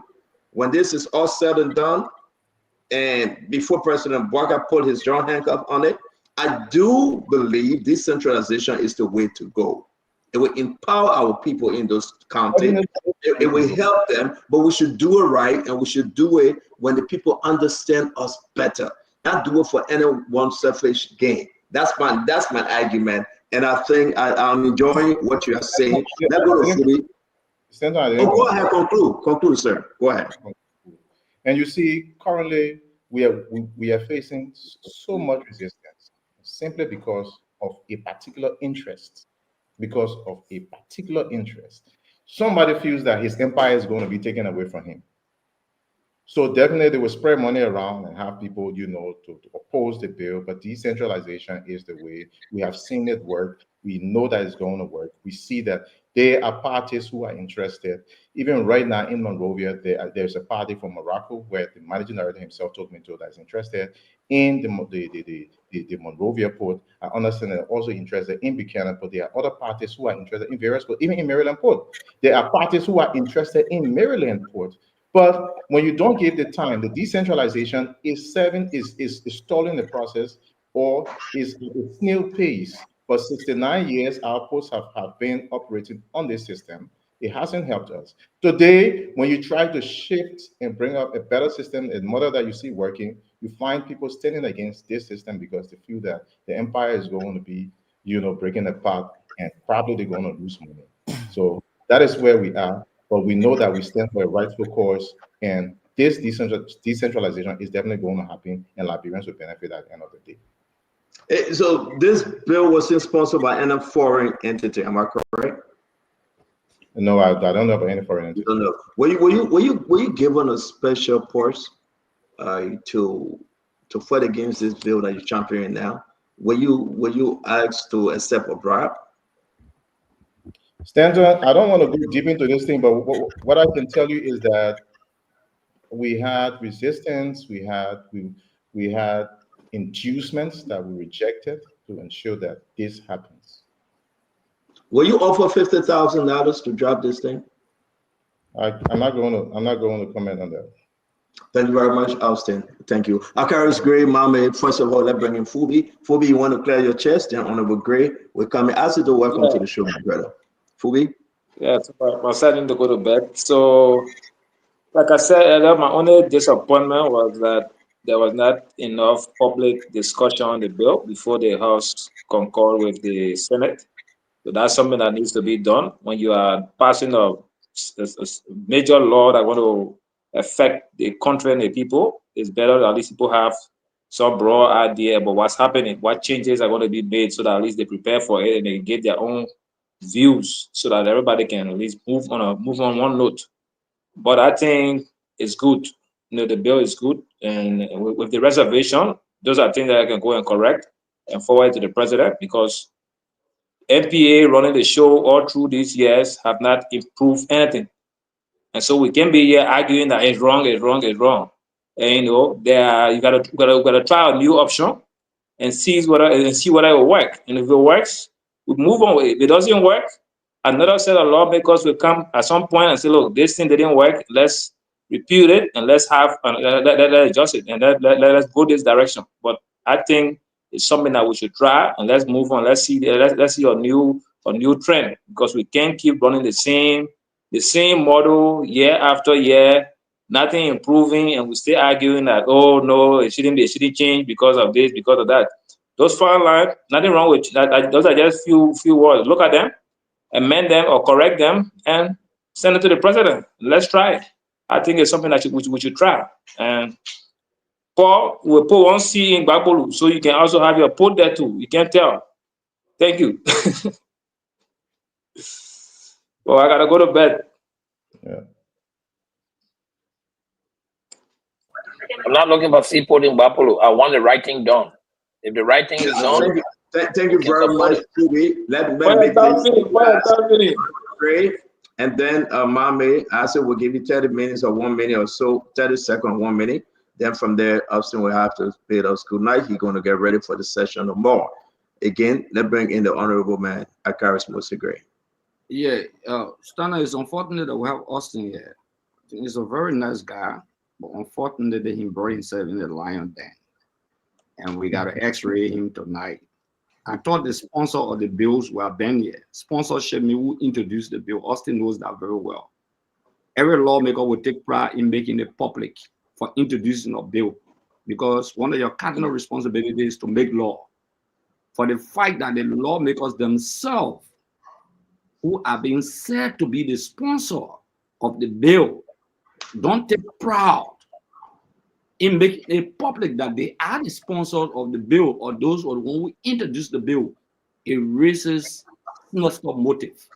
Even on Snow is a sponsor of the bill, or I would say the same thing. Because every lawmaker is part of your CV and your record, and the record of the legislature. It will be written by the Secretary of the Senate and that of the Chief Clerk on the issue of sponsorship of the bill, the one who introduced the bill. So it's a cardinal responsibility of every lawmaker for your people to ask you how many laws you sponsor. That's the first ground. So it smells something to me. When the lawmaker said one of the laws, the one on the independent, that is decentralization, is fully concurred with, that means they agree with the Senate 100%. The one that has to do with the issue of the inland, the seaport and the inland ports, he said that they have some concerns. So it's partial. I still come back to the decentralization. I will still come back to it. And it's very essential. The lawmaker did not state that this law has a transitional clause. Every law that would repeal, like you're creating an entity or new entity, and you're repealing a law of another entity to create a new entity, there must be transitional clauses or phrases. And the reasons are innumerable. Among those reasons, 600% for analysis will be losing a job, will be losing a job. 600%. How does the law in the transitional clause incorporate these people at the various posts? They are Liberians that will be dashed. The law must not create unemployment, it must create employment. But this law is seeking to create 600 unemployment. Clear cut. The lawmaker cannot read a provision of the law that provides for a transitional clause. The issue of pension, the issue of servant benefits, for example, the issue of debt, the liabilities of the individual posts. Who paid that? The law has not addressed that. No provision of the lawmaker can state today that has addressed that. When we're creating the LRA, when we're creating the Ministry of Finance Development Planning, we have transitional clauses to incorporate people from the revenue component to go to LRA, the people from Ministry of Planning Development, Ministry of Planning to go to the Ministry of Finance for Planning and Development. The lawmaker has not been able to show that provision of the law, and I hope you'll be able to show it tonight, that provides that transitional phrase. The second thing is that the lawmaker, as chairman on maritime, is conflicted. He should not preside over the law. I will tell you why. He owned a boat. It's conflicted. One could properly argue under the rules of the legislature under conflict and under the code of conduct. Those are two laws. One could properly argue that the reason why a chairman on maritime will not consult the maritime authority as chairman, you have oversight responsibility over the entity maritime. You will decide to repeal over 5 provisions of the authority of the maritime to create a new entity. It means there's a rift between this guy and the maritime head. It makes the law personal. But there's a rift between the maritime committee chairman in the Senate side and the maritime head. It makes that law very personal.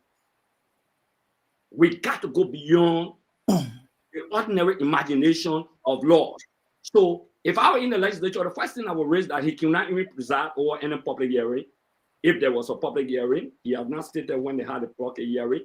But for example, the experts should have been invited. The issue of security, Austin argument, Representative Taylor argument, validated why the law should not be passed. He said the ports of Liberia are the most vulnerable ones in West Africa. The main port does not even have equipment to detect a lot of things continue. What about the ports in Greenville? So, Honorable Greg, do we need decentralization, Greg? What about the port in Honorable Greg, do we need decentralization? No, let me finish. Let me finish. Then I will answer your question. Let me finish. I will answer your question. What about those ports? How many years will it take for the port to have those equipments? Okay, 900,000 are generating whole year. You say central government should sponsor them. He had justified why now the law should not even be passed. They don't even have a transitional clause to say, for example, okay, when we pass the law, maybe the port will become independent in the next 1 year. That's some of the justification for transitional phrases. Okay, and they must meet up with certain criteria before they become independent. So the issue of national security, the NSA should have been invited. The joint security of the country should have been invited to the public hearing. Stanton, you say you want to face the law, and we're trying to face it. The joint security of the country should have been invited. The police, the immigration, okay, the NSA, because you talk about transportation of substances, even equipment, military equipment could be brought into the country because you don't have any scanning machine to ensure that you detect them through those ports. Well, it's been happening. It's still happening now. No, excuse me. It's still happening. So therefore, let's strengthen the one we have, then to create another one that will cause more problem. It raises more national security issues. That's what. All right, so great. Let's give Austin a chance to speak. Let me conclude. Let me conclude to Austin. Austin, you are conflicted. You own a shipping line. How can you preside over a bill to take that authority that your interests you protecting? So you said something about AGL. But the speaker know that man owned a shipping line and they gave the man the position as the man said it here. The man said it here. They're not hearing anything. The man said it here. I'm not saying it's a hidden thing, but the speaker position the man to be chair on maritime. But excuse me now, then you can't preside over such a bill because you are conflicted. Then you recuse yourself, Stanton. That's what we are saying. You can be the chairman on a committee, but when a document comes to you and you are conflicted on the document, you recuse yourself. He didn't recuse himself. But even the sponsor of the bill not speaking. Yeah, he didn't recuse himself.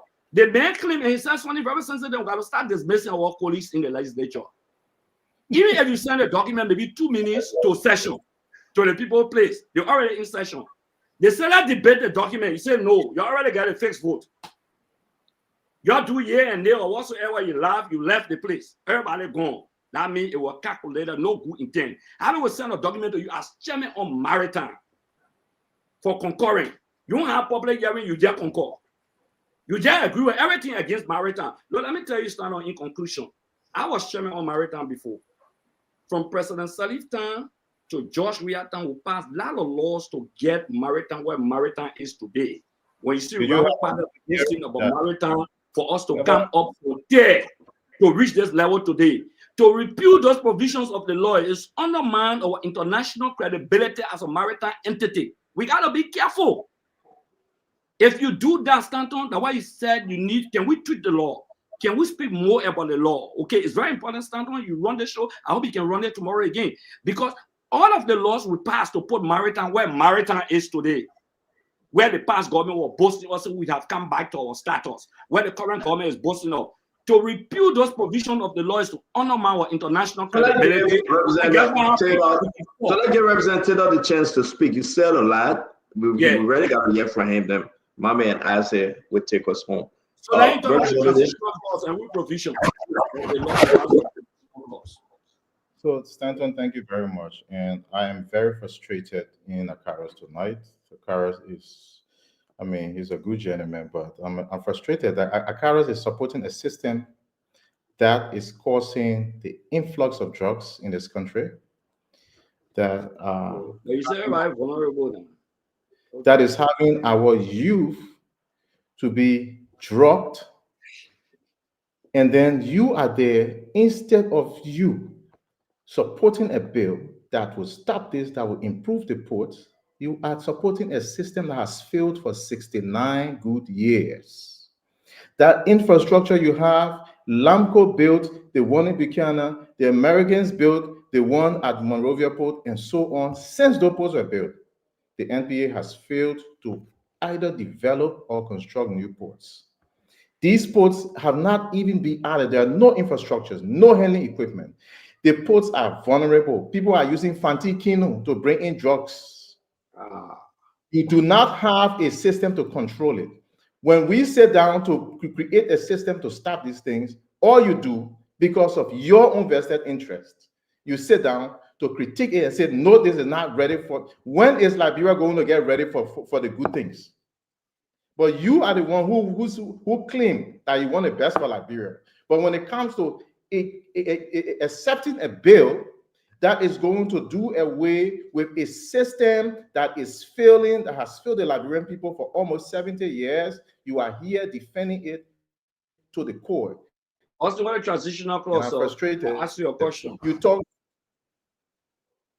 about transitional clause. For your Yes, information, Mr. Akaras Gray, nobody is going to be laid off. Nobody is going to be labored by this bill. All those who are working in Monrovia Port remain working in Monrovia Port. All those in Greenville Port remain working in Greenville Port. All those at Buchanan or Harper Port remain working in Harper Port. There is no cause for laying people off, because the port will be operating at that level and seek Austin, to that's improve. not possible when you take those authorities for central. Austin, man. Let me speak now, Greg. Greg, you gotta give me the chance to speak. You take authority from one entity and one people be employed.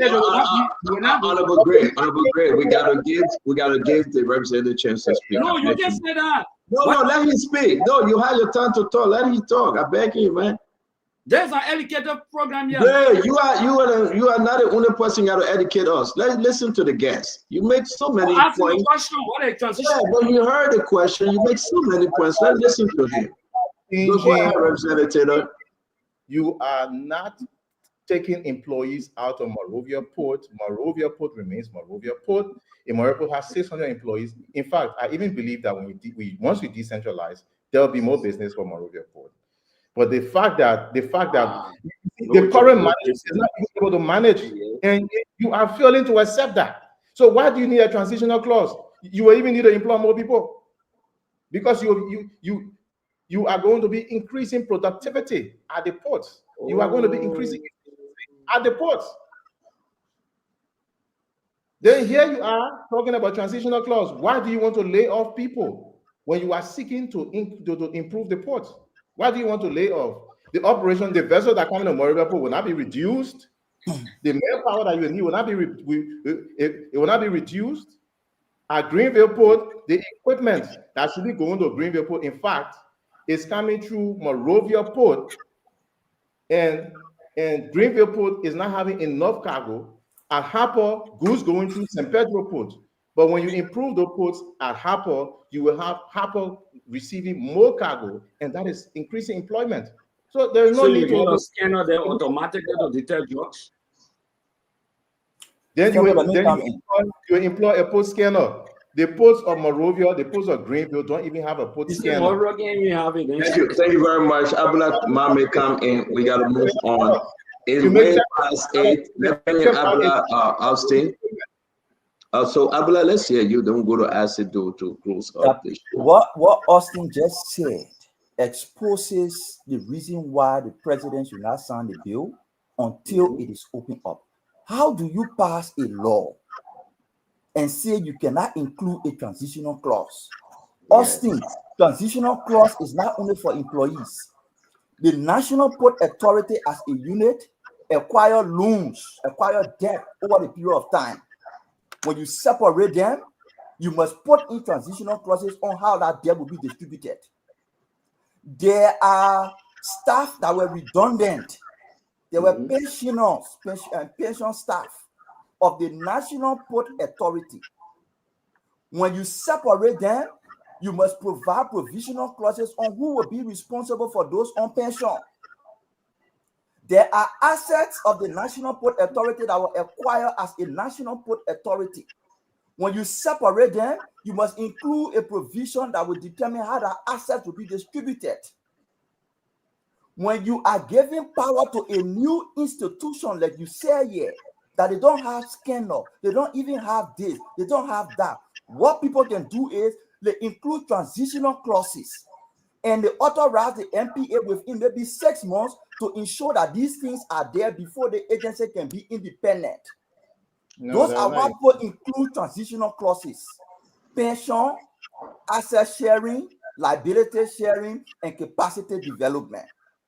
So you include that. All the laws in Liberia, maritime law, foreign administrative separation, local separation, LERC, all of them got transitional clauses. Just stop joking with us here. Just go and do the law the right way. Don't hurry, push it on places and pass it. It's wrong. The maritime, you keep arguing that we have provision and say we pass it on a condition. Here are the conditions that you pass it on. 6. None of those conditions, say now you want to pull it up. None of those conditions has issue to do with the additional fees. No, not that one. The additional fees, the condition you pass it on number 1, you say they should change the name. Number 2, you say the Port Authority shall not affect the role of Liberia Maritime. That one, you address it. The Maritime Authority reserve the right to receive license. The Maritime Authority have the right to ensure the Port of Monrovia cannot operate, blah, blah, blah. The Maritime Authority, the Port Authority have the right to ensure the port pay share to government revenue. You have not addressed the fundamental issue about this new agency charging additional fees on people. It's not part of your condition. But those are the best practices. It's not part of your condition. Another one that is not part of your condition is the agency you created as a regulatory agency. The agency you created as a regulatory agency, you also gave it the authority to manage, operate, and acquire port. It is not part of your condition. So you need to go and include it in your condition. Those are the things. Come back. Don't misquote this. Come back 3.5. It is part of the best practices. So you will consider all those best practices. And once those that do not fall under country best practices. So Austin, here is the best practice. All over in Africa. Here is the best practice. All over in Africa, and I challenge you. Show me one country that has a separate entity to regulate port beside the Port Authority and the maritime. Show me one. Here is another best practice. Here is another best practice. I've been giving you. Don't bring me back to that point, Mohammed. I'm not going to discuss that again. Austin, we finished crossing that. Look, but you can't show the country. Which country has a port regulator separate? Which country, Austin? Mohammed, do you agree? Do you agree to the decentralization? I agree to best practice 1. The best practice is Morocco, Senegal, Ghana, Nigeria, Togo, Liberia, Ivory Coast. The best practice is the ports are managed by port authorities. There is no separate regulator. There are port regulators, and So, Mame. So you name all the other country, right? I want us to go to ASEAN and this show, guys, please. You name all the other country, that's fine. But do you think that it is important now in Liberia for us to decentralize these ports? I disagree, because here's why, Stanton. If your argument is because the port is not functioning well, the airport authority too is not functioning well, so we decentralize and make everybody independent. LEC is not functioning well. Water and sewer is not functioning well. Do you think it will come to time? Do you think we'll come to the place that we decentralize them one day? The government has a comprehensive. The airport authority is decentralized. The local government actually stopped it. I'm surprised that the port authority is decentralized. The ports are decentralized. The ports are decentralized. Decentralized. There's no argument. But listen, on an autonomous agency called the National Port Authority, whose function the gentleman had they replicated. They have replicated the National Port Authority function and created a separate sub-functioning organization. Why will you do that? You have so the let person. us comment before representative. Body, right? Representative Austin, we have one more representative. Let allow Representative Austin. Let allow Asa to come in. He just joined us, and he will be the last. Asa, welcome to the show. Take it away. AGL. I want you to squeeze your question in before the representative. Yeah, but then he can go. But let me have something to say first, and then ask one question, please. You want him to go, or you want to ask him a question?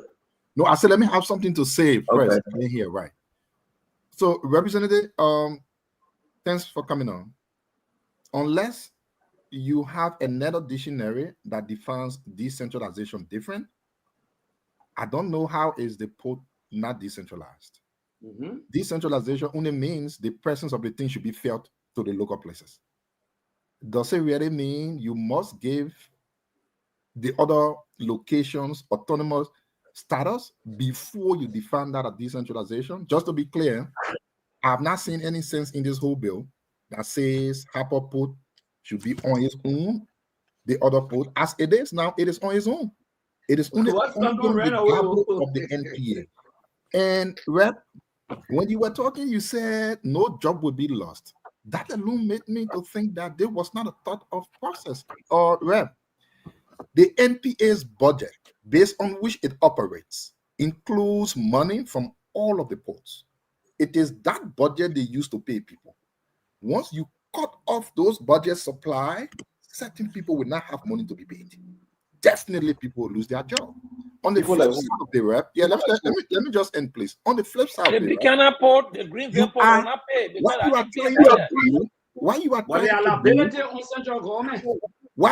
you are trying to do is to reduce government's revenue and increase operational cost for the fact that at those ports you want to make autonomous, you're going to be having managing director. You're not going to be paying him the salaries as the port manager. You're going to be increasing his salary to equal to the managing director of NPA. You have their own board. You have their own board. You're going to have their own board and all of those things. But let me ask you this. What is today not being implemented because the NPA is overseeing the ports? In another word, if you were to give the Harper Port, for instance, an autonomous status, what is that thing that will happen that time that is not happening now? And what is actually stopping that thing from not happening now? And it will only happen when you give them autonomous status. I want you to give me the authority to make it an example of those things. And their sustainability plan, how they intend to sustain it. So we're going back to the same old thing. We're moving in circles. We discussed this from the beginning. I told you how much. Yeah, but I beg your honorable, Asa was saying yes, so please answer him. I told you that ports are raising revenues that they can use for their own operation and administrative purposes. 900,000. Yes. Greenville Port raises 900,000, does not include gate fees, does not include passes, does not include leases, right? According to the information I received, they don't receive more than $3,000 on a monthly basis for their operational expenses after all the monies are paid to the central accounts. The whole port? Yeah, that's what I'm telling you. That is what they receive. That is what they receive from NPA. Then you want them to be independent, $3,000 port? Jesus. But our NPA remitting to them for the operational expenses. Our NPA remitting to them. 900,000 can take care of those. You fire the NPA boss. You got corruption going on. Issue for the no confidence in. You put incompetent people to run the port. Then you want to divide the And that is Sunday confirmed the man. It is not the distribution of the decentralization. It is the corrupt But leadership. are decentralized. People. Bring new Why I can get Austin the chance to talk? Paul, you behaving. Paul, you behaving so badly. Paul, Central bank. Apostle Paul, you behaving so badly, man. Decentralized. AGL was involved in the corruption allegations. Read about AGL. The people brought the money to them. Central bank. But we're not discussing AGL. You want to discuss AGL? Central bank has been decentralized by having a branch and a location established in Nimba. Are you going to reach to a point where you want to separate the central bank's location in Nimba because, quote unquote, you want to give them security? Whatever security they will have then that they are not having now, and because of what? I don't know. But Chief, you and I from Maryland County, you and I agree that this whole thing scenario is about power, is about bringing on people. Also, let allow Asa to finish Representative Taylor, please. Chief, like just to end, you and I from Maryland County, and we know Harperport is there. I would want Harperport to get billions, but the truth is, I don't know what shape will come from Turkey that can come now. Simply because the Harperport is on an NPA, that when the Harperport moves from on an NPA, then the ship will start coming. I don't know. But the truth is, this whole thing is about power. This whole thing is about controlling who is there based on the representatives. And let's not forget. And the criminal entity, the United Party is always noted for bringing up Booker's concession. We've had 60 of those in the past time. Today, they have started again. Very soon, every single government agency will have autonomous battle in all of the county. I don't think this bill makes any sense at all, Chief. What do I see? What MC had next? You can suppose to get autonomous. At this point, I want you to close. Thank you very much for coming on today. You're welcome to join me. We have so many questions for you, but I mean, somehow people are at you will explain the best way you can. I will also invite the National Port Authority Managing Director Sekou to come on the show and explain to us the importance of this decentralization, what is in the interest of the Liberian people. And I'm going to invite also the former port, I think it was Deputy Port Managing Director for the Buchanan Port, or Charles Digor. And though we couldn't take course today, but it's important to hear from all those players as we go around the block. I hope he can join us tomorrow. Thank you very much, Representative Taylor. It's so unique having you. Talk to us, give us your parting statement. Taylor, thank you for coming, man, brother. Yeah, thank you too, Akaris. Thank you so much. I mean, it was a pleasure. It was a pleasure being here, and what I want to tell the Liberian people, this is an exceptional bill that has been enacted in your interests. We have a port that has been managed by a system that has operated for 69 years. Ports are dilapidated, never been reinvested in. There are no equipment. The drafts of each port are so shallow, vessels cannot come in. All the monies, we don't know where they are going. Port is making almost $40 million per year. Nothing is happening at these ports. And yet you have people who are supporting, who are against this decentralization. And when good thing is coming to the country, change is uncomfortable, and we know very well that someone is behind it. People are trying to push against this thing. But by the grace of God, we will have it to succeed, and Liberians will benefit from it. Thank you so much. Again, Austin, man, thank you for coming. We appreciate you. Yes, sir. Thank you, Honorable, for coming.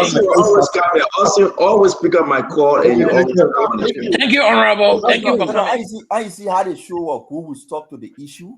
Yeah. The whole thing about interest, it will come a time we need to discuss it, because we got pictures of people where they went, we got evidence, we track it from 2019 to today. From 2019, April 2019, July 2019, all the different actions they took to bring in investors, And what the MPA said as condition, and say no, but then send the MPA now one upper rule or let me the port independent and then work with our own people. Yeah, yeah. But Mohammed, the ports are decentralized. I like the word you just use, independent. So what they are trying to do is they are trying to make the port run independent of the national port system. To do that, Tinton, you may have one of the ports for 3 to 4 years that will have absolutely no business going on. Because for that business to be going on there, that port got to meet the accreditation standard to be able to be a secure port for business to start going on there. Is that bill telling me how they're going to be paying those people to those various ports until those ports get their accreditation standards? The bill did not say anything about it. The transitional part you talk about. So that bill did not say what the lawmakers telling me. So now you pass the bill and you say, okay, the port authority will not be responsible. Business ship will start running to Greenville. Ship will start going to Maryland. But that's not the case. Over the next 3 to 5, maybe even 10 years, if the ports are not able to meet the conditions, those ships will not be going there. All the ships will still continue to come to MPA. What they are doing in Liberia is they are getting incompetent people to manage the port, and those people who are managing the port are not able to improve the port systems. You take somebody who has no understanding on management and you put them to manage the National Port Authority, and then you blame the system for the dilapidated ports. Paul, you know I beat on Dukley a lot. In fact, I've not spoken to Dukley since he came to Liberia, Republic of Liberia. But I beat on him a lot. These lawmakers are responsible for Dukley action. Let's be realistic. You're telling me that you couldn't get document from the man. But I lie. Yeah, look at the kind of thing you're talking here tonight.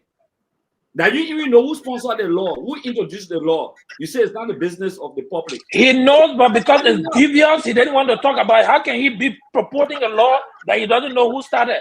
You think anybody to play here? Anybody will allow that man to tell us that he does not know the architect of that law? And I'm supposed to believe it? Then you tell me on maritime, you're taking function from maritime. That means you get problem. Maybe you have maritime for money, they get you the money, so you say will destroy maritime function. No, but somebody say, I think you say he has a ship. He has a ship. He said it yet. He has a ship. But how can he be presiding over maritime in the legislature when he has a business in maritime? That entails a shipping line. That's a conflict of interest. But he has a maritime business. He can preside over maritime. Even in Liberia, you should not. Paul, why the people who are the sponsors or the bill not speaking? Only this man speaking. No, but I think they need to do justice to the Liberian people to come to talk about the law. They don't need to come to Spoon. They can go anywhere else. But they need to open that bill for people to get in. The bill got too many flaws and contradiction with the MPA Act. But for the bill, you got no transitional clause in the bill. No transitional clause. But Akara, you got MPA Act that is doing the thing. What they need to do to say, listen, MPA, you will not be taking money again from the other ports. Let the port run, but of course, you are the authority, you can be this. Because the Manuel Port Authority, the Manuel Free Port has the port manager. But it's the government will sponsor the ports. The managing director has usurped the function of the port manager in Manuel Port, in Freeport, to the extent that you don't know that Freeport has the port manager. But Freeport does have a port manager. They need to go back and revisit the MPA Act instead of making a whole new autonomous agency to create multiplicity of autonomous agencies and create strain on government budgets. Let me tell you something. Now let me tell you something quick. In the first action the people took on the port authority, you know what? I will get the dates. Normally met some investors, and she posted on her page that the interested in port.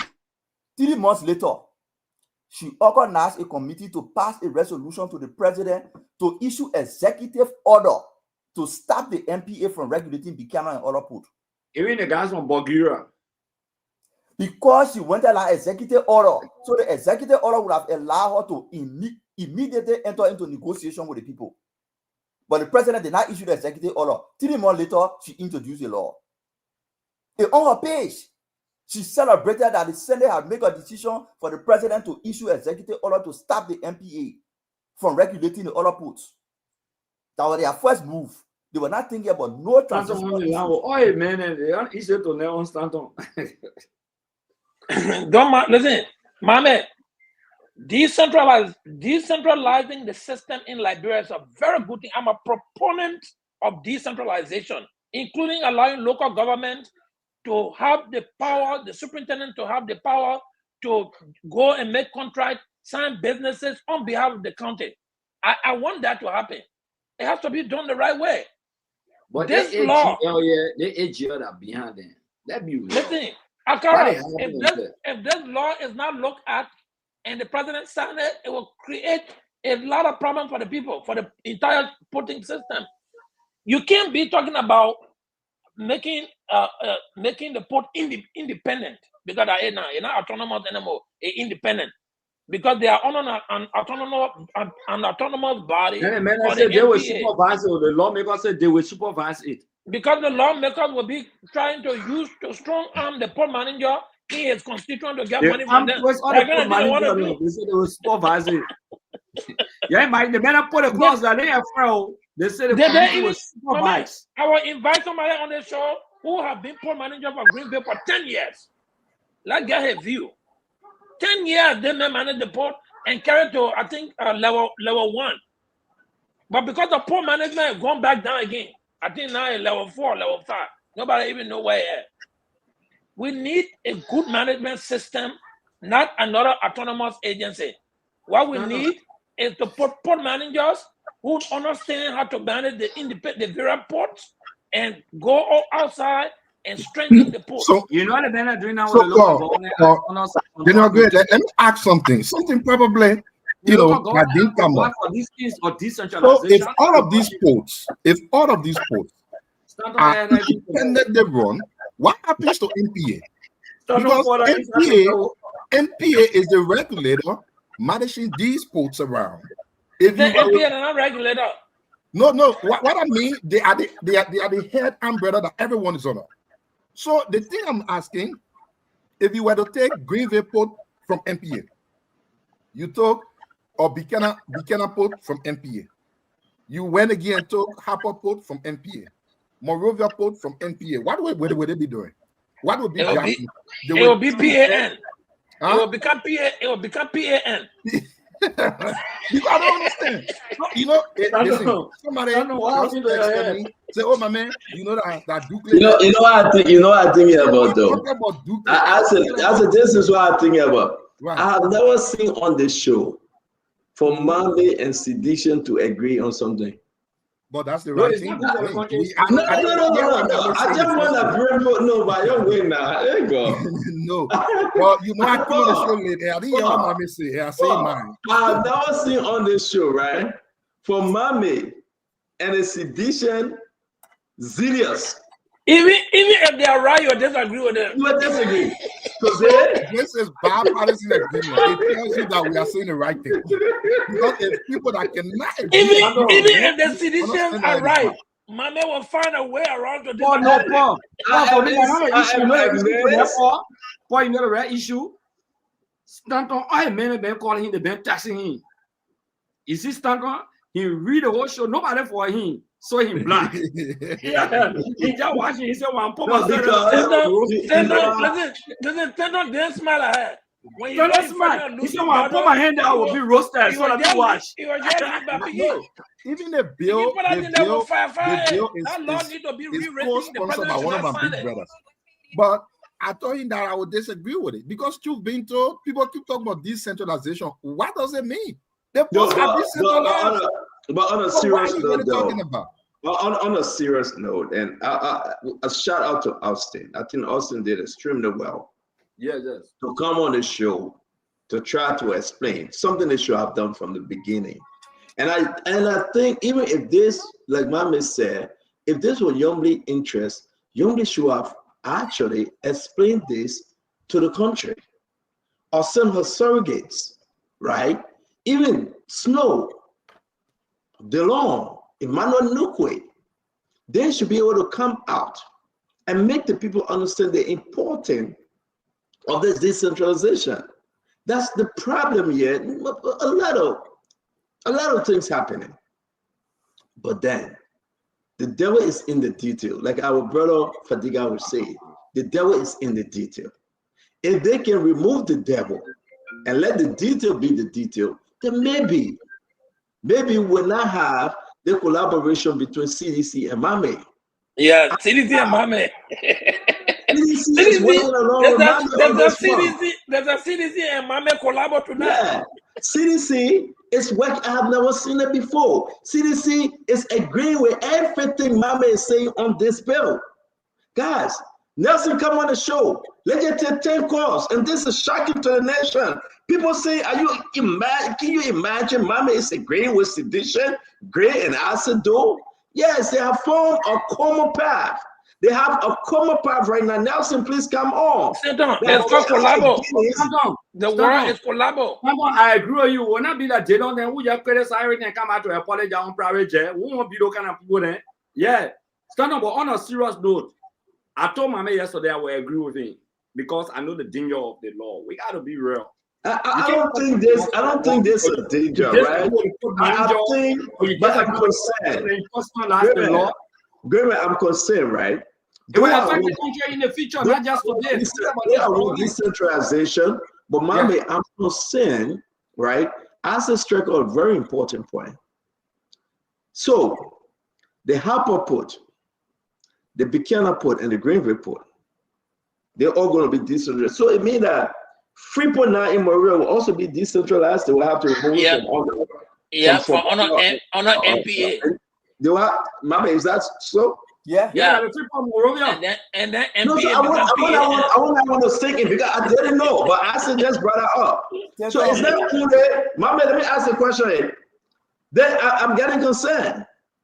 So if you say decentralization, it means that Sekou Dougle now will not be the manager for the port, or Sekou Dougle now we have to work with that new group they call the port regulators. You have to submit to them. Yeah, so the law says now NPA will not have the National Port Authority and all the people who want to go in management. They lose their job. So the president will not have a job. Yeah, so the president have to reappoint them to go to the regulator or somewhere else. The Port of Monrovia will have a port manager. The president will appoint a port manager and appoint who? It has a port manager now. There is a port manager. But the new acts and new requirements. So there will be a new port manager, a new board to Freeport. Buchanan will get a new manager, new board. Sano, new manager, new board. Maryland, new manager, new board.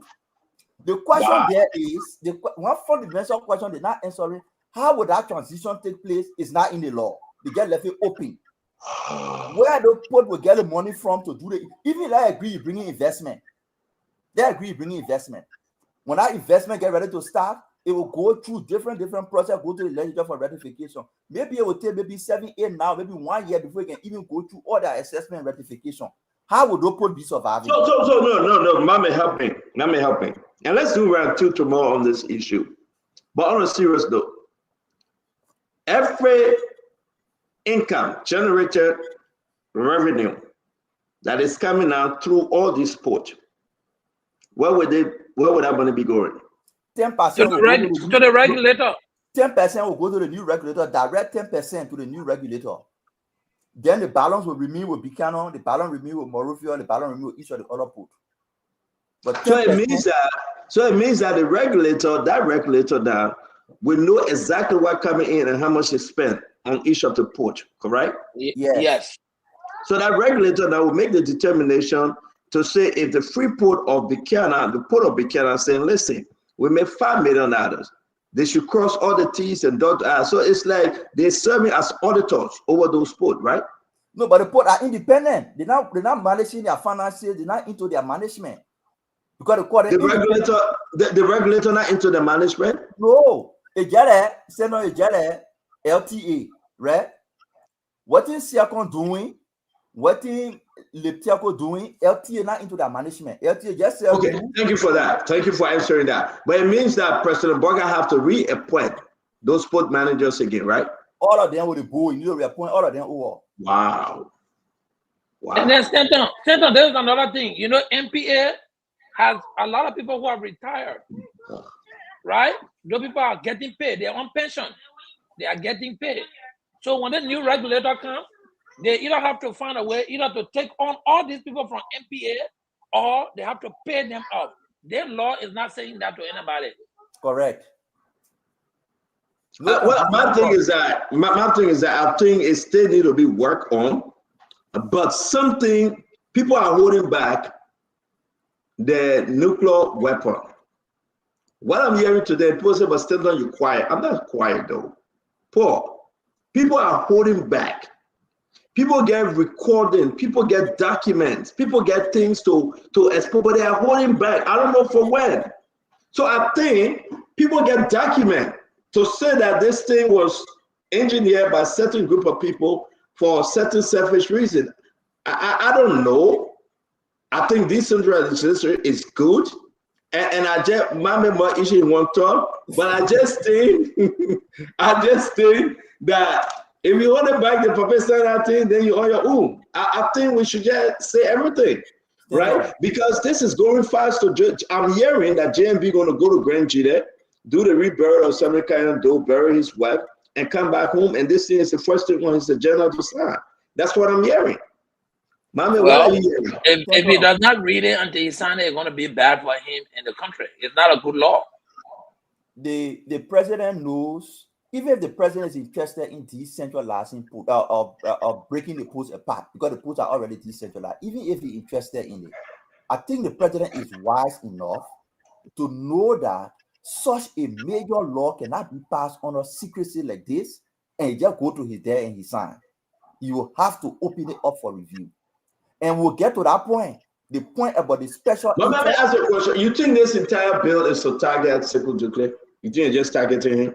Unfortunately, he's in the position, right? But the primary objective, the first thing we wanted to do was to discuss how the law is bad. We all anybody need. The next one, we will go into the details of what driving it, what the motivation behind it. Do you think they are targeting Sekou Doucouré, the poll manager? Yes, they are targeting anybody who is sitting in that position at the poll. Even if you move Sekou from there, you put a new person.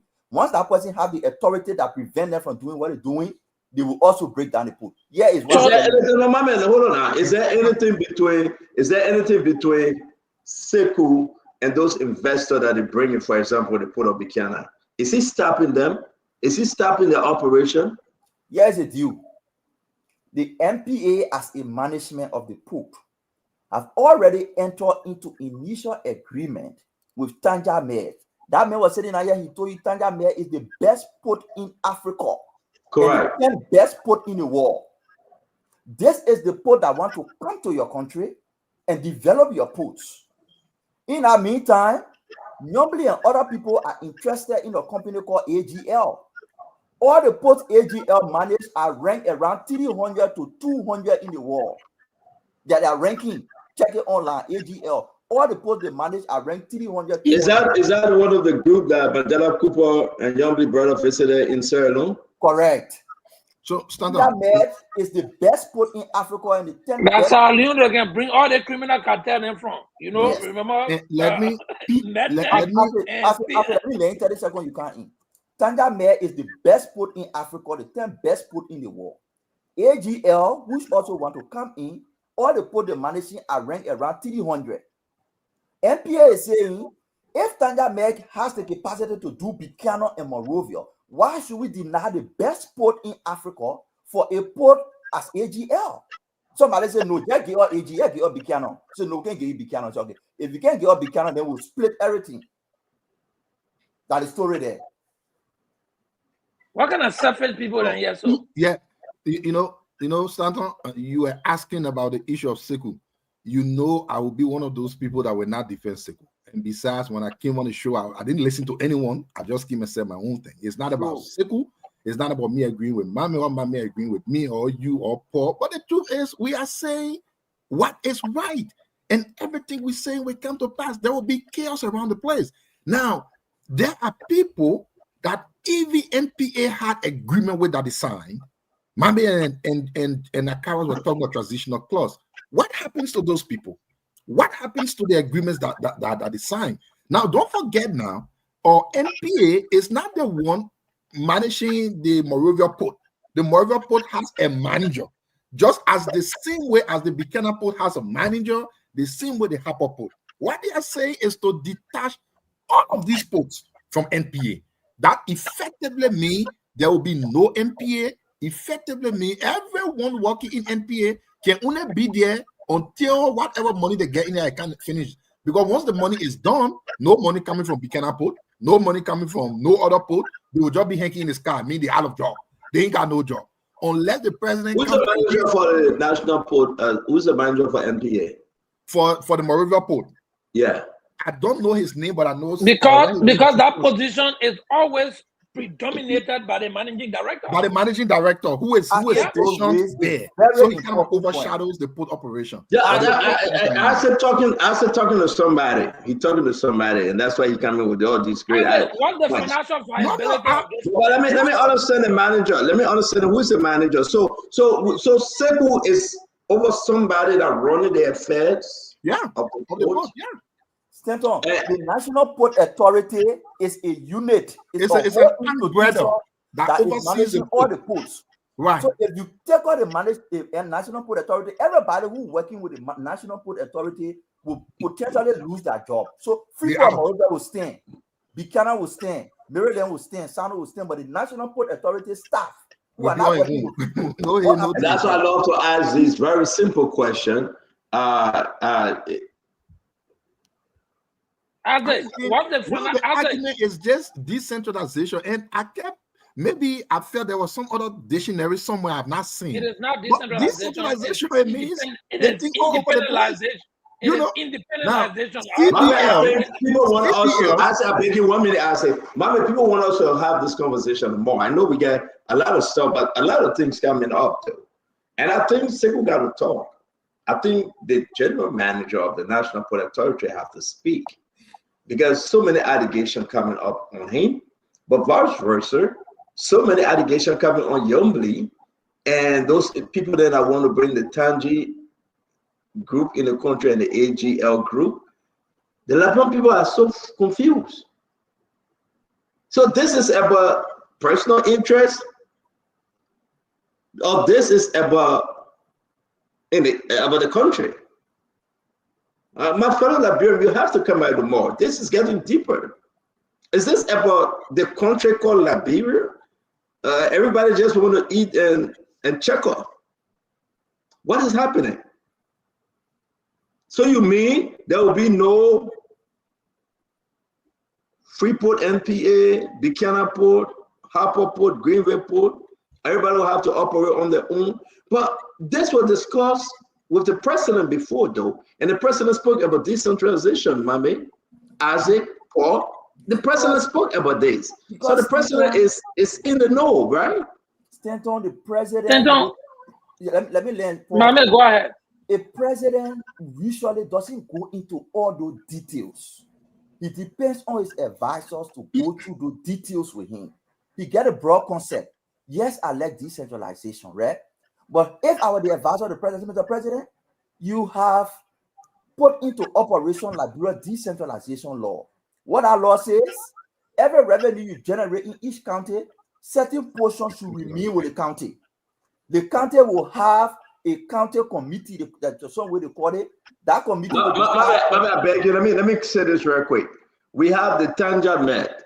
Paul Canada, listen to this. You are asking. That's where the confusion coming in. Tanja Met, MED. We have the MARSA, MARSSA, MARSA.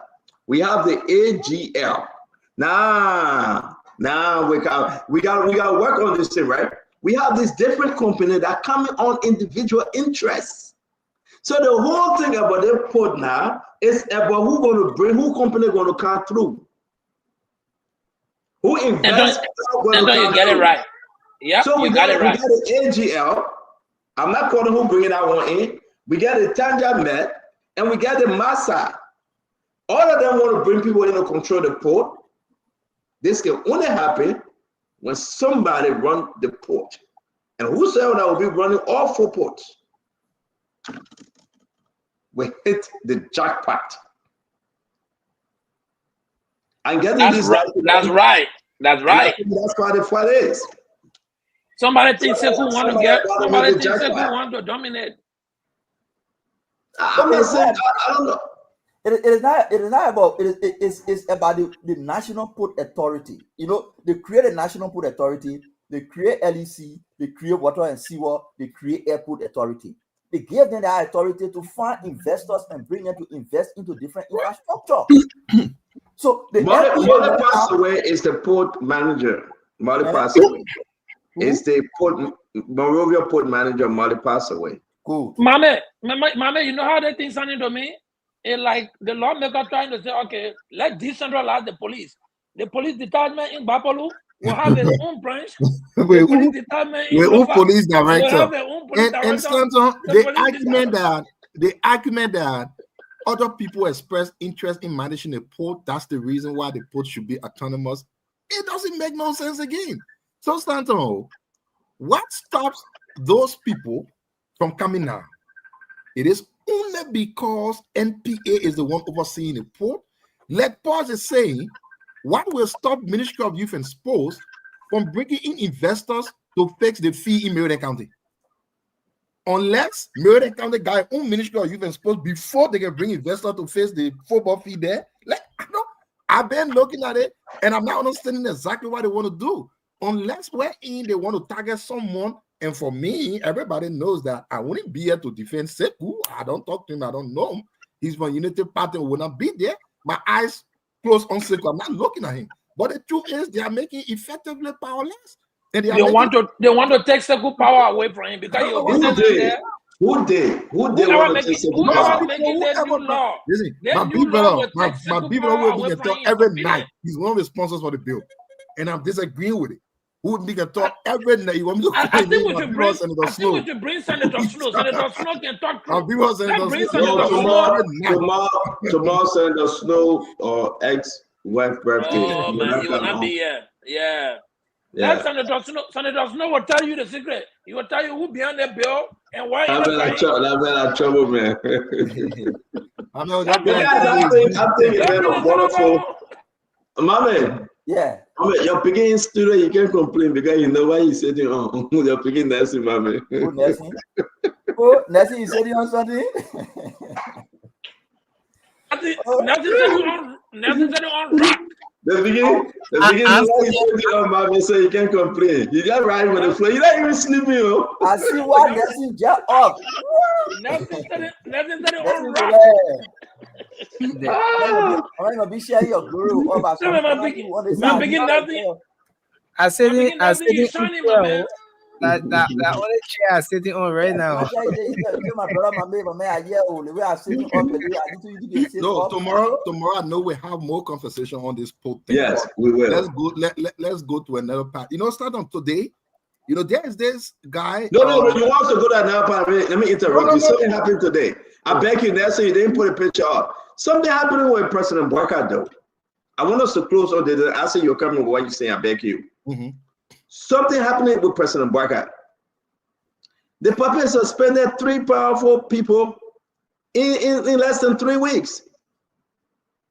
This is becoming to be the talk in the town. If you mess up, you're gone. And I know we'll discuss this tomorrow. After Massaquoi, you put a picture up, and the begin say no again. As I ever said today. I couldn't find the photo. Just put it on Google, the man photo will come. After Massaquoi is gone. When we raise this issue about corruption, right? People think it's a joke. Now, the only more party between Mame and Unity and CDC we're about to split it tonight. Forget it. The only more thing between Mame and Unity Party and CDC we're about to split it. Because on a job none of this thing happened. Right? And Mame know none of this thing happened on a job The puppet smell you being corrupt, he will suspend you. We can name El Triple RC, Patrick Woolsey, that 1. Commerce Ministry, that's 2. Amin Moda, he accepted a resignation. Let's talk about the issue at Nokal. Swakoko Dennis and the other people. She got the 3 people went with her. There are 5 right there. Let's talk about MCSS, that's 6. Now this guy, that's 7. Let's go down the line. They suspended the first lady, the guy that worked in the first lady office. He was suspended temporarily, but he came back. That's 8. NEC, the she was suspended, though she came back. That's 9. Somebody need to help us to name these people that were suspended in less than 15, 17 months. Now, I hate the honeymoon. I hate the peace accord that we just established between Mame and Asedo and Akara's grave. So let's just destroy that peace accord right now. Mame, what's going on with Joseph Boakai yet? I mean, the president is acting based on verified information. Where we intended initially to have, I mean, people were trying to push and say, okay, this thing happened, take action. So he's trying to take time and verify. I'm still not in a comfortable position, right? I'm not in a comfortable position. For example, the president commissioned audit of Central Bank and LTA. He got in there. He has taken action on LTA, no action on Central Bank. In fact, in the Central Bank case, he paid off the people. That's problematic for me. No, but Mame, I agree with you, Mame. Not to Jala, not to Japa. Your man, not to Japa. The public kick him out. We can ask for the list. I know we're still talking about our disagreement, Mame. I understand, right? But something is happening with President Boakai. But I want to go my citizen management too now. No, not tonight. We're feeling without honeymoon, my man. No honeymoon tonight. Yeah, something is happening. Something. The man trying to drop monkey wrench in your friendship. What's not doing? No, me and my brother begin official. All right, so Marvin said that today. Let's keep it for tomorrow. Yeah, and I'm working today.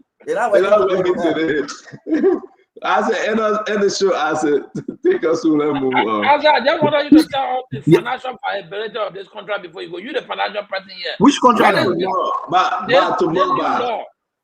But I talk about tomorrow. We can with details. Okay. I mean, I talk about one of you going to be having increased. Can you please share it?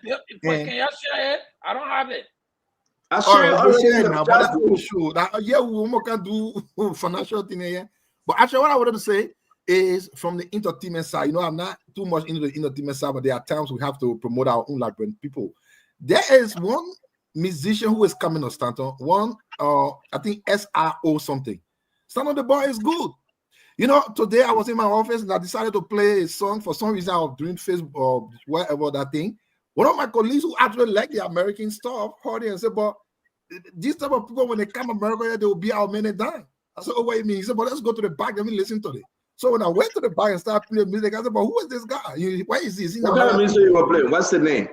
They call him, I know, SRO. He got what's the music name? I don't know the music name though. It was just playing. I saw it. Man, what kind of man is so? You know the music name? No. I downloaded one of his songs. I even posted it on my Facebook, but I really don't know the music name. But he is good. Stanton, he is really good. And I think once in a while we need to shine light on these people. You know, you go to other countries, you see the stars, the people. They are known around the place. They got all of the opportunities. We have to do these things. I don't think from January to December it should be just politics. You have men like this who were as good as he sounds. We need to give them light and we need to show them out more. And I think the guy is a very, very talented singer. He's very good. I listened to him today. He was so good. Very good. That truth. I say he's good. He is. Papi, okay, so somebody say it's called Time. I mean, I got the music here, but I just don't know the name. But okay, gentlemen. Tomorrow will come. No, I got but here you say bye. Bye. Okay, my biggest say bye. So we'll see you later. Okay. Yeah, but say have a good night. All right, bye-bye. Have a good night. Yeah, all right, grandpa gotta go. Bye, grandpa. Let's not forget about me, please. Look at that. nothing. You didn't hear that man. Right now, you not hearing that man. No, I didn't turn off the net. I can't hear my ear. The man give us power. Well, folks, I want to say thank you for being here with us tonight. It's been a great show. We appreciate all of you for your contributions. Thanks for calling in. Thanks for sharing your thoughts on the show tonight. Thanks for making sure that the program can go across. Talking about all of you who shared the program tonight. We appreciate the many of you who just played the listening role. My name is Nelson Colette. Spoon Talk will be back on the radio tomorrow. Until then, have a good night. I want to say thanks to all of you in the comment section. Ezekiel Kwaka, I see Alexander Brunel Jr., I see Lawrence Fala, Philip Bala, Mr. Bala. Thank you for joining us tonight. Yes, no, I don't have a cup of coffee. No. Delvin Payne, thank you for joining us tonight. No news, or that news you hear there, I know. But Finda Tamba, thank you for joining us tonight. We appreciate Mara Mo as well for coming on. Thank you for your contribution on the show tonight. We appreciate all of you for watching Spoon Talk. The invitation is yours to join us tomorrow for another edition of the program. Until then, have a good night. Liberia is all we have, so let's protect the peace of our country. Bye-bye. Right in the south bend, on the beach. To get your